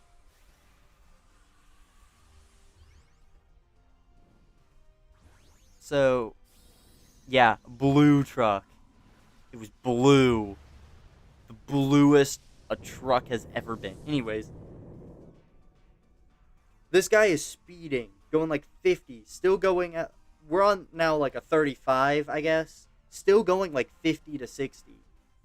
And also, this street that we're on now, it's not a passing. Like, it's double solid yellow lines. You can't pass. But obviously, when you're going 60 and you don't want to stop, yeah, he was passing people left and right. And then he ran the red light at the end of that, because of course he was. And then about the time, one of the two police cars that I passed like not even 5 minutes ago at this point rolls up, rolls down his window, and he's like, "Yeah, I saw that guy. Did he just pass you?" Yeah, and he was like, "All right, yeah, I'm gonna try again," but he's already kind of so far gone up there that I don't even know if I'm gonna be able to follow him anymore. And of course, we had no idea where he went either, because I didn't know if he went straight, made a turn, no clue. Yeah, this guy was like, I'll do what I can to try to catch him, but he was kind of too far gone to really have any hope. Yeah, that made me happy because I was like, there's no way the cops just don't do anything about this, right? Like he did this right in front of them. There's no way, and one of them did circle around. So I have no clue what happened after that.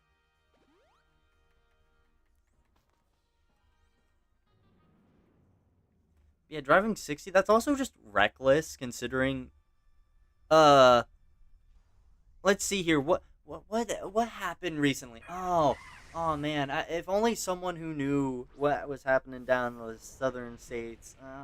Oh right, a winter storm. There's ice on the road and sharp turns. We have a lot of sharp turns.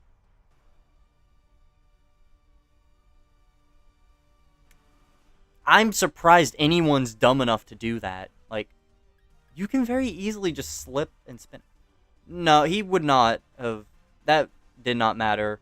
The guy was like already out of our line of sight. Like we had no clue where he had gone by the time he actually pulled up beside me.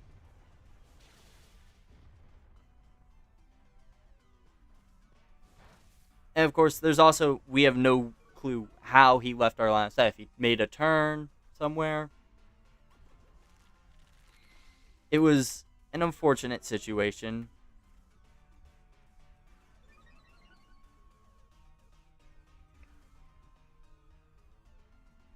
Yeah, I just think that's incredibly stupid.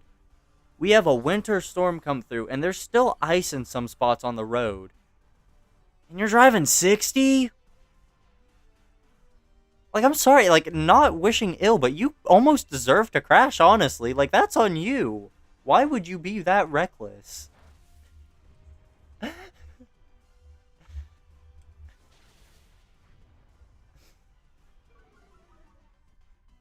And, like, there are still spots where there's pretty decent amounts of ice on the road just because there was, like, hadn't been able to be cleared. So it's like, how? How do you have the guts to do this?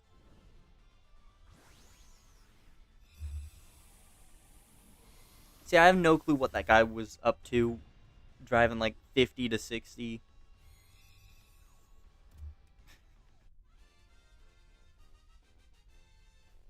Yeah, that was funny.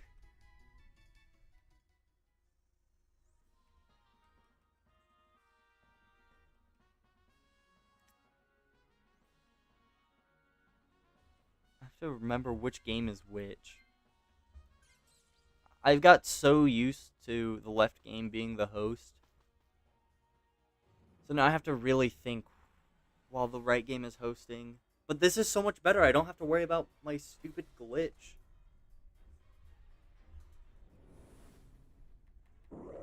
And also is so much better now that I cleared up storage and stuff. The game runs so much faster on my OLED. So having it be the host isn't as unbearable. Because that was kind of the thing. It was like, do I want to have the glitch always there and affecting? Or do I want to not have the glitch, but it takes longer because I have to actually wait for loading?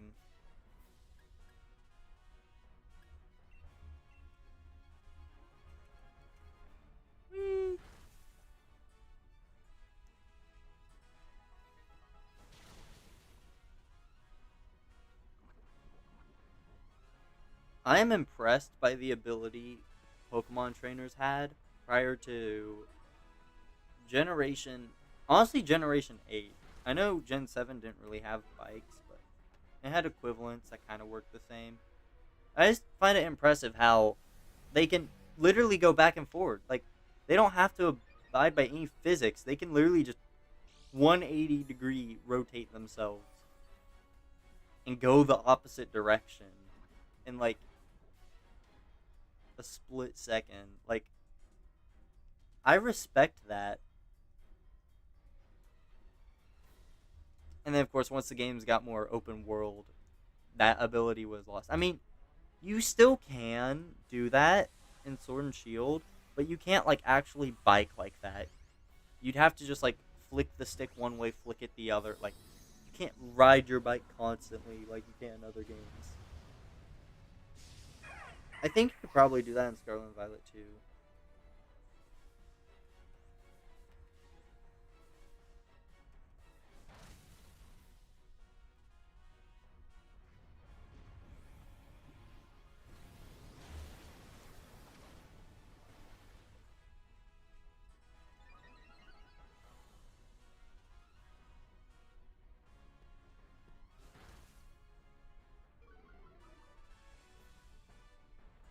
Me lips are getting dry. I will have to do my ritual. It's not a ritual. We'll be right back. Oh, okay. I'm not going anywhere. I still technically owe like 30 minutes.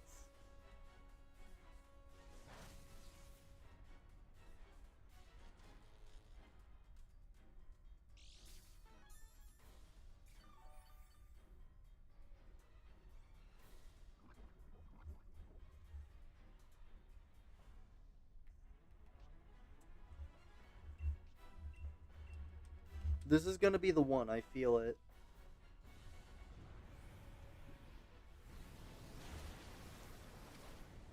This Koko's gonna be the one that shines because I said so.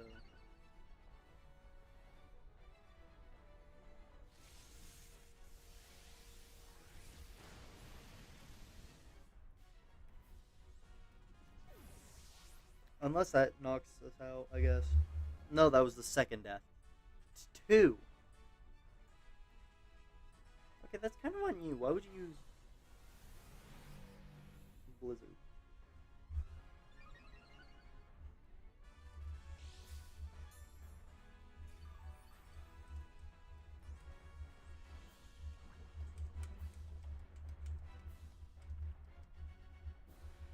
A lot of communicating.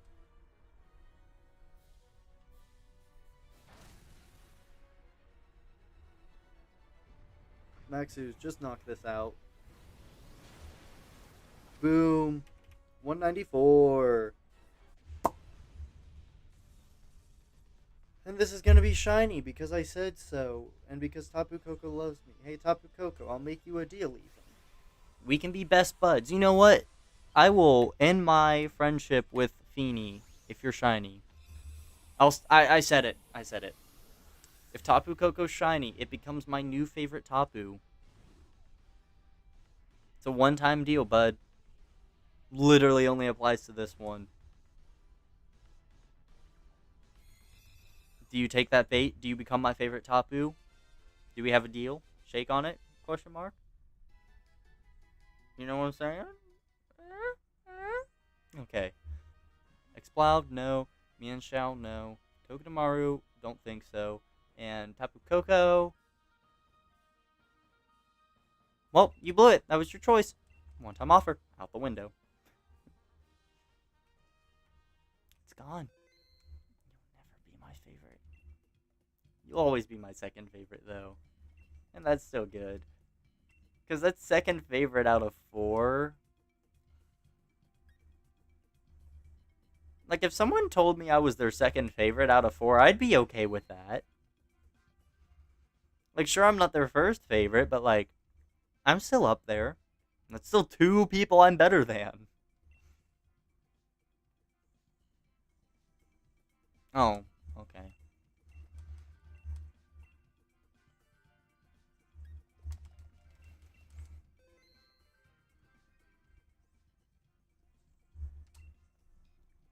I have to actually wait.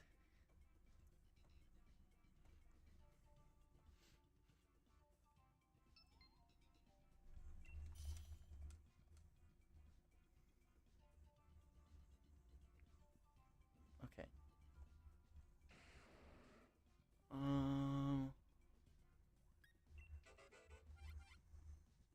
All of those are bad. All of those are bad. Why does it always leave the NPCs with like the oh? 2 good things.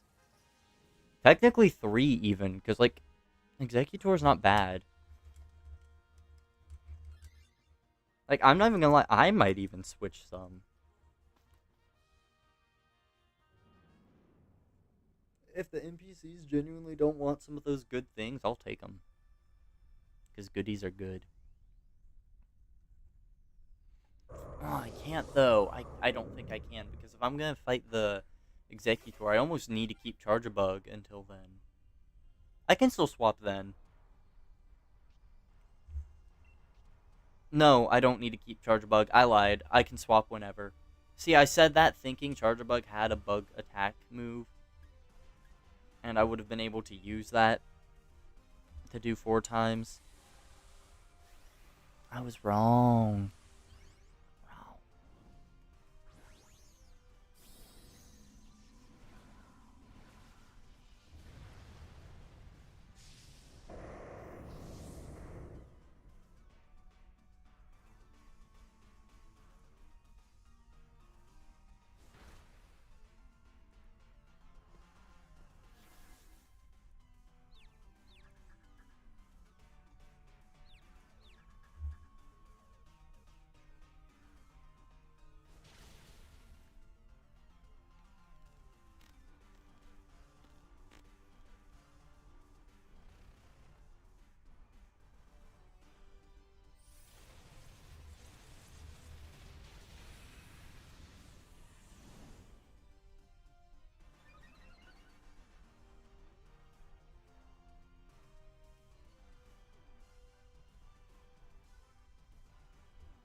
It's so weird seeing things listed as 2026.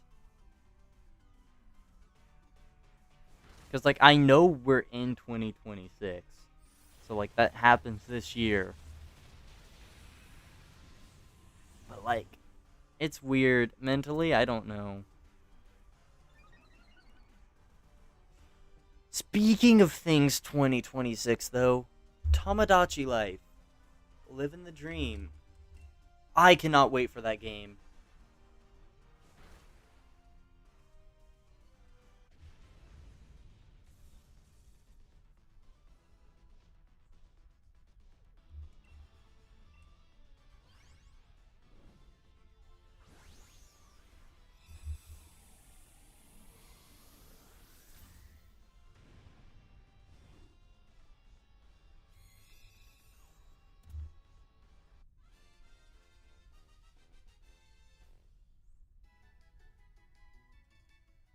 But I'm not buying Pokopia.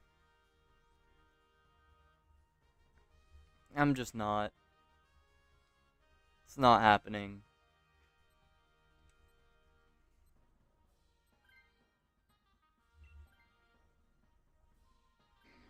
My biggest issue is it's a key card, so like I'd have to buy it digital. I'm not a huge fan of digital games though.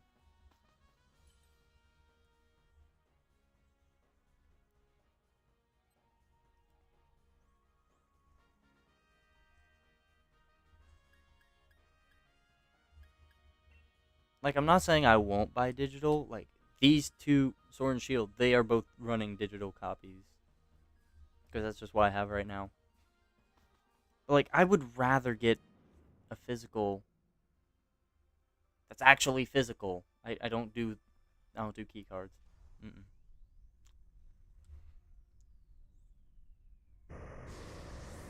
So I just don't know. Like Tomodachi Life, I know I'm gonna enjoy.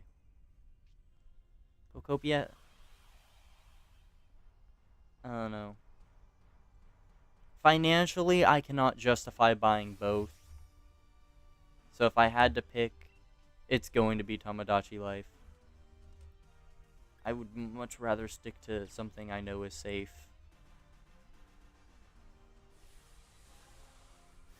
That's my mental. I'll probably watch people play Pokopia, but I definitely won't be playing it myself. Plus, also, there's the fact that assuming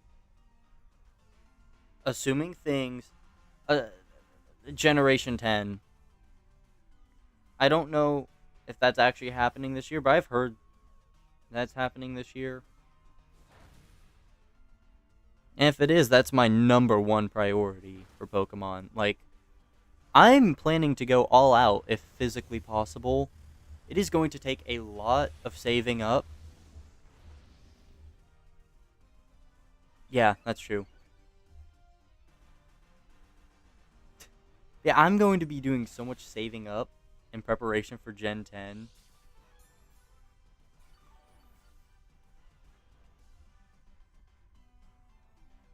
Because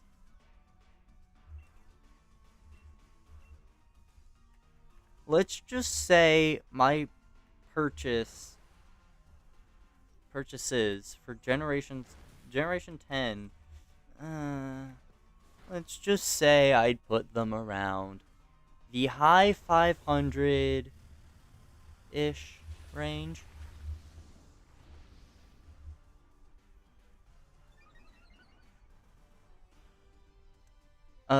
Not saying what's boosting the price up too much. Definitely not planning on buying a second Switch 2 and both games for Generation 10. I know I'm getting both. That one I'm already like I'm saving up for that.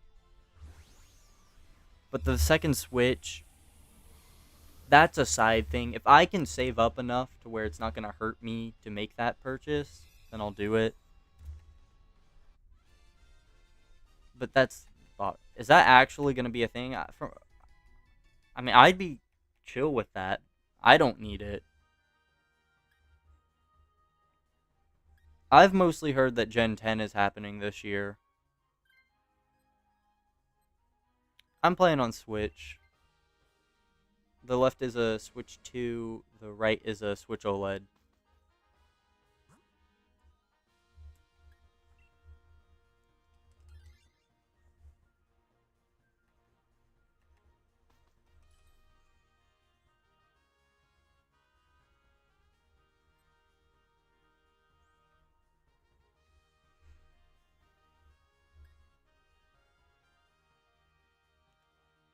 Wanna swap?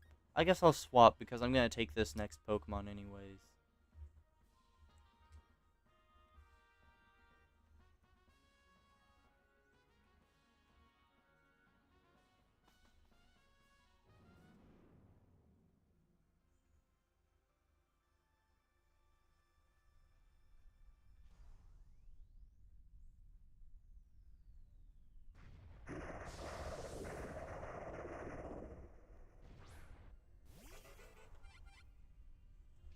I'm excited for Pokemon Day. I know that's like a month away, but I'm still excited.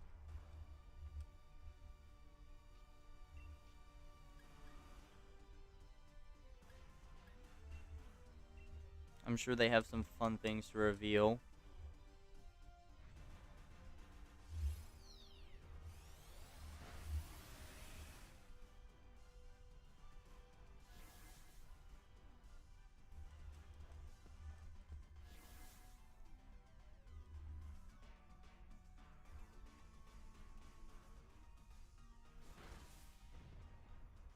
I think there's also like a Nintendo Direct coming up, right?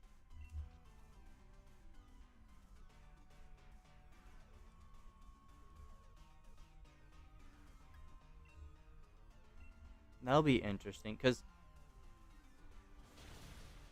they showed off Tamagotchi Life, which would have been a big thing for a Direct.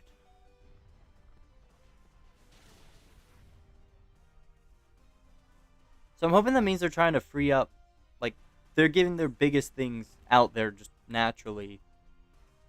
Because the Direct is going to be focused on stuff that, like, it's new, new news. Pokemon also has new. Is it like actual new Pokemon or is it just new forms? Because all I've seen so far is like the new forms of stuff.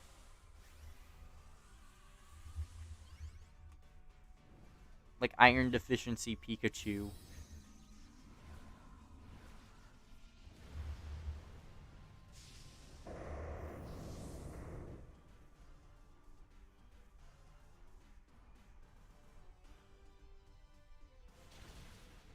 An MMO? What?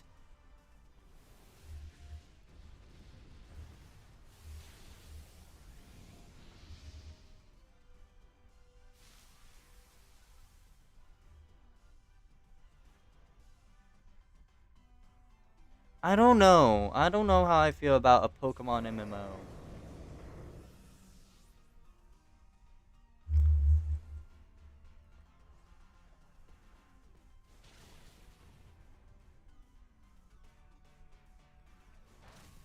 I mean, I'm indifferent as long as I don't like. I don't care as long as it doesn't get into like actually like straight up spoiling what the games are, like what they contain or story. Like as long as it doesn't spoil the actual experience of playing the game. Like knowing it's an MMO,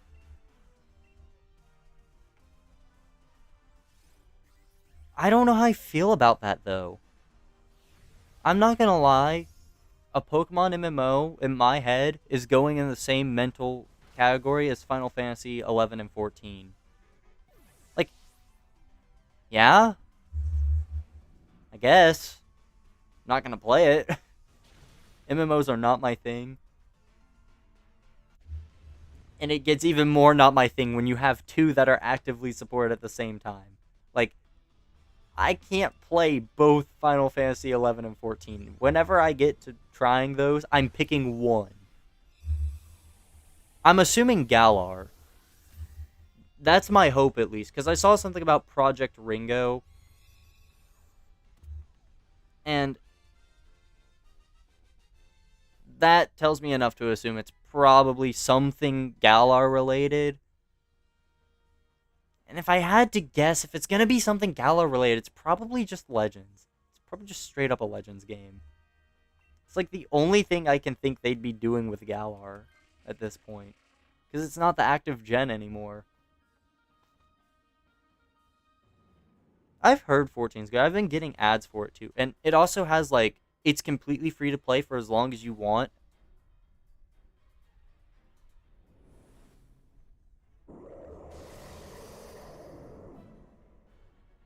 Uh, okay, free to play as long as you want, as long as you don't go above level 70. I think it caps you at 70. You can keep playing, you just can't go past that until you start paying. Which is really generous. Because, like, that's totally enough time to, like, really dig into it and see if it's going to be something you want to spend money on in the future. And they can afford to do that. It has so many new players and also just people spending money on the new things. They can just afford to do that. Now, 11, you have to spend like $30.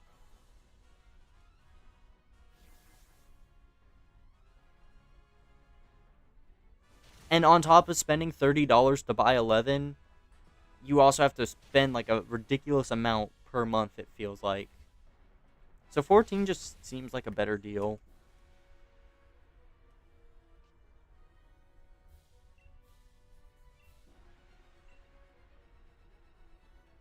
But of course, my biggest thing is if I'm going to play one, I'm basically going to be forced to stick with just one. Because I know even if I go through all the content in one of the games, which you can only really do that in 11 because it's less supported. It's still supported and gets stuff. I don't know if it gets completely new stuff, but it gets stuff. It's still updated. Yeah, like if I were to play through all that and then try to play 14, like that just invalidated all the time and money I put into 11 to just drop it for the next one. So I don't like MMOs. I don't know. They've never been my thing. That's not why I don't like them. That's just specifically for Final Fantasy. I really wish they would have just made it a spin-off like Final Fantasy Online. Because now I'm just going to feel guilty forever because I'm never going to play them. And it's like, oh, you didn't play every numbered entry. I'm like, well, these ones cost too much. And you also can't really play them. Like, 11 is PC only. Unless you can track down all the stuff you need to play it on PS2. Like, that's not happening.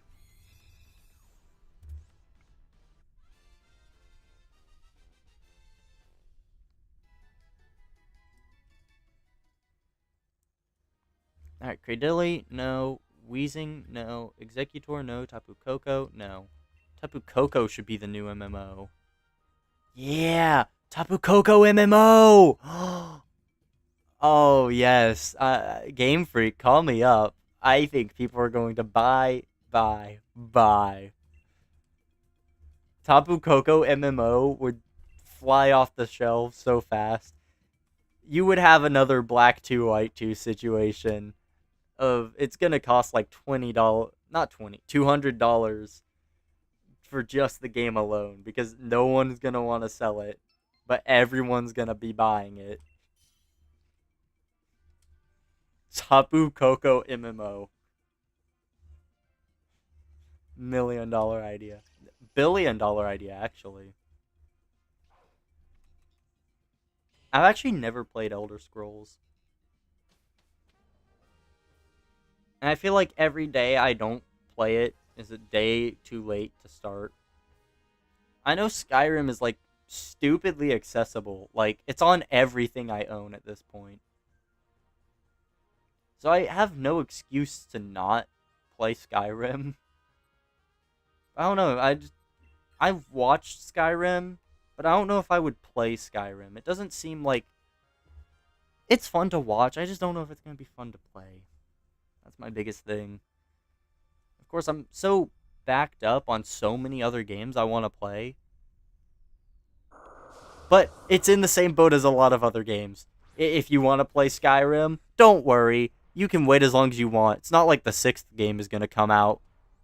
If you want to play Persona 5, don't worry about it. You can take as long as you want. It's not like Persona 6 is ever going to come out. You want to play GTA 5? Oh, don't worry about it. You can play it whenever you want. It's not like GTA 6 is ever going to come out. Because why don't I take it a step farther? Portal 3, Half-Life 3. You know,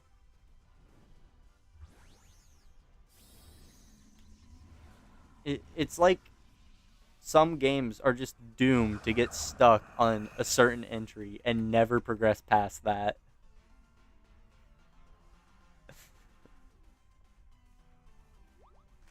Pokemon stuck on Generation 9. They won't let it die. Uh, Game Freak, we're a whole year past when the new generation's supposed to drop. I'm fine with that, actually. I'm fine with that. They took a whole year of not actually releasing anything mainline, and then they didn't put Gen 10 out and instead give us ZA. I'm hopeful. I'm hopeful.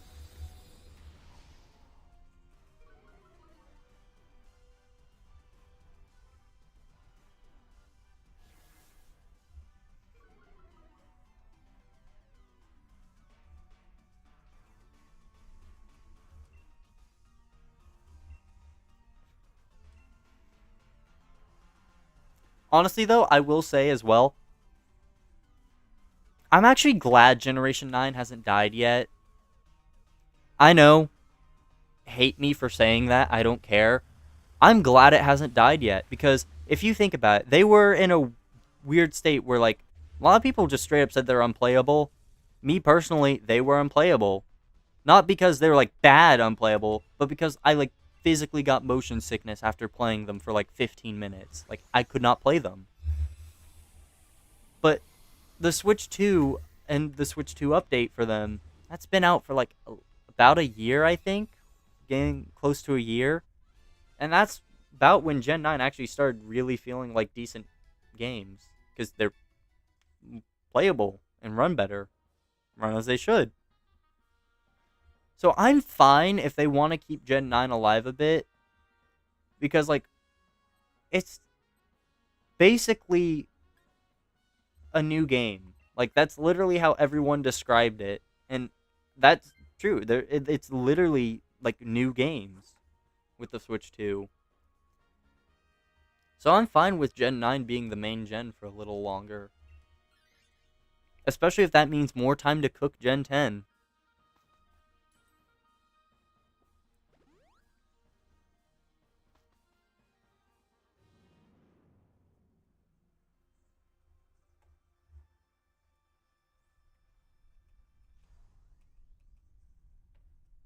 We do. We get a lot of Pokemon games. And I think it doesn't help either that, like, some games that are totally spin offs are classified as mainline. So that just makes it more of a mess. Like, I'm not gonna lie, the Legend series, that feels like it should be spin offs. But no, they're mainline. They're classified as mainline. So we got two mainline Pokemon games in 2022.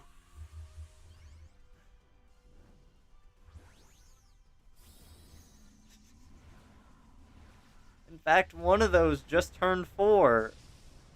Happy birthday to the Legends series. It started 4 years ago. They gave us okay and peak. Okay, not. I don't want to say that about. What I don't want to say that about ZA. I won't go as far as to say they're like actually peak. But compared to what was getting put out, ZA is a great step in the right direction. Now, we should not have to applaud this. We should not have to go, yay, you're doing something you should have been doing this whole time. But it makes me hopeful because it runs on Switch 1 perfectly fine. Plays great on Switch 2. Works how something like that should work. The Switch 1 version is not compromised. The Switch 2 version is just better. And of course, Gen 10 is apparently supposed to be Switch 2 exclusive, so. Yay, let's do it again! Oh, that did a lot of damage.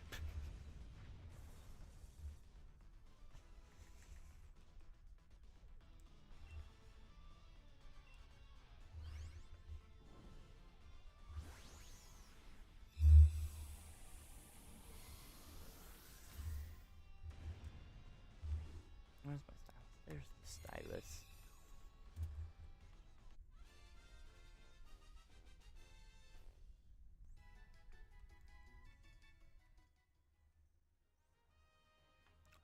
I will say I am kind of excited for the next Legends game. I know we literally just got one, but I'm excited for the next one. Galar was literally like, this is my home region. This is the first one I actually played. And I think it has some cool story that they could go into. So I'm definitely not mad that it's getting one.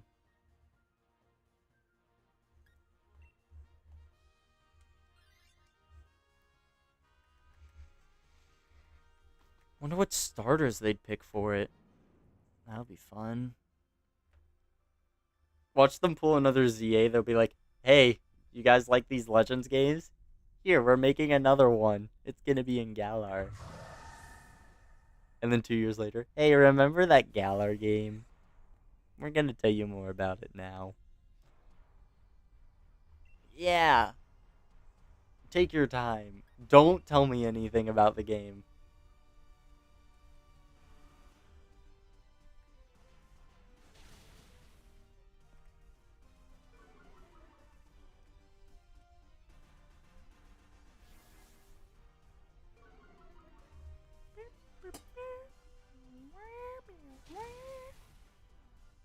I don't think I'm gonna hit 200 tonight. That makes me sad. Okay, no, I can hit 200, but I would have to go over 5 hours. I'm fine with doing that. I have no issue with going over 5 hours.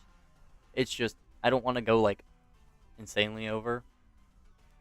So I don't want to, like, set myself on, I'm going until I hit 200, and then lose the next, like, 20.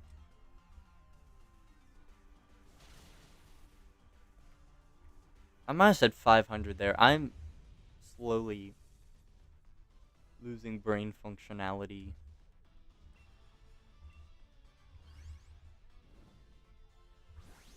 My brain is going insane from hunting Koko.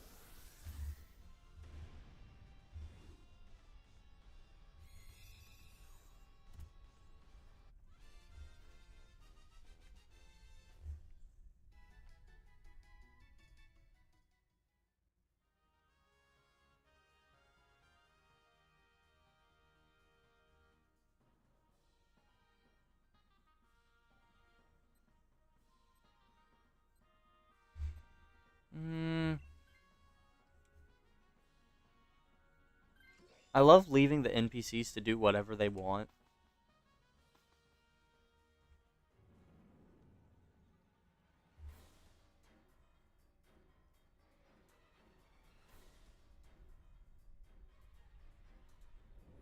I had this insane dream the other night where I was like watching YouTube in my dream, and there was a video like from Nintendo that was showing off Pokemon Sword and Shield and Legends Arceus, Arceus, Arceus, however you want to say that one. You know, it was showing off those two games getting Switch 2 updates. So, you know, they're running at like 4K, 60 FPS. And I emphasize 4K because it's not 4K. They did the bare minimum to make it look smoother, but these textures are never 4K. Yeah, you know, they have all that shown off.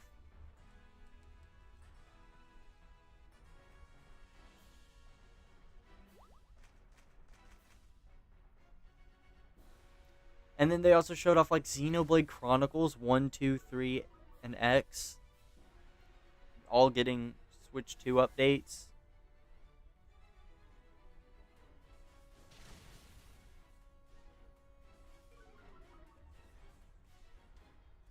And I was so excited for that in my dream.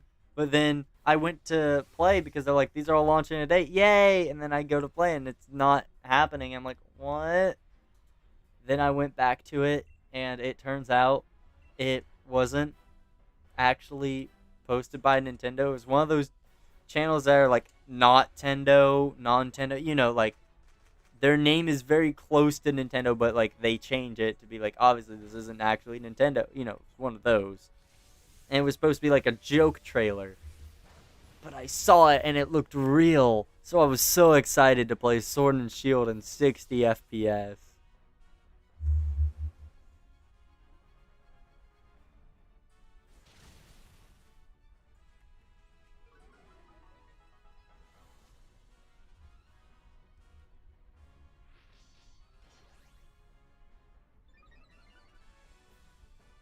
This is risky. I so want to use Helping Hand for Doug Trio. But I'm scared that, watch, I'm going to do this and it's going to get knocked out before he gets to attack. I'm hoping the accuracy drops can help. It didn't even get targeted. It's also like immune for a lot of Koko's. Okay, that kind of sucks.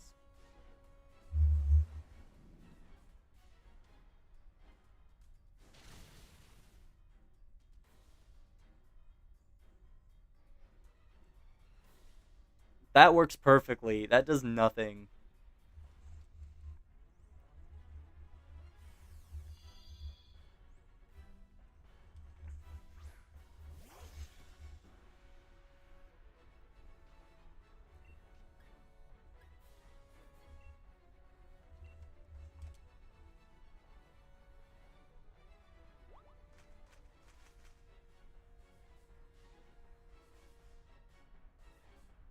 Oh, did we both try to Helping Hand the Doug Trio? That sucks. Does that nullify Helping Hand?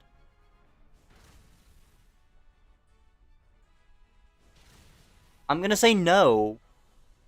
But that's unfortunate. Ugh.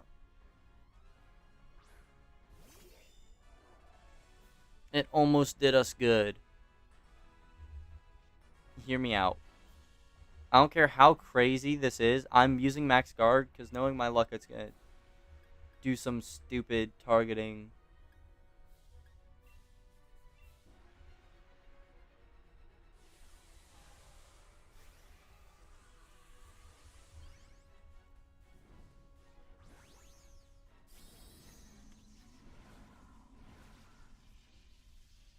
I'm playing this safe. I'm doing the best I can to prevent. Even though like its strongest moves I'm immune to. I just know it's gonna do like max airstream.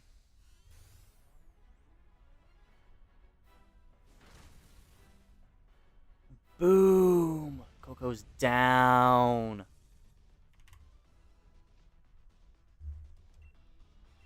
Okay. I'm still happy with what I got. That's my victory. I might not have got all 4, but I'll take the 3 that I did get quicker.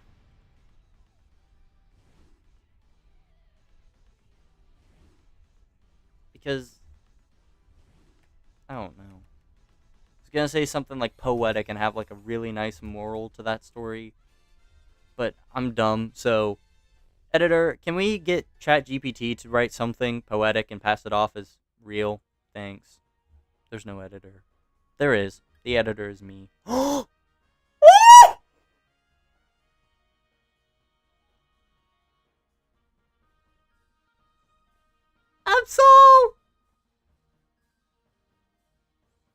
Absol! Oh, you can't see this. Hold on. Absol! Absol! I love Absol. One of my favorite Pokemon. Watch, I'm gonna get a 2-on-1. Oh my god!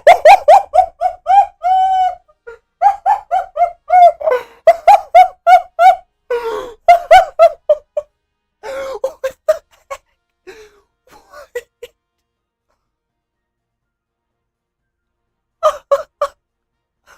What the? There's no way I get 3, right? Okay.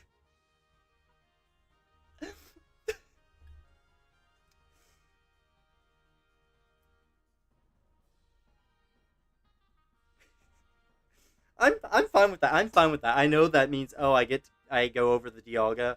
Whatever. That is insane. I was waiting for that to happen. So I got 2 on the same. Oh, this is such a hard choice. 2 really good shinies. I mean, how am I ever gonna pick one? That's not even a question. Absol won that before Doublade was even shiny. I think it was clear Absol was the one I wanted by my reaction.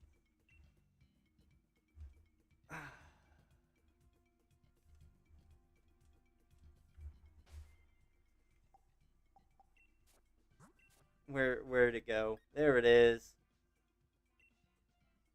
I love Absol. It's my child. And the other Tapus. Waiting for Koko. I like you. Join the party. Well, I don't want to replace Airbag. Airbag?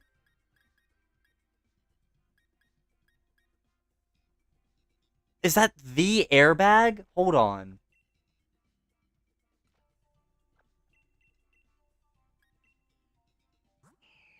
It is! It's the Airbag! Okay, so I did a playthrough of Violet one point, and the whole playthrough was naming my team after car parts. We had wheel, door, brake light, airbag. And that's Airbag. Like, that's literally the Airbag from the team. I don't know why it's in this game, but that's the Airbag. And it's just been sitting in my party. Okay, I know I'm going over what I normally do. I normally do 5 hours. But I have school off. Like, I'm nocturnal. I have school off. So many things are in favor of me just not caring at this point. I'm literally 1 away. I'll do 1 more. I don't care if I win or not. I just want to see if I can get this to 200. Oh, I should probably update the layout.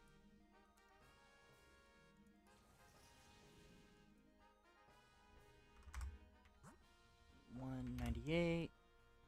Okay.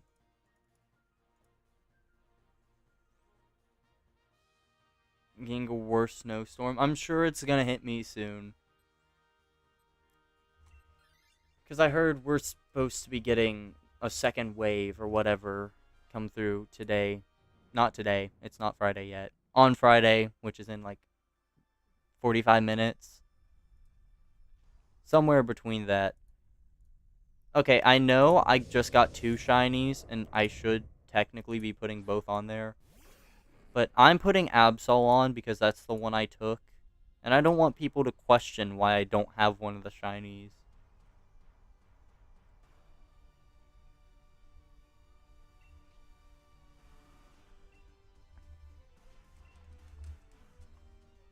I'm so really happy about that. I love Absol, and I got a 2-1 again.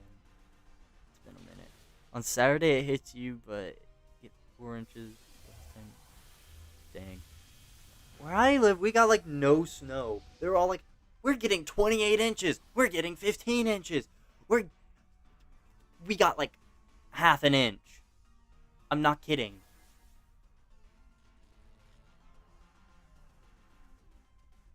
Like I've sneezed things bigger than the amount of snow we actually got. That's how little we got. Yeah, 15 inches. Yeah, right.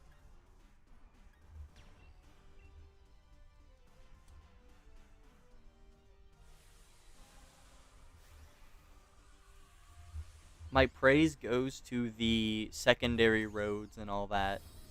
Because that is the real reason I've even been able to get out this whole week. Why other schools have as well. Because, as long as any route that has to be traveled by bus or a certain amount of students, like, as long as any of those are not actually safe to drive on, they gotta cancel. And there's so many roads around here that are just blocking the sunlight with all the trees they have.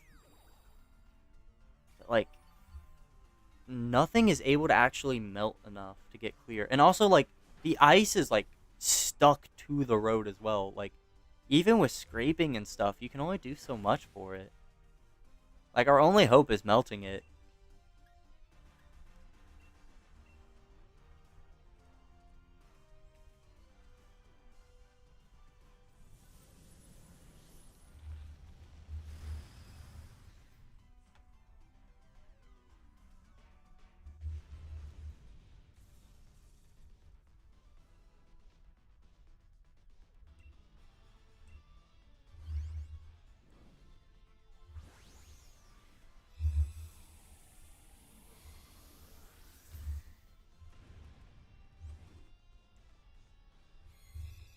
At what point did I mess up my camera to the point where it actually looks oh, it must have been when I hit it and, like, had it topple. That had to have been it, because before it was showing a lot more of, like, the above area of, like, actually my own screen. And now it shows more DS. I don't know what I did to fix that, but I'm happy with it.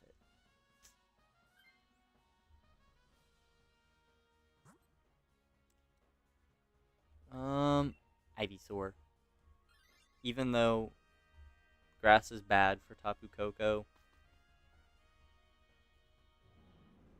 it's still stupid. Just because it's Brave Bird and obviously Max Airstream, grass type is bad.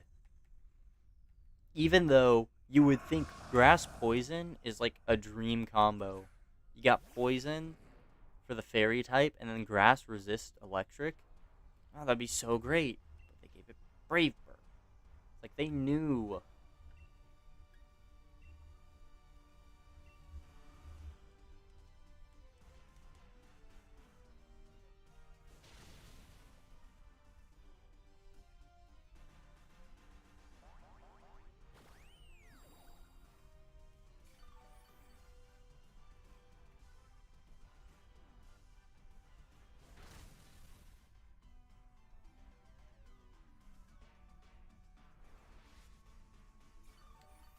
So, best case scenario, I finish this Koko and I get it.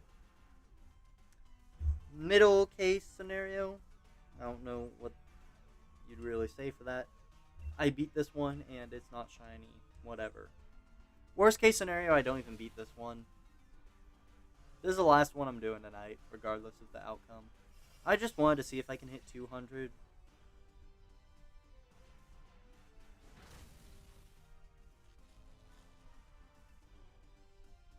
I'll be honest, I can understand me hitting 200, but after that, that's when it gets concerning more. Because, like, hitting 100, sure, like, technically I'm at odds, but,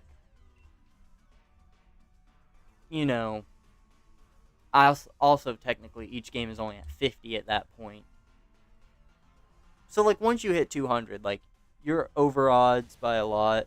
Both games have individually hit odds. So it's like, okay, neither of you've got it. That's a bit crazy.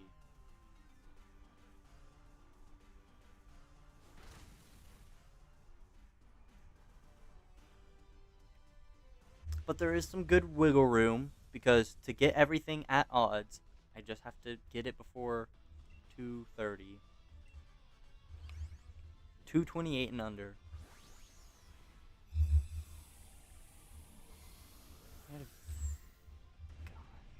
Okay, I looked over and read that before it showed up on the on screen because I'm impatient.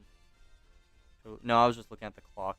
That's just my view on that screen, and that's right by the clock. Yeah, if you go over 10K from YouTube, how? How? Like, that doesn't even make sense to me. Like, I get it's odds. That can happen. It can always happen. Anything can happen like that. But it's like, I feel like for numbers that crazy, you almost have to be doing something wrong, right? Like, that's just insane to me. And, like, I'm not gonna watch someone go from start to finish on a hunt.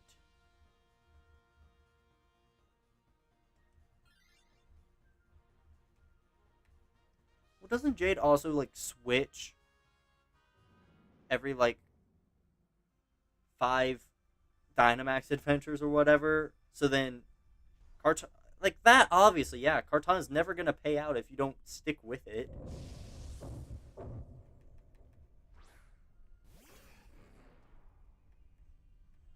See, that I can see because, like, if you're only counting the times you do Cartana and you don't reset that when you find shinies, yeah, you're gonna go stupid high. Because, like, I know this isn't how it works, but, like, if you think about it, like, if your game is going to pay out, why would you not want it to pay out on the thing you've been hunting? That's what I like to call edging the shiny. No, no, I can't say that. I can't say that. I've already said it. It left my mouth. It's out there. It's on the internet. I said edging the shiny. Darn. I'm gonna get canceled. Saying farewell to my Twitter account. And don't have one. It's also not even called Twitter.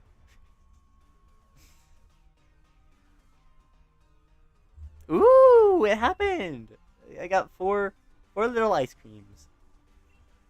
Preparing for the winter storm. I don't know.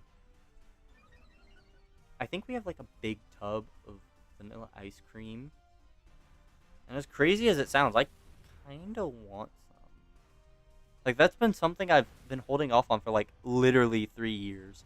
For like 3 whole years, I've had the thought of, I'm just going to eat a bowl of ice cream tonight. I've had that thought literally every night for the past 3 years. I just never act on it. Because the times we do have ice cream, I don't act on it. And the times I would act on it, we don't have ice cream. So I think the issue is clear.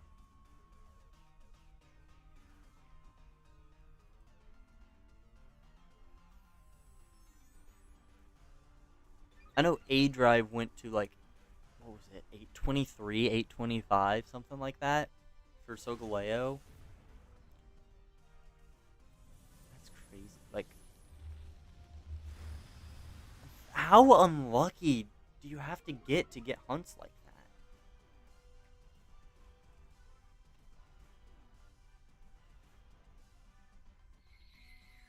Like, even going to like 358 for Rayquaza, that still wasn't like terrible. Like, yeah, that's not too far away from just getting to 400, but like, still, I did that much. And there are people way over that. Like, who has the patience for that? Or the time? Where do you have the time for that? What? Like, I just need to see this. So, let's say they take like 15 minutes to do. You do like 10K? That is 150,000 minutes. By how many are in an hour? That's 2,500 hours. Divide that by how many hours are in a day. That is 104 days of Dynamax adventures. And I'm going to assume you're getting your healthy rest and doing other things on top of that. Like, how? How do you have time for that? How does anyone have time for that? Like, that's crazy.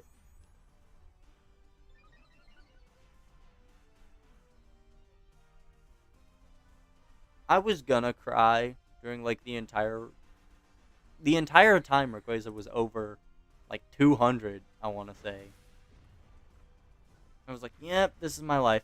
Literally, I was so devoted to that hunt that I put in hours outside of streams just to try to get encounters on it. It happened though. That's the most important part, I think. Just the fact that I got it at all. And it's funny too, because it happened the first stream I had to switch to.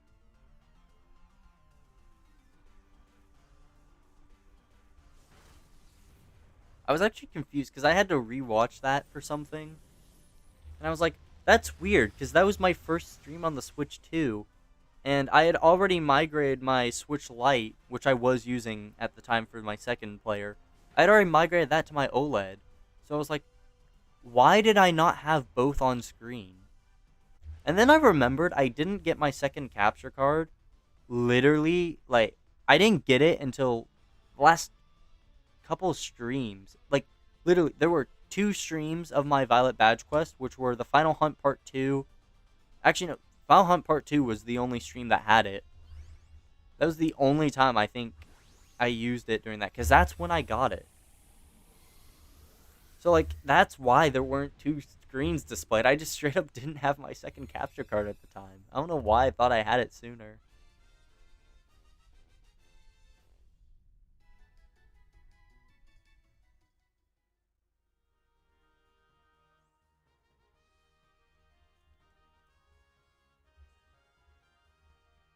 I have a bad feeling about this hunt. Ooh, my intuition is good. I knew they were going to try to switch that Ivysaur.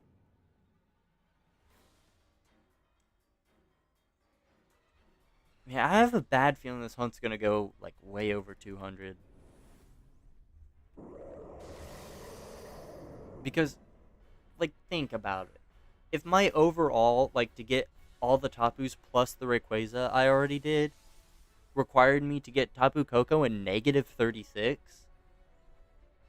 Yeah, I think I should have known from that it was going to take a while. Like, okay, I knew this was going to take a long time, but when I thought it was going to take a long time, I thought a long time as in, oh, it's going to take like 80 to 90, maybe shine at 100. This is 200 right here. Actually, 199 and 200. I am a genius. I've learned from the NPCs. They have taught me the ways of using this Pokemon. They actually know what they're doing, which is the sad part. Like, I always got so confused because I'm like, Manectric has other moves that aren't resisted by Tapu Koko. Why are you using Rising Voltage? But it, like, really doesn't matter. Because Tapu Koko is going to start giving you buffs anyways.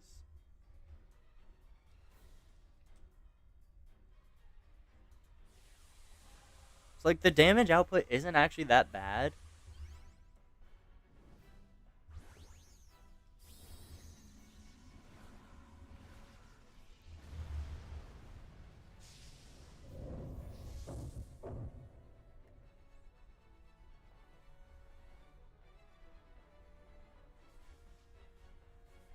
Like, Lightning Rod, boom.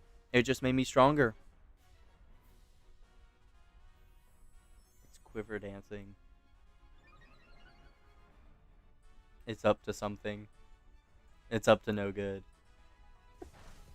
Like, that is great damage considering that's resisted.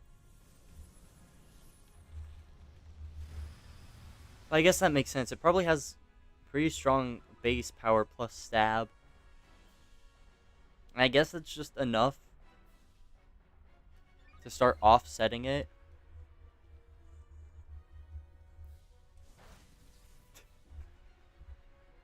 This is great. Oh, Stoutland got paralyzed. Poor Stoutland. Oh, Ivysaur got paralyzed. Poor Ivysaur. Okay, this turn should be it. Unless things get paralyzed like crazy. Pollen Puff, what are we healing? Okay. Why is Pollen Puff... Or does it do super effective? I don't know. Does it heal the same as it does damage? So, like, if it would have been super effective, it more heals? Or would it be reversed and super effective heals less, not very effective heals more? Well, I guess that was neutral, actually. Right? Doesn't poison resist bug? I don't know. Tapu Koko down. I hit 200. That was the goal for tonight. And I'm glad I did that extra push to get there. Because, what did I start at?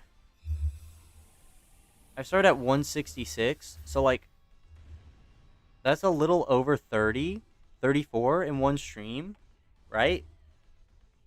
And if you keep in mind, theoretically, in a perfect world where everything balances out in the end, that's only 28 I have to do next time. More than accomplishable, because tomorrow is actually my 6-hour stream even. Anyways, Malamar, no. Ivysaur, no. Cassat, I wanted that. Stoutland, no. Tapu Koko. Okay. I understand. I understand perfectly fine. I understand if that's what you want. We can. I understand that we have our differences, and we might just need to go our separate ways.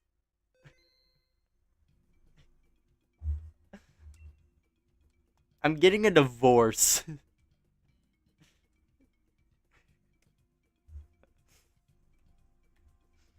The Tapu Koko arc is insane. I did not expect this. So hopefully it shines tomorrow. Because if not, I'm going to be so confused as to what is wrong with my game. But I've been getting good shinies still, so...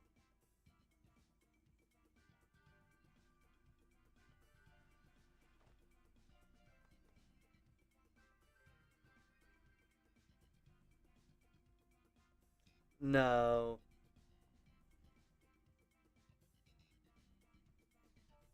Was most certainly not. I think I saved, but I'm saving again, because you can never be too sure with these games. Gen 5 is weird. Gen 5 is whack. Okay, they saved. Am I gonna expose myself if I close these? No, you can't see anything. Alright. I'm wrapping up, because I would like to go consume food. Because I haven't eaten in over 5 hours now. And I got schoolwork to do. So, yeah. Appreciate everyone who's here. Either is here, was here, is lurking. And, of course, I forgot to say this last time, but shout out to the VODers, because I know you guys exist if you're watching this. Because my streams definitely are getting views afterwards. So if you watch the VOD, go you. Respect. Sitting through a not live recording of live me is crazy. I respect that. Okay. That's all I have to say. No Tapu Koko today. Bars!